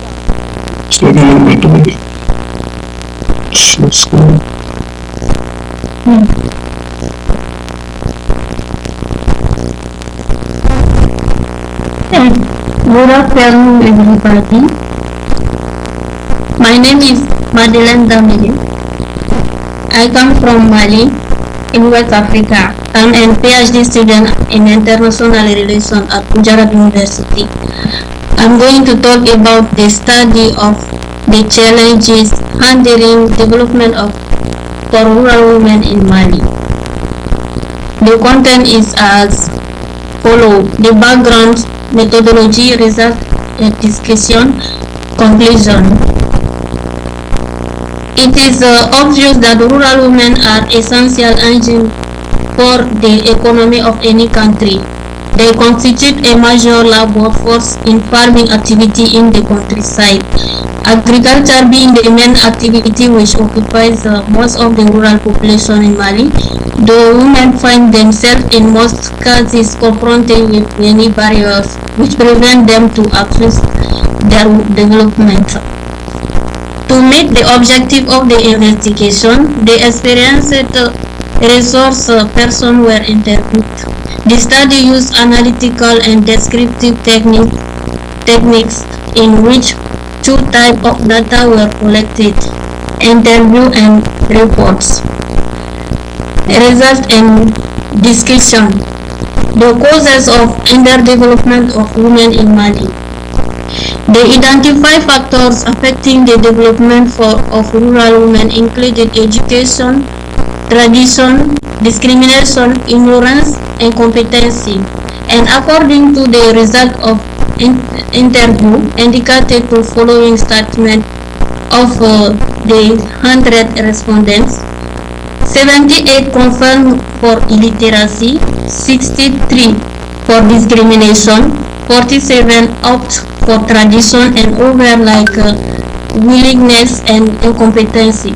And according to them, these factors complicate more the development of these women. The unemployment of women in Mali. Rural women face poverty due to limited employment opportunity, mainly confined to field work, gardening, and small-scale commercial endeavors. It was observed that the informal employment rate is higher in rural areas compared to urban areas. While the unemployment rate is very low in the urban area than in rural areas. The lack of awareness about women empowerment. Rural women encounter substantial obstacles in accessing information about women's rights, with many lacking awareness of their rights. And according to the survey, 46% of respondents acknowledge that the rights of rural women are upheld compared to their counterparts in the urban areas. Approximately 27% of respondents perceive a general lack of respect of women's rights in Mali, particularly in rural areas. And there are the challenges with credit availability also.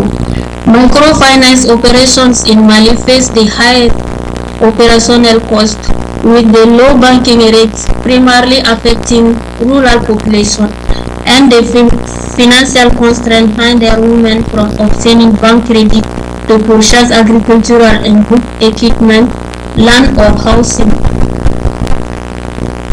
Discussion. The mentioned causes of underdevelopment of rural women were also conformed to the observation of Mohammed Khan, where they have stipulated that the causes of rural poverty are complex and multiple, including elements relating to culture, climate, gender inequality, markets, and action public authorities.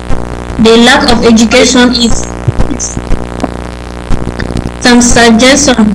We have to establish professional training centers in rural areas, provide opportunities to all women in Mali without discrimination or marginalization, and implement a special credit mechanism for women based on their income, to allocate cultivable land and train them in proper agricultural methods to ensure good yields.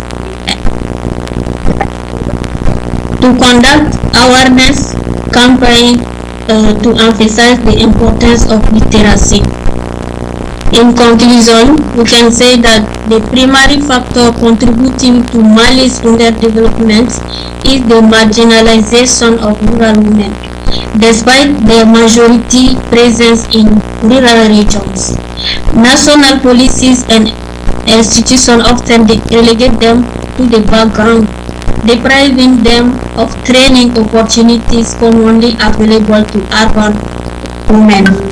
These rights must be universally applicable, benefiting all women across rural and urban population. Thank you for your attention. Thank you, Dimple. Next presentation, Chinyi Win, research scholar in Indian Institute of Sustainable Gujarat University, Hyderabad. He is from Myanmar.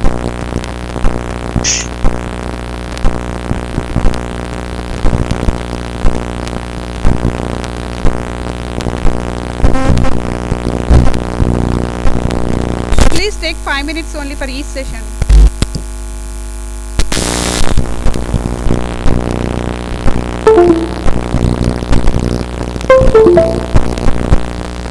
Afternoon, ma'am.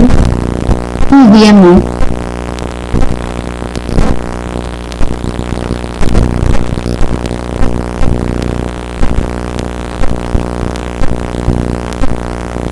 Are you speaking Chinese? Yes, Sorry if ma'am. I'm pronouncing your name correctly. Yes, can I write now, ma'am? We can see your slide. Yes, I can see, ma'am. My name is Chinyi. I am a research scholar of the Institute of Sustainability at Korea University.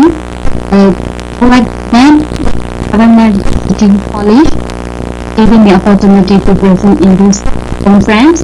Today, I would like to present my research topic about literature, customer actions, and participation to what organization content. Slide shows that the contact realizer, question of the literature, matter of the study, object of the study, conclusion and suggestion, and what slide shows action, Social and environmental learn a right of only women be then others are facial safer conversion, high quality and digital environment in the standard. Globally, there is growing awareness on how to environmental protection, sustainable agricultural practices, as well as impact organic inputs such as pesticide and fertilizer, the degradation of the soil and environment and habitat. Have a move toward organic farming and consumption of organic food products. The review of the smart attitude, which is in the toward organic food products. This shows there are three objectives in the study. The first one to review customer attitudes and its intention toward organic food products. Second one to understand the impact of nutritive organic food production. The third one to develop a conceptual framework for future research. This slide shows literature review of implementing factors. It was not mentioned detail in overlay, so that I also the fact implementing factors is the customer knowledge. Customer knowledge have a they are toward organic food. The scan implementing has questionnaire customer attitudes to buy organic food. Environmental methodology and discussion in organic and environmental production to have a positive attitude toward organic food. Customer when a customer order organic food product get decision by themselves. Subjective means when a customer board purchase organic food product to advice from their friends, worker and friend group. As is one of the book that influence the customer organic food product. A variability related to the level of heat or difficulty to achieve expensive product or service. Thinking level, customer product awareness organic labeling. Highly influence intention to achieve organic food. Study methodology of the study. In this study, students invited the food and the scholar. Methodology use the food process and identification scale, scanning scale, scale, the model scale. In identification scale, insulated and the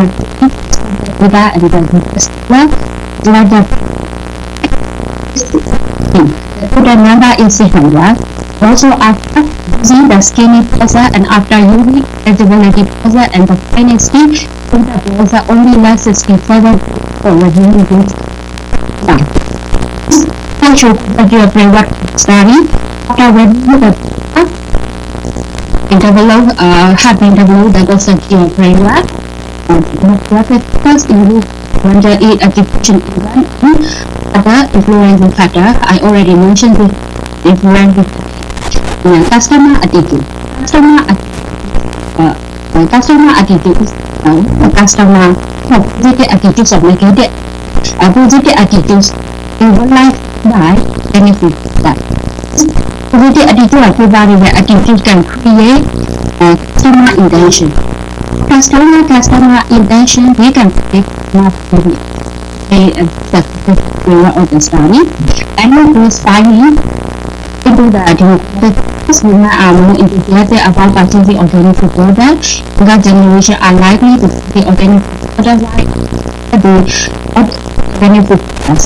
And more educated customers are likely to buy purchasing organic food products, and high income customers buy organic food products and have questioned customers a positive attitude and intention to buy organic food products.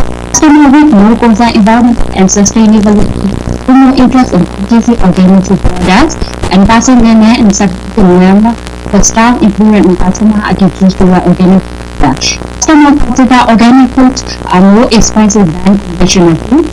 Now, customers see them and environment of organic food directly towards the customer to organic food products. A limited availability of organic food products in the market reduce the customer attention. For this slide show the hypothesis, customer attitude, intention, and behavior are closely related.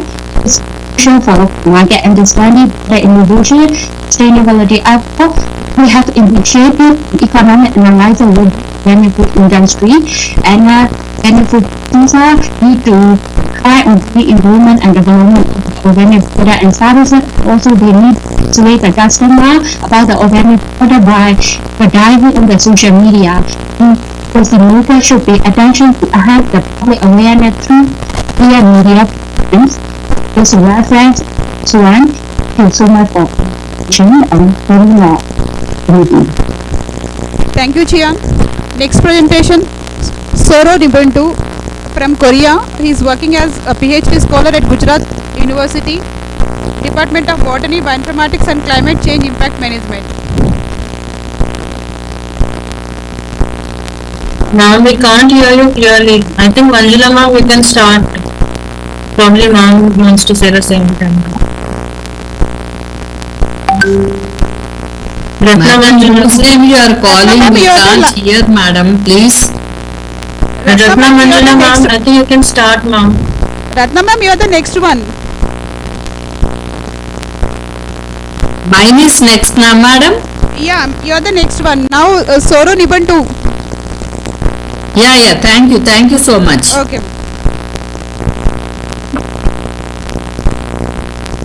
చూడండి మా voice వాళ్ళకి వినిపిస్తుందో లేదో.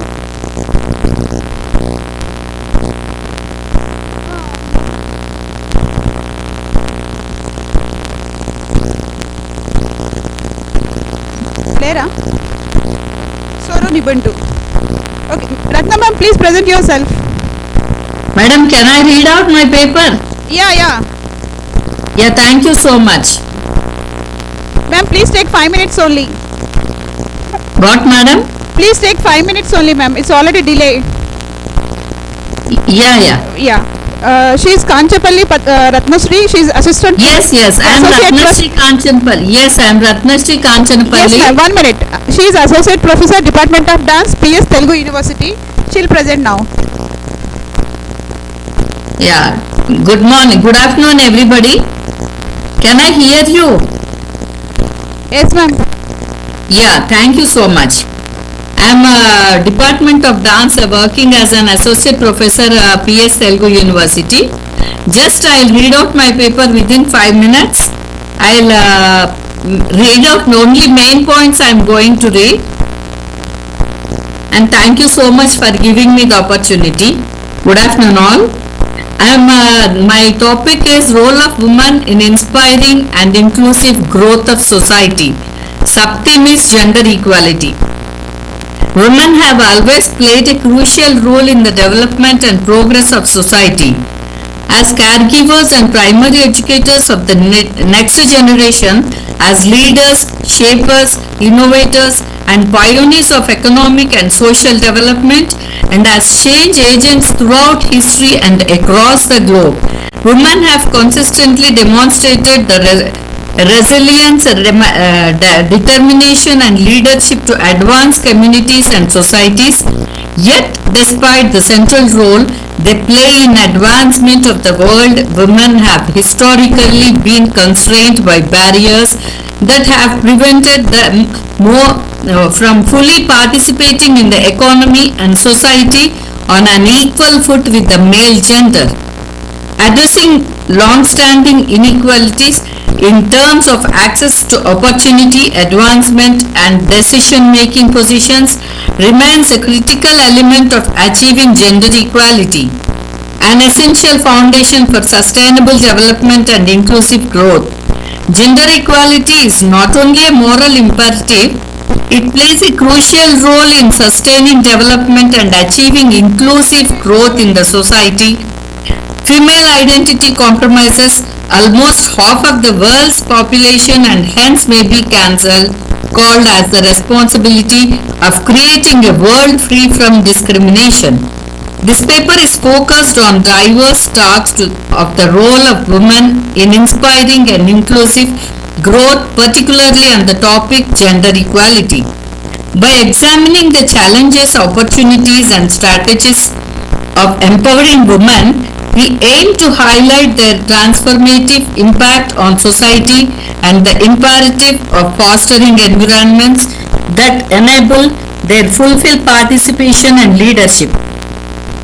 Historical context.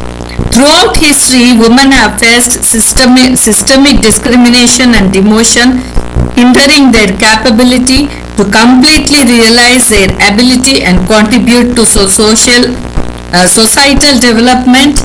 Male-controlled structures, cultural norms, and prison constraints have perpetuated gender inequalities, relegating ladies to subordinate roles in each public and private spheres. Just a decade in the past, womankind have been brought up from their early life simply to devote their lives to take care of their homes. There had been times when a woman was not allowed to step out of the house. A woman was recognized in the society by her father or husband's name. Major social evils like sati, widow remarriages have been abolished through our social reformers. However, no matter these boundaries, women have continually confirmed resilience, ingenuity, and management challenged social reforms, societal norms, and drove fine changes. In the last few decades, tremendous strides have been moved towards gender equality, propelled via worldwide moves, advocacy efforts, and coverage interventions. The adoption of worldwide frameworks consisting of the Beijing Declaration and Platform for Action and the Sustainable Development Goals had underscored the importance of gender equality as a significant concept of sustainable development. Yet, no progress and chronic inequalities continue, emphasizing the want for concrete concerted action to break those limitations and create a comprehensive society.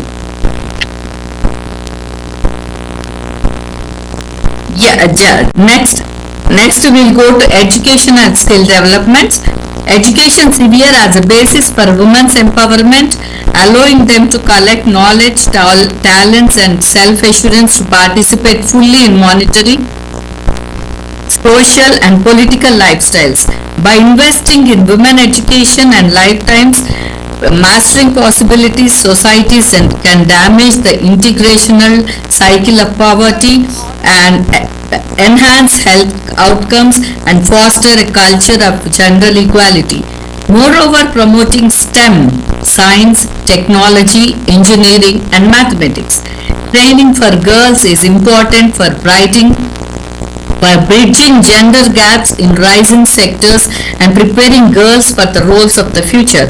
However, access to quality education remains difficult, particularly in developing countries and marginalized communities. Structural barriers such as poverty, cultural norms, and gender-based violence often block girls' access to schooling and limit their educational access. Addressing these boundaries requires targeted interventions along with the availability of scholarship, infrastructure development, instructor schooling, and cognizance elevating campaigns, and most significantly, parents need to educate their children from a smooth age about respecting all the genders and significance of gender equality.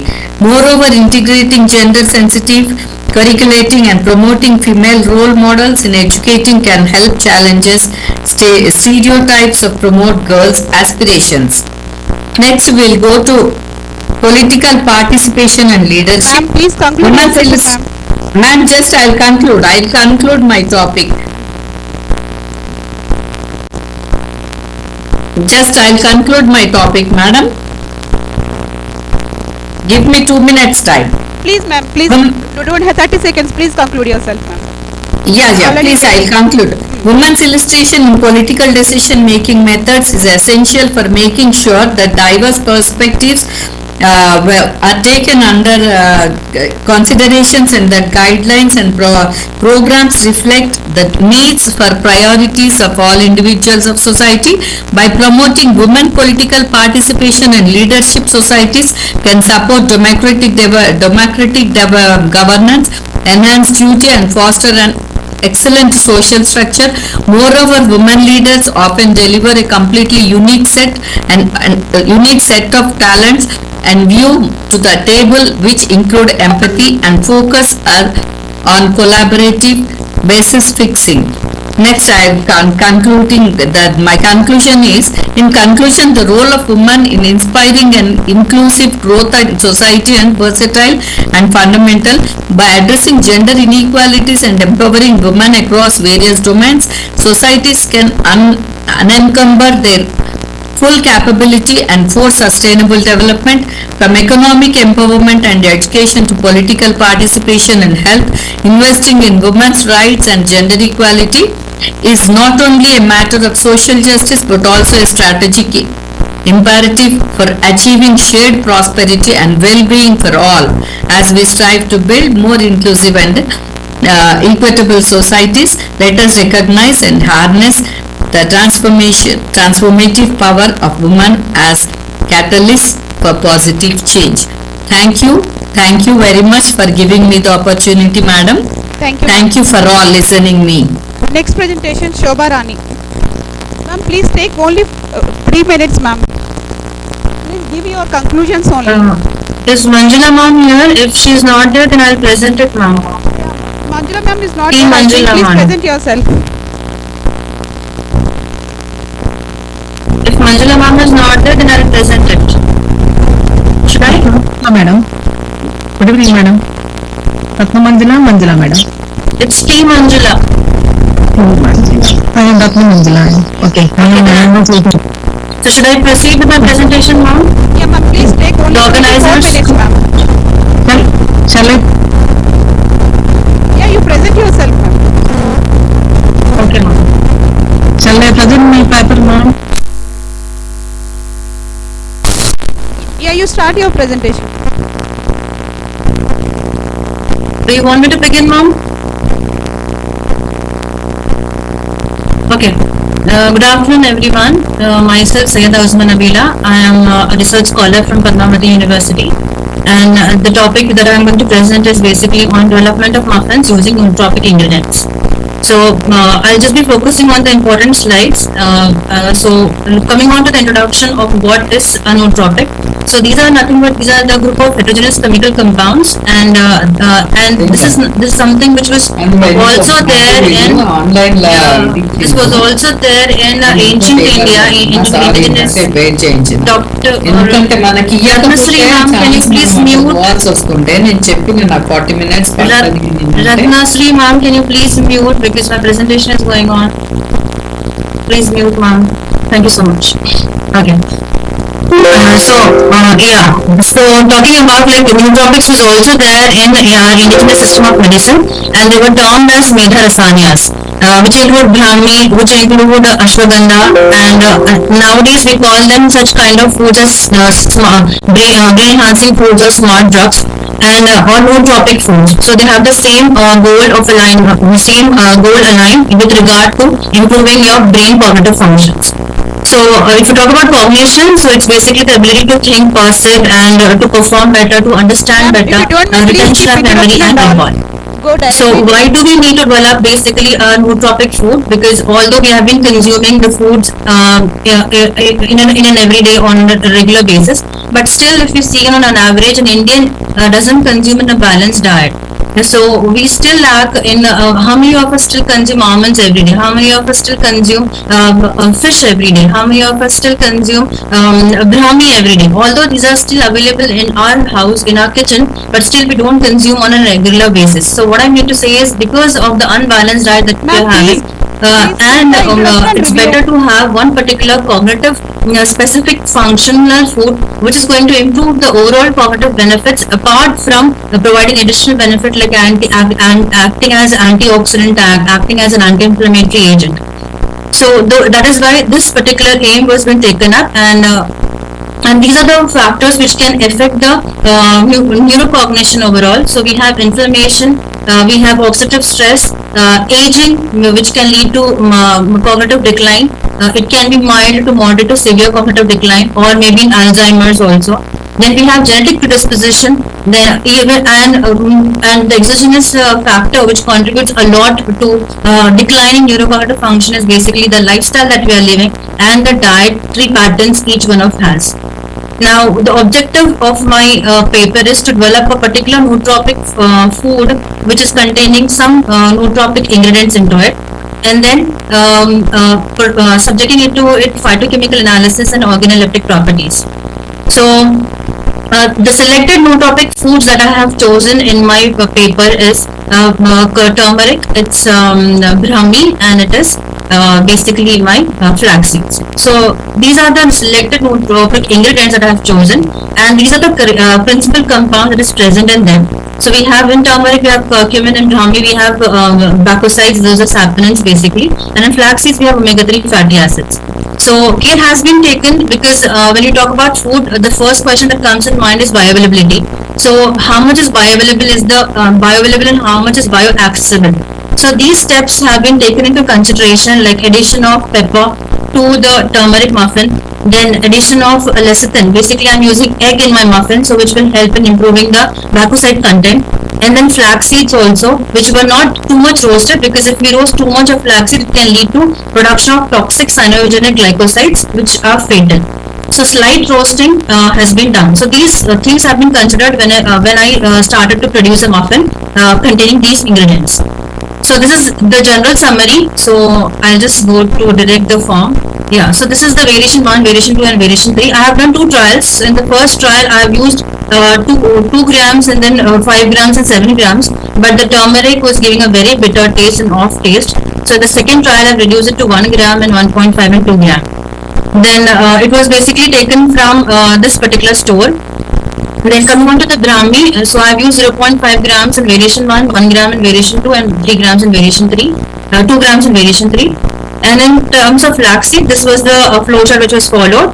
Then I have added 3 grams, 10 grams and 15 grams. And then in all the variations, the variation 1 was accepted. So the first variation in turmeric, which was containing 1 gram and 0.5 grams of Brahmi powder was used in Brahmi muffin, which was accepted better than the other 2 variations, and flaxseed powder, which was containing 5 grams in the variation 1. Then what are the results obtained? Because I have to also do the nutrient profile testing. So these are the calculated values from the IFCT table, from the Indian food composition table given by NIN, and these are the values which I obtained from the nutrient analysis from a lab. Then these are the phytochemical analysis, because I just wanted to make sure that whatever the product that I've developed also has the phytochemicals which I'm claiming for. So it was seen that two muffins was given for the analysis. So the curcumin content of muffin was found to be, turmeric muffin was found to be 0.25 milligram, and in Brahmi it was used 0.5 grams of powder, and it contained almost 2.5 mg of bacosides, total bacosides content. And then in flaxseed muffin, 5 grams of flaxseed powder was used, and it contained almost 0.95 grams of omega-3 fatty acids. And shelf life studies was also conducted. So it was found that a 6th day shelf life study was conducted. So it was found to be good in all its attributes, and it was done on ambient temperature, and the microbial growth was also not much. So as per the FSSAI guidelines, the microbial permissible limit is basically, or the permissible limit of the microbial studies is less than 105 colony forming units. So the product which I made was having less than 10 colony forming units per gram of the product. So these are the study. So this is the microbial analysis now. And finally, I would like to conclude that these ingredients are available in our kitchen, but we still don't use it. And because it's a competitive world and we are having so much stress around, so I guess having a nootropic food on an everyday basis or including them in the diet will help in improving our cognitive functions to a larger extent. Thank you so much. Thank you, madam. Ma'am, Last online presentation, I'm Dr. Team K.V. Manjula. Shobharani. I'm audible to you, ma'am? She's Yeah. Good morning, good evening everyone. I'm Dr. K.V. Shobharani, lecturer in computer applications, Government Degree College, Ramachandrapuram. I am going to present a paper on the role of women in our society. Objectives of my study is that to know the significance of roles of women within the society, to discuss about the factors that influence women's involvement, to study about the types of roles that a woman plays within the society, to find problems faced by women when they are assigned with duties and responsibilities towards nation. Factors that influence women's involvement are socio-cultural factors, economic factors, infrastructural factors, and capacity building factors. Limited access to healthcare and medical facilities, lack of education and awareness are some of the social cultural factors that prevent women and girls to participate in social activities. Financial and under economic factors, social diseases are considered to be of utmost significance, particularly when women are to get involved in any task or activity on an honorary basis. For instance, when they are to make provision of meals to the poverty-stricken individuals who are experiencing malnutrition, then they need to possess sufficient financial resources. And next one is infrastructural factors. Broadcasting, radio, transportation, roads, public services and communications are the various aspects that are included in the infrastructure. When the means of transportation, roads, electricity, water supply and other factors will be satisfactory, then women and other individuals who are involved in the social work will be able to achieve their desired goals and objectives. Next one is capacity building. It is regarded as an essential lubricant of development, more important as compared to finance. When women are engaged in the implementation of various tasks and activities, then it is very vital for them to possess the essential skills and abilities. Now we discuss about types of roles that women plays within a society. Women are the nation's founders. They play different roles as a head, director, family income manager, and the last but not the least, a mother. As a wife, she is a companion of man. She sacrifices her individual enjoyment and decides and sets a moral norm, relieves stress and pressure of her husband, keeps the household in peace and order. As the household manager and the leader, for everyday family to prosper, a well-ordered, disciplined family is important. This is the role of woman in the family. She is a CEO of an undertaking. As a mother, the woman in the family performs the entire responsibility of childbirth and much of the child raising. During his developmental time, her interaction with the child develops his behavioral pattern. She is also in charge of maintaining the highest discipline in the household. Now discuss about the problems faced by women when they are assigned with duties and responsibilities toward nation.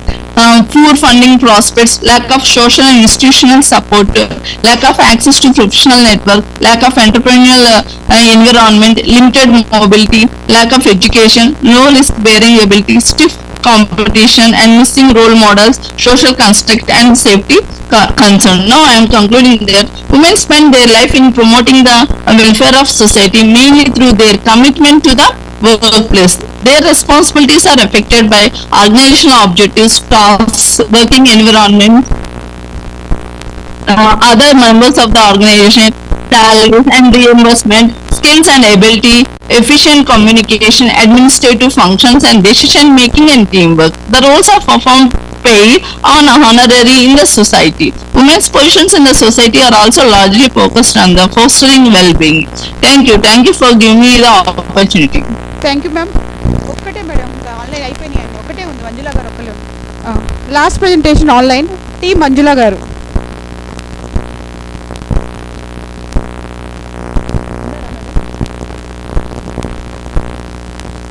I think T. Manjula ma'am is not there, ma'am. Ratna Manjula ma'am is there. I think she can start. Ratna Manjula ma'am, can you hear me? Thank you. Yeah, please. Yeah, madam. Good evening Yes, to ma'am, you. start. Can you? Yes, ma'am, you can. Thank you, madam. Thank you for giving this opportunity. I want to present my paper. Medicinal plants used to cure women health problems by the tribals of the Khammam district. I am from JVC Hayat Nagar. My objectives are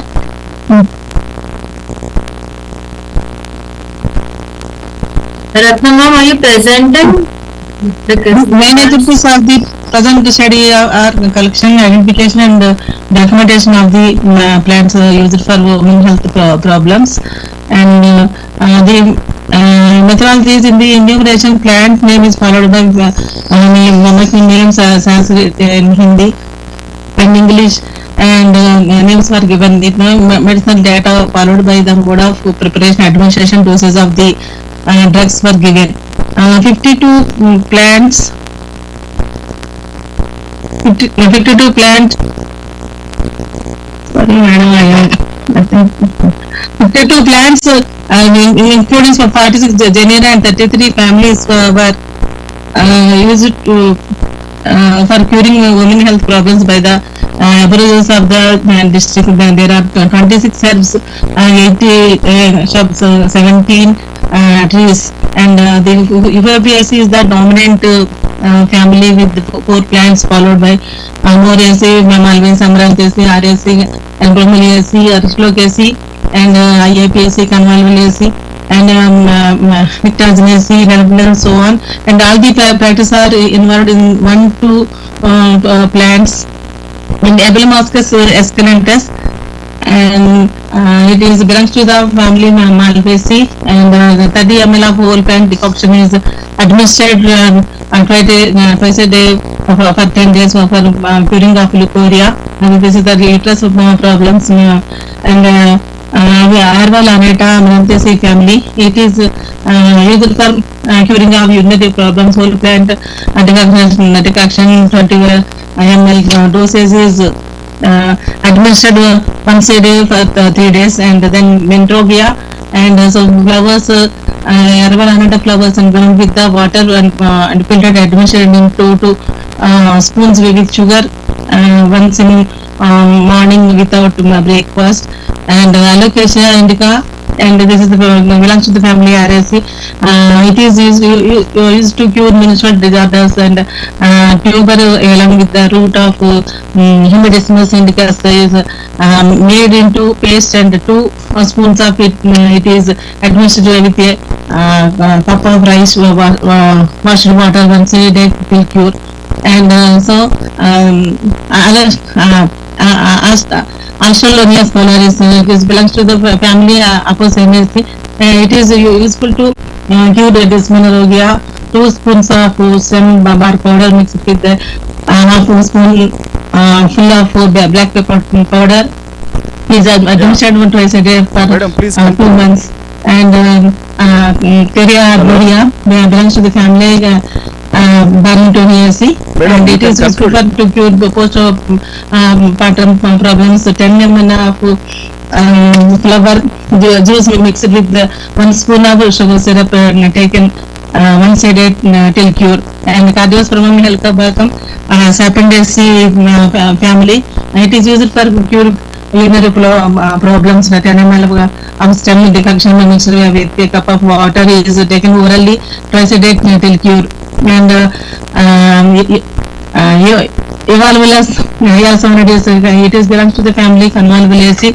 Urinary it is used for urinary problems.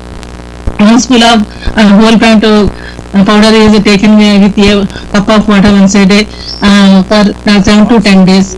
And Hypomia muricata, it is belongs to the family Convolvulaceae. Hello, madam, conclude it. Madam, please conclude it. Okay, madam. Okay, sir. This is the Semicarbus Ancardium. It is belongs to the family Ancardiaceae, and it is useful for to cure menorrhagia. 2 spoon full of stem bark decoction is administered twice a day for 10 days. And so the forests are rich in medicinal plants. Many are still not known as. The present investigation indicates that the common district is blessed with the magnificent diversity of medicinal plants used to cure many diseases. The present study will give new incentive to the traditional system of healthcare. Further this approach for the treatment of women health problems, it is a practical, cost effective and biological safe. Thank you, sir. Thank you. Thank you, madam. Very much for giving this opportunity. Yeah, thank you. I am Now I would invite Dr. Narasimha Garu, who is working as Associate Professor of Public Administration. Share. Thank you, sir. Yes.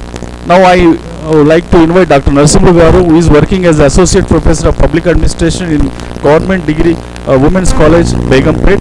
He will present on gender budget, a way forward to the gender equality. Good afternoon to all the organizers of the City College Women Empowerment Cell and technical chairperson and the NCC NSS students. So my name is Dr. G. Narasimha, Associate Professor of Public Administration, Department of Public Administration. So my topic is gender budget, how it forward to gender equality. That is my research topic. This paper I want to present to overview of gender budgeting, a policy tool aimed at advancing gender equality within the framework of the United Nations Sustainable Development Goals. So, United Nations 4th World Conference on Women in 1995, in that year, they take a policy initiative around the world, how we can empower the women through financial management. In that sustainable development goals also, fifth one is the gender equality. To promote gender equality, to empower the women capacity building strategies.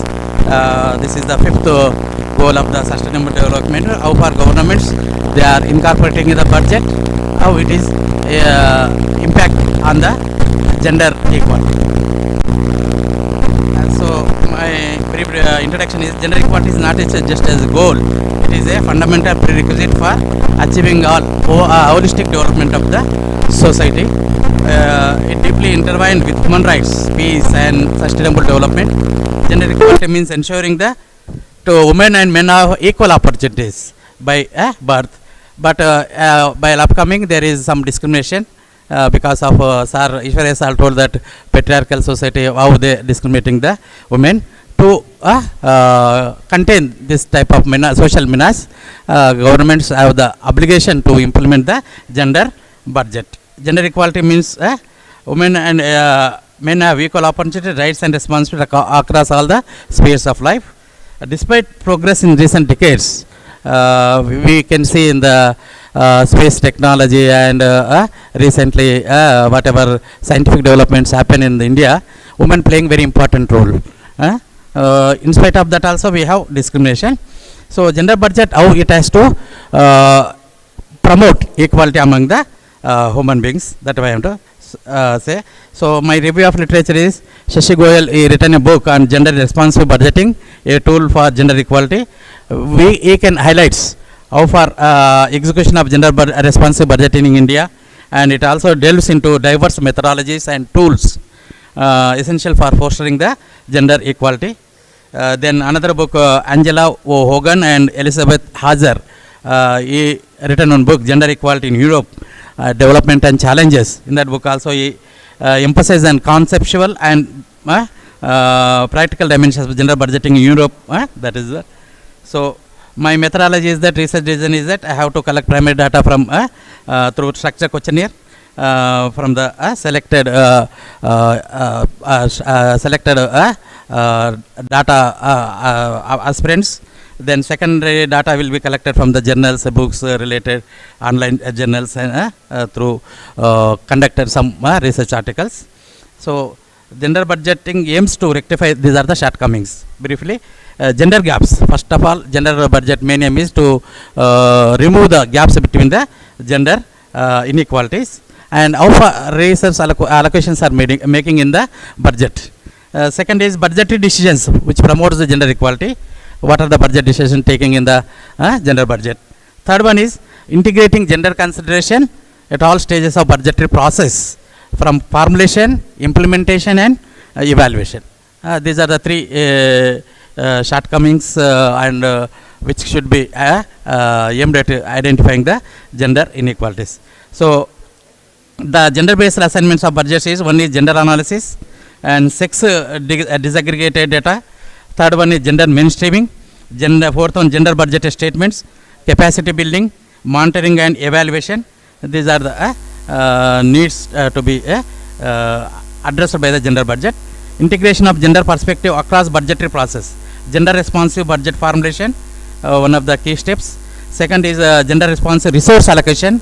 Third one is gender responsive implementation. Not only resource allocation, implementation is very important part to promote the gender budget. Fourth one is gender responsive monitoring and evaluation. While allocating budget allocation, we have to monitor and evaluate the gender budget implications.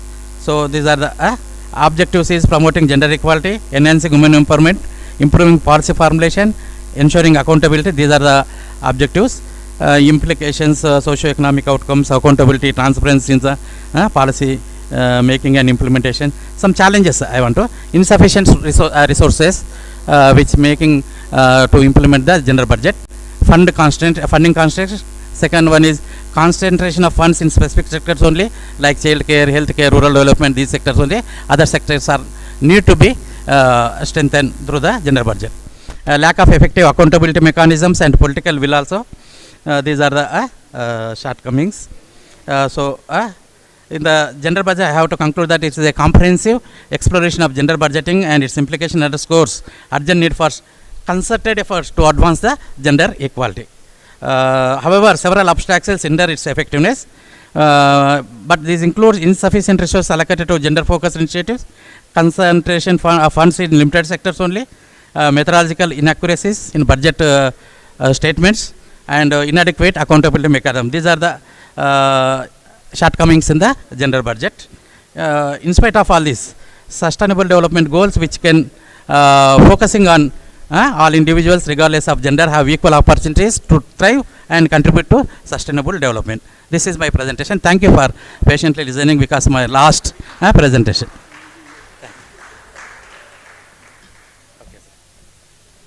Thank you, sir. Thank you for completing within the stipulated time. Now I would like to invite Rani Durga Niharika, research scholar.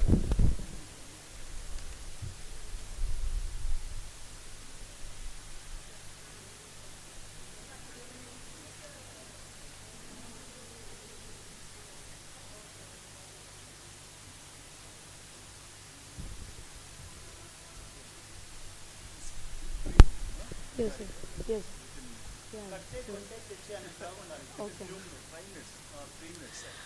Good evening, everyone. I am Rani Durga Niharika, Lady Tata Memorial Trust Research Scholar, working under the guidance of Professor H. Surekha Rani, Head Department of Genetics, Usmania University. And the topic of my presentation is DNA methylation and rank-rank OPG signaling system and epigenetic interaction. Next. Overview of the presentation, background, hypothesis, objectives, materials and methods, results of the study, conclusion and acknowledgements. Autosclerosis is a middle ear multifactorial disorder that affects the aortic capsule and results in progressive conductive hearing loss, and the symptoms include tinnitus and vertigo. It is affecting more women than men with the ratio of 2:1 due to the hormonal effects of female sex hormones estrogen and progesterone on estrogen and progesterone as pro-inflammatory cytokines on the rank OPG signaling system.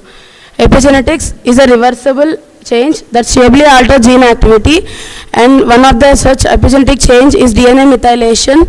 It alters at the CPG site of the DNA sequence and is observed to regulate the expression of genes. The hypothesis is epigenetic studies in human auditory systems to date are very limited, hence to express the epigenetic spectrum of the disease, I have chosen the rank pathway genes and to promote the CPG islands of the genes suggestive of DNA methylation patterns. The database sources are eukaryotic promoter database for selected gene promoter sequence retrieval analysis, MethPrimer tool for prediction of CpG islands. The method used is the promoter DNA sequences of rank, OPG and TGF-beta1 genes located between -2000 to +2000 base pairs were retrieved from the EPD new database, and the CpG islands were predicted using MethPrimer version 1.1. So results of the study: for the rank gene CpG island prediction analysis, 4 distinct CpG islands were predicted in the promoter region. Island 1 is observed to be in the upstream region of the rank gene promoter. Presence of any single nucleotide variations in the island may affect the existence and size of the CpG islands due to the DNA methylation, and it may lead to repression of gene activity. The OPG genes CpG island prediction analysis: 2 distinct CpG islands were predicted for the input promoter region sequence. Of them, island 1 is found to be located in the upstream region. This might affect the DNA methylation dependent mechanisms which strongly influence the OPG gene in osteoclastogenesis process. That any slight disturbance in the bone homeostasis might lead to malformations like autosclerosis. The TGF-beta1 gene CpG island prediction analysis: 5 distinct CpG islands were predicted for the gene. Of them, island 1 and 2 are found to be located in the upstream region of the promoter. Any single nucleotide polymorphisms may alter the size and the existence of the CpG islands, influence the DNA methylation pattern, might alter the expression of TGF-beta1 gene. Next. Yes, conclusion of the study: the results of the study might predict that promoter CpG islands of rank, OPG and TGF-beta1 genes are suggestive of DNA methylation dependent mechanisms which may strongly influence the transcription, mRNA copy number and ultimately the protein synthesis of the pathway genes, which play an important role in bone remodeling of autosclerosis. Acknowledgements: as a proud alumni of Government City College, I would like to thank the organizers of this international conference for again giving me chance to present my work in my own college. Thank you so much for the organizers.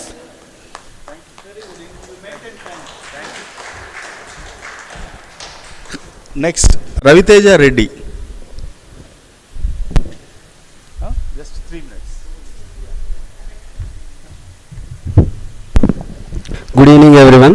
Myself Raviteja Reddy, research scholar from Department of Genetics, Osmania University, working under the supervision of Professor H. Suraika Rani.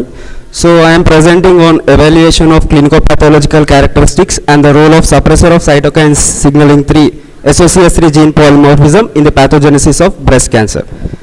So as you all know, breast cancer is the leading cause of cancer mortality in women, according for 31% of new diagnosed female cases worldwide. So in India, the incidence has increased significantly, around 13.5% of all newly diagnosed cases. It continues to be the lethal malignancy due to the lack of early detection, screening strategies and ineffective therapeutics for late stage metastatic diseases. So new diagnostic markers are needed to identify individuals who are at higher risk for developing breast cancer. So the identification of prognostic markers might enable oncologists to begin tailoring treatment strategies for individual patients. So coming to the staging and grading, ductal carcinoma in situ or invasive ductal carcinoma is the most common type of breast cancer, representing around 80% of all breast cancer diagnosis, and stages, they are classified into early stages and late stage. T0, TIS, T1 and T2 are early stages, and T3 and T4 are late stages. So coming to the risk factors, there are classified into 2 types, modifiable and non-modifiable risk factors. Radiation exposure, hormone replacement therapy, alcohol or tobacco and diet, these are all modifiable risk factors. So the age, female gender, genetic factors, menstrual and reproductive factors, family history of breast cancer, all comes under non-modifiable risk factors. So coming to my gene, suppressor of cytokine signaling 3 gene is one of the key players of the regulation of signal transduction and immune responses. It plays a critical role in modulating the JAK-STAT signaling pathway, which is involved in cell growth, differentiation and apoptosis. Associates role as a tumor suppressor, and its interaction with various oncogene pathways make it a subject of interest in cancer research, and further studies may uncover its potential as a therapeutic target in breast cancer treatment. In view of the above, the aim of my current study is to evaluate the association of demographic, clinicopathological characteristics and polymorphic variant of SOCS3, the SNPs RS4969169 involved in the pathogenesis of breast cancer. So coming to materials and methods, sample size is 200. The written informed consent will be obtained from the breast cancer patients and healthy controls.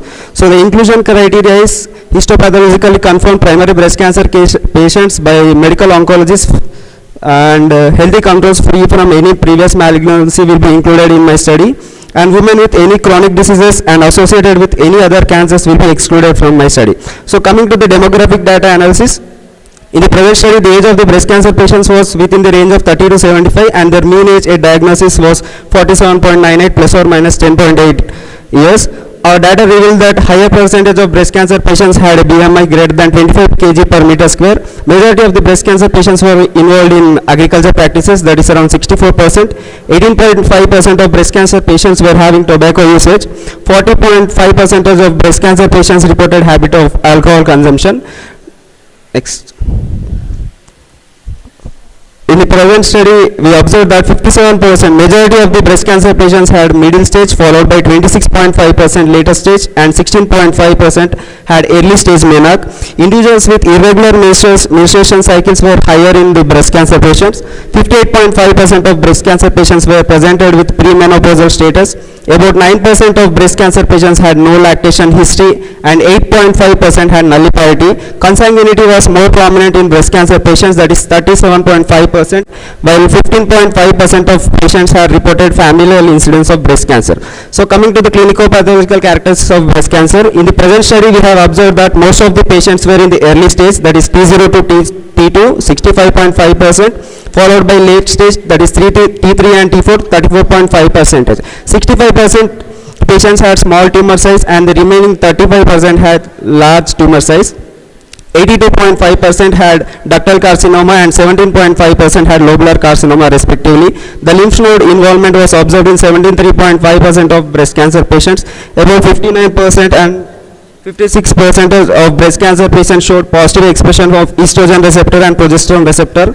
HER2 receptor status was found to be positive among 54.5%. 20% of breast cancer patients were presented with...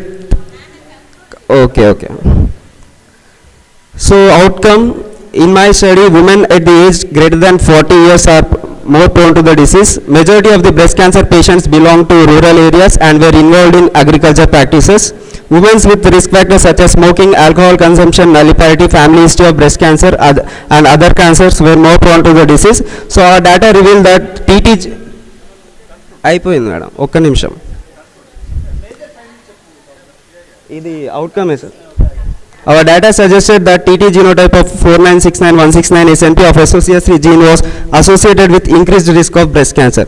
Thank you for this opportunity. My study was funded by DST Inspire. Next, Pallavi. Just 3 minutes.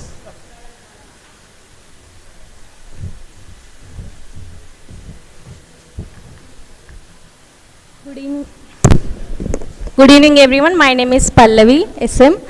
I am a research scholar under the guidance of Surekha Rani ma'am, HOD Department of Genetics, Osmania University. Today I am going to talk about diabetes mellitus, type 2 diabetes mellitus.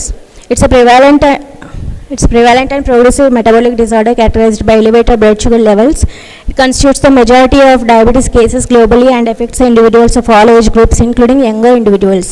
The condition arises due to insulin resistance and inadequate insulin production by the pancreas, leading to the impaired glucose metabolism. Type 2 diabetic mellitus characteristics are elevated blood sugar levels, insulin resistance, inadequate insulin by pancreas, impaired glucose metabolism. So if you look at the charts, the first one is prevalence of diabetes in Indian population. There are 16.8% men in India have diabetes, and 15.4% of women have diabetes. So there is a slight decrease in women because we have the advantage of estrogen hormone, which relaxes the arteries and promotes good cholesterol and reduces local areas oxidative stress. So as compared to men, women have this advantage.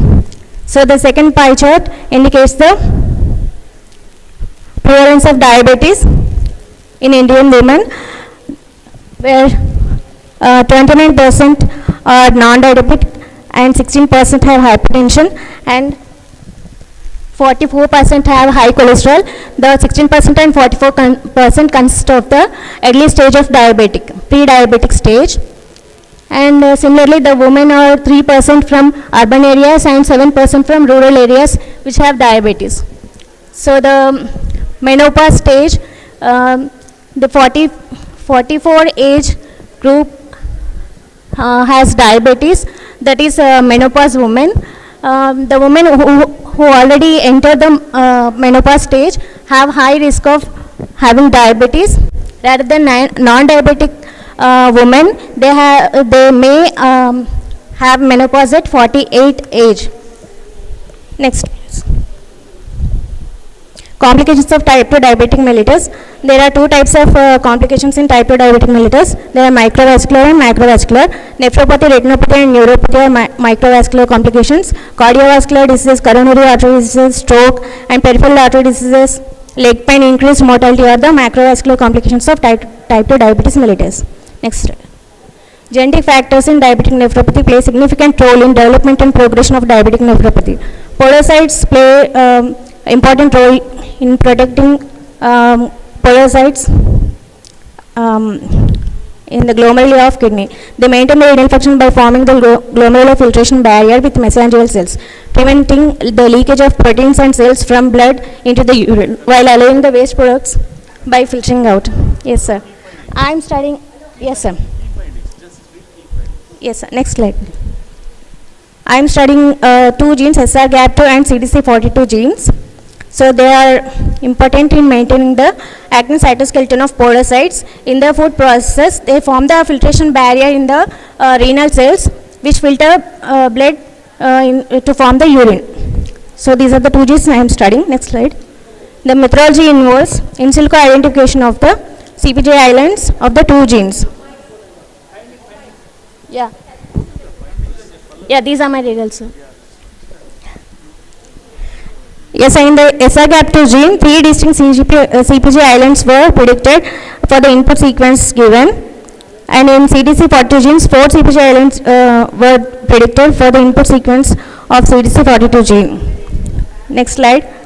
The protein interaction prediction using string database shows the interactions between CDC42 and SRGAP2 genes. The cake pathway also shows the interactions between the two genes. Yes, sir. This study will provide a comprehensive understanding of the importance of genomic and cellular mechanisms involved in podocyte-specific SRGAP2 and CDC42 genes in the pathology of type 2 diabetic nephropathy. My heartfelt gratitude to the organizers and my guide and seniors who contribute to the creation and refinement of this work. This expertise, guidance and support were invaluable in bringing out the resources to the fruition. Thank you. Thank you, Pallavi. Thank you, sir. Next, Boddu Daniel Jacinth, last, I think is the last one.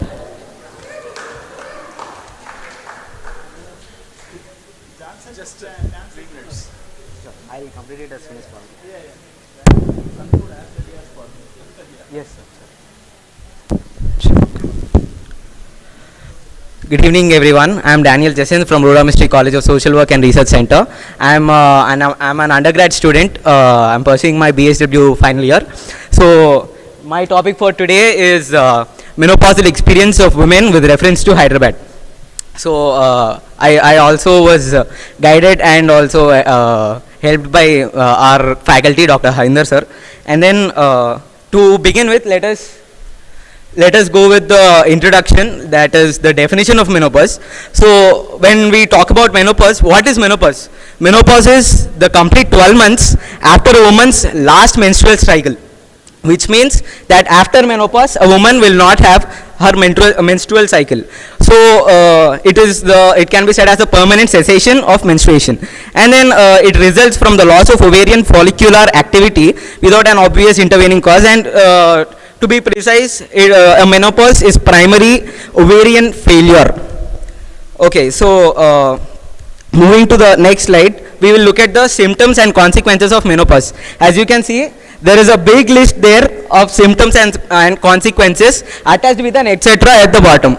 So with the etc., you can imagine how many symptoms women are going to face during their menopause phase. So what problems are they facing because of all the symptoms and consequences will be moved on, will be shown in the next slide.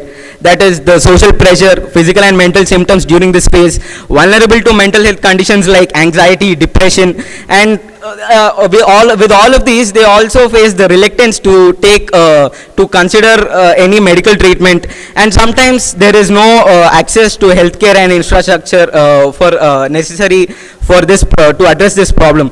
And mostly it is a kind of stigma that is attached to this, that women often hesitate to speak openly about their health.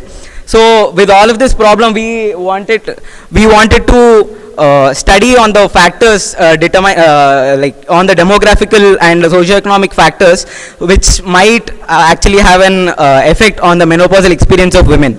So our objectives were to study the demographic profile of women, to study the socioeconomic conditions of women, to measure the menopausal experience of women.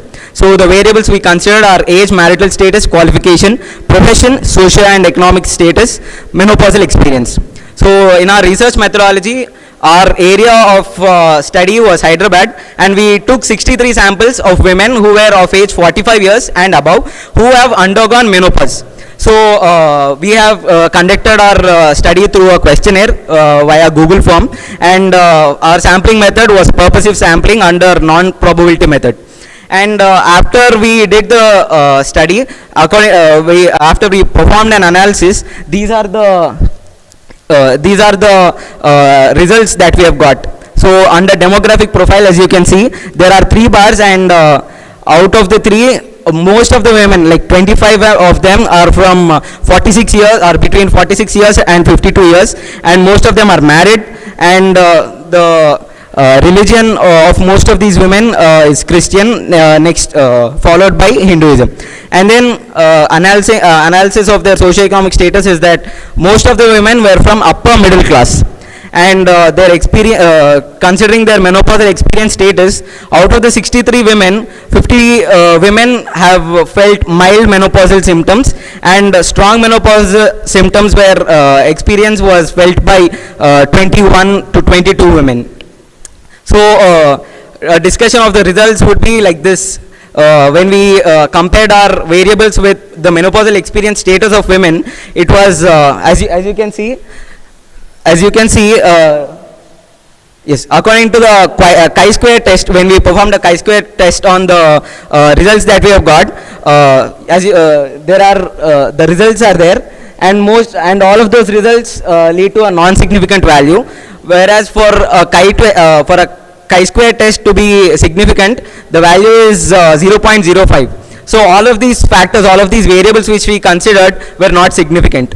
So I'd like to say that though all of these factors don't cater to any of those menopausal symptoms or the menopausal experience of a woman, it is true, it is completely true that a woman faces mental, physical and societal pressure all through this phase as it lasts for an year. So it is crucial for us to address the mental health issues and other societal and physical issues that a woman has during this phase. So while we speak about including women and improving their status, let us quit talking and begin doing, as was quoted by Walt Disney. The way to get started is to quit talking and begin doing. So let us quit talking and let us start addressing the issues of women's mental health, and especially the problems faced by women during this phase. And also, as we improve the status of women, let us sensitize the society towards these issues. So I'd like to acknowledge the backbone for this study, our faculty, Dr. Harinder, and also I'd like to thank the organizing team and especially Dr. Sridevi ma'am for being kind enough to give me this opportunity. Thank you.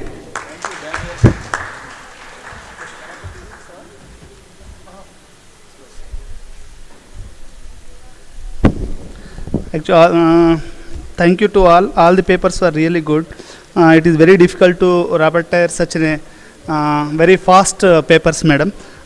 Initially from the Dalit women inclusion to the sustainable development to the new education policy, and come to the food, what sustainable goals, and then gender.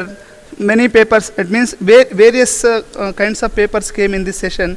And Ujma presented from Tirupati Mahila Vidyalaya about food culture, and then Shobha Rani and Manjula Madam, and all these people presented well. It is very difficult to rapporteur all these people. And last paper, Daniel also, it is very interesting paper, but because of the time constraints, we are unable to present our own paper, me and Dr. Krishna Rao. And thank you. Actually, this is the variety of papers came, madam. And with that note, I want to say thank you all. And if madam wants to come and talk, you please come. Yeah. Rapporteur is done, madam. No, it's up to you.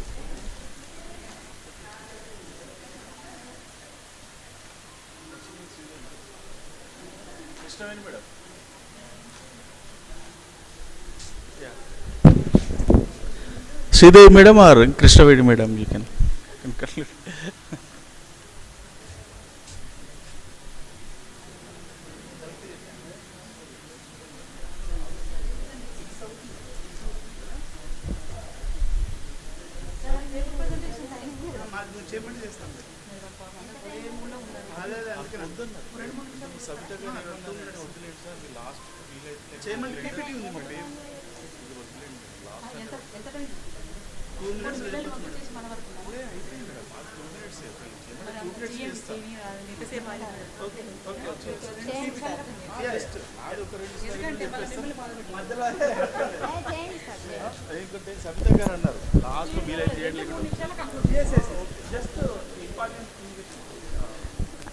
Now inviting the chairpersons, they are also going to present a paper, and since yesterday they are waiting to present their combined paper, and please present your paper so precise within 5 minutes.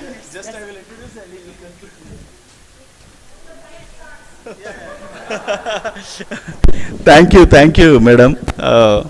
Yeah. Now, I would like to talk about narrate our topic on educational status of Muslim women in India, a sociological study. Next. And we know about lot of several studies have found how the education is helping in empowering the women, especially in India, especially of various social groups. Go to the next. Next slide. As you know, sociologically speaking, in India, there are different social groups who constitutes, various religious groups like minorities. You know about minorities, Muslims, Christians, Parsis, Buddhists, and Jains, who constitutes, larger minorities in India. Apart from Hindus, there are several, states, where minorities also plays a crucial role in terms of development indicators like education, health, but it's very few states only. India, as you know, it's a plural society, where as secular society, where the social perception like interactions between religious communities and are conditioned by various social, layers and historical experiences. Education, provides the arena for both the expression and the understanding of about their ethnic relations among them. And Muslims are the second largest, populous religious group after Hindus in India. The National Minority Commission has identified Muslims as minorities along with the Christians, Sikhs, Buddhists, and Jains on the basis of religion. Among the minorities, Muslims, have the highest population with 14.2%, as you know, followed by Christians 1.7, Sikh 0.7, Buddhism, 0.5%, Jains 0.4%, and others are 0.7%. The concept of plural society was first coined by, introduced by Furniville to refer a society which comprised of two or more elements or of the social orders, which live side by side, which, without mingling or without, in one or political unity. This concept has undergone several social changes over the decades, and today it describes nation which is characterized by a plurality of cultures, institutions which are held together by dominant community by political arrangement. Next. So social minorities, I said, just next. So sociological significance of the minorities in India is rather the social construction as a minority in the social political history of India. It's a crucial factor. See, their forefathers were once the rulers of this land. As a community, they were the center of the partition of the India in 1947. And in independent India, they have been one of the main elements in the most communal rights, or the victims also, either as perpetrators or victims or both. As a volatile minority, the Muslims are not comparable to any other minority group, including the Christians, who also follow a religion with its origin in alien land. It should be pointed out that in India, contrary to common belief, neither the Muslims nor the Christian constitute a socially homogeneous community. Both are characterized by regional as well as linguistic differentiation, variations, and highly unequal system of social stratification with caste-like formations. Among both these communities, religion has played or functioned as an effective ideological apparatus, insulating the contradictions within the community. Next. So now I would like to, now Dr. Abbas will focus upon further. Thank you, Dr. Krishna Rao. In sociology, what happens is that to study about every community is quite important, because to progress of the all sections of society. The same way, minority studies also very, very important. I have done my PhD on the minority community in the old city. Why old city is so underdeveloped? Like that, because minority, if you see education, professors, teachers, the representation of Muslim community is very, very less. So in sociology, it is very, very important to study the minority communities. Here, the sociological significance of the Muslims in India is a major distinction between Muslims and Christians in India worth nothing, while religion never imparted a social cultural identity to Christians. It means, okay, I will give you in general this one. See, Professor, you may be knowing Balagopal, human rights activist, and he says that whenever there is a Muslim education reservation is spoke, in court, you have a court nearby your college, then many lawyers, they say that, see, Muslims are the rulers and why they need reservation. Then on one side they will say that one, and the other way they will say that it is a inflicted injury on the Muslim community, that's why they are not in the education. So there is a contradiction. Day by day, Sachar committee, when Manmohan Singh government has come up with a committee saying that why Muslims situation is every day it is decreasing. Like Parsi community, you may be knowing Parsi community, Tata, Birla, that community is declining every day. There is a commission, on Modi government has given a commission on the Parsi community, and the Manmohan Singh government, what they have done is, why Muslims are backward. There is a committee, and that committee found that Muslim women participation in the education, in work is very, very less. So here, our sociology, the paper we want to present to you is that Muslim women participation in education, work, health sectors, in other sectors is very, very less. And I took the old city, one of the example, inspiring women means I will tell one example of Jamila Nishat, a woman who worked for the women education among the minorities. See, she studied MA English in Usmania, and she was a government employee. She resigned for the job, and she started teaching for the poor girls of the Hyderabad city. And she, for 300 to 400 girls, she has an NGO called Shahin. That Shahin NGO is imparting education to the girls, and it means now the Muslim women and the Muslim communities slowly they are realizing the importance of education, and Jamila Nishat may be one of the inspiring women who is really imparting education, and old city needs more that kind of women, and more from this you have to bring this kind of character into the sociological analysis and to the society. We have to bring them into the mainstream. With that note, I will thank the organizers, Sridevi Madam and all the women over here, and who gave the opportunity to present us. Maybe I will tell one poem on Hyderabad, and I will, and shall I, Madam? Shall I? Yeah. One maybe for all of you. Yeah, one poem for I will recite for all of you, and how this Hyderabad looks for people. सुबह सुमसाम से शुरू होती है, रात को रंगीन बनती है, हैदराबाद शहर है. सुबह सुमसाम से शुरू होती है, रात को रंगीन बनती है, हैदराबाद शहर है. गरीबों को चाय रोटी, अमीरों को दम की बिरयानी, दिन रात चलती है, हैदराबाद शहर है.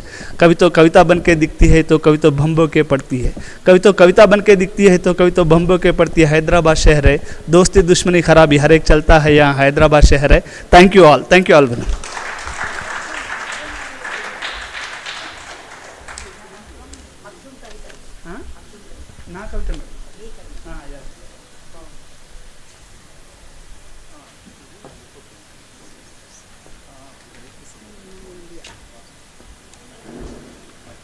కరెంట్ ఇక్కడ లైట్ లేదుగా, చీకటి చీకటి.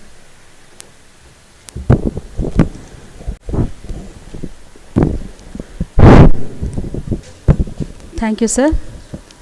Thank you for your elaborative and informative talk on educational status of Muslim women in India, a sociological study.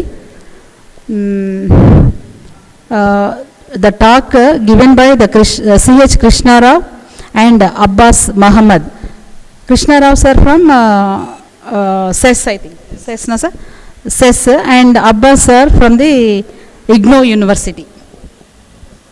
Thank you, sir. Thanks for your patient chair. ఏమంటారు కూడా అర్థమవుతుంది నాకు, ఇప్పుడు వర్డ్స్ రావట్లేదు.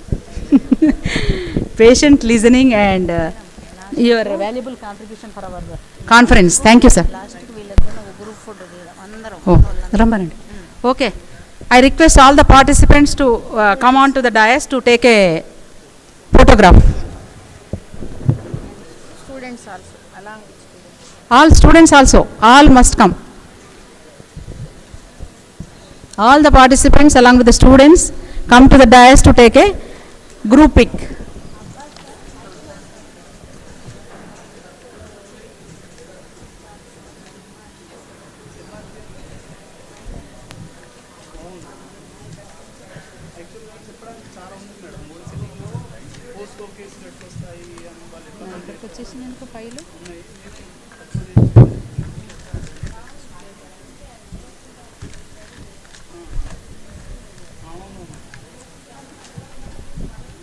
రండి, లేట్ అయిపోయింది, రండి రండి, ప్లీజ్ కమ్.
Ah.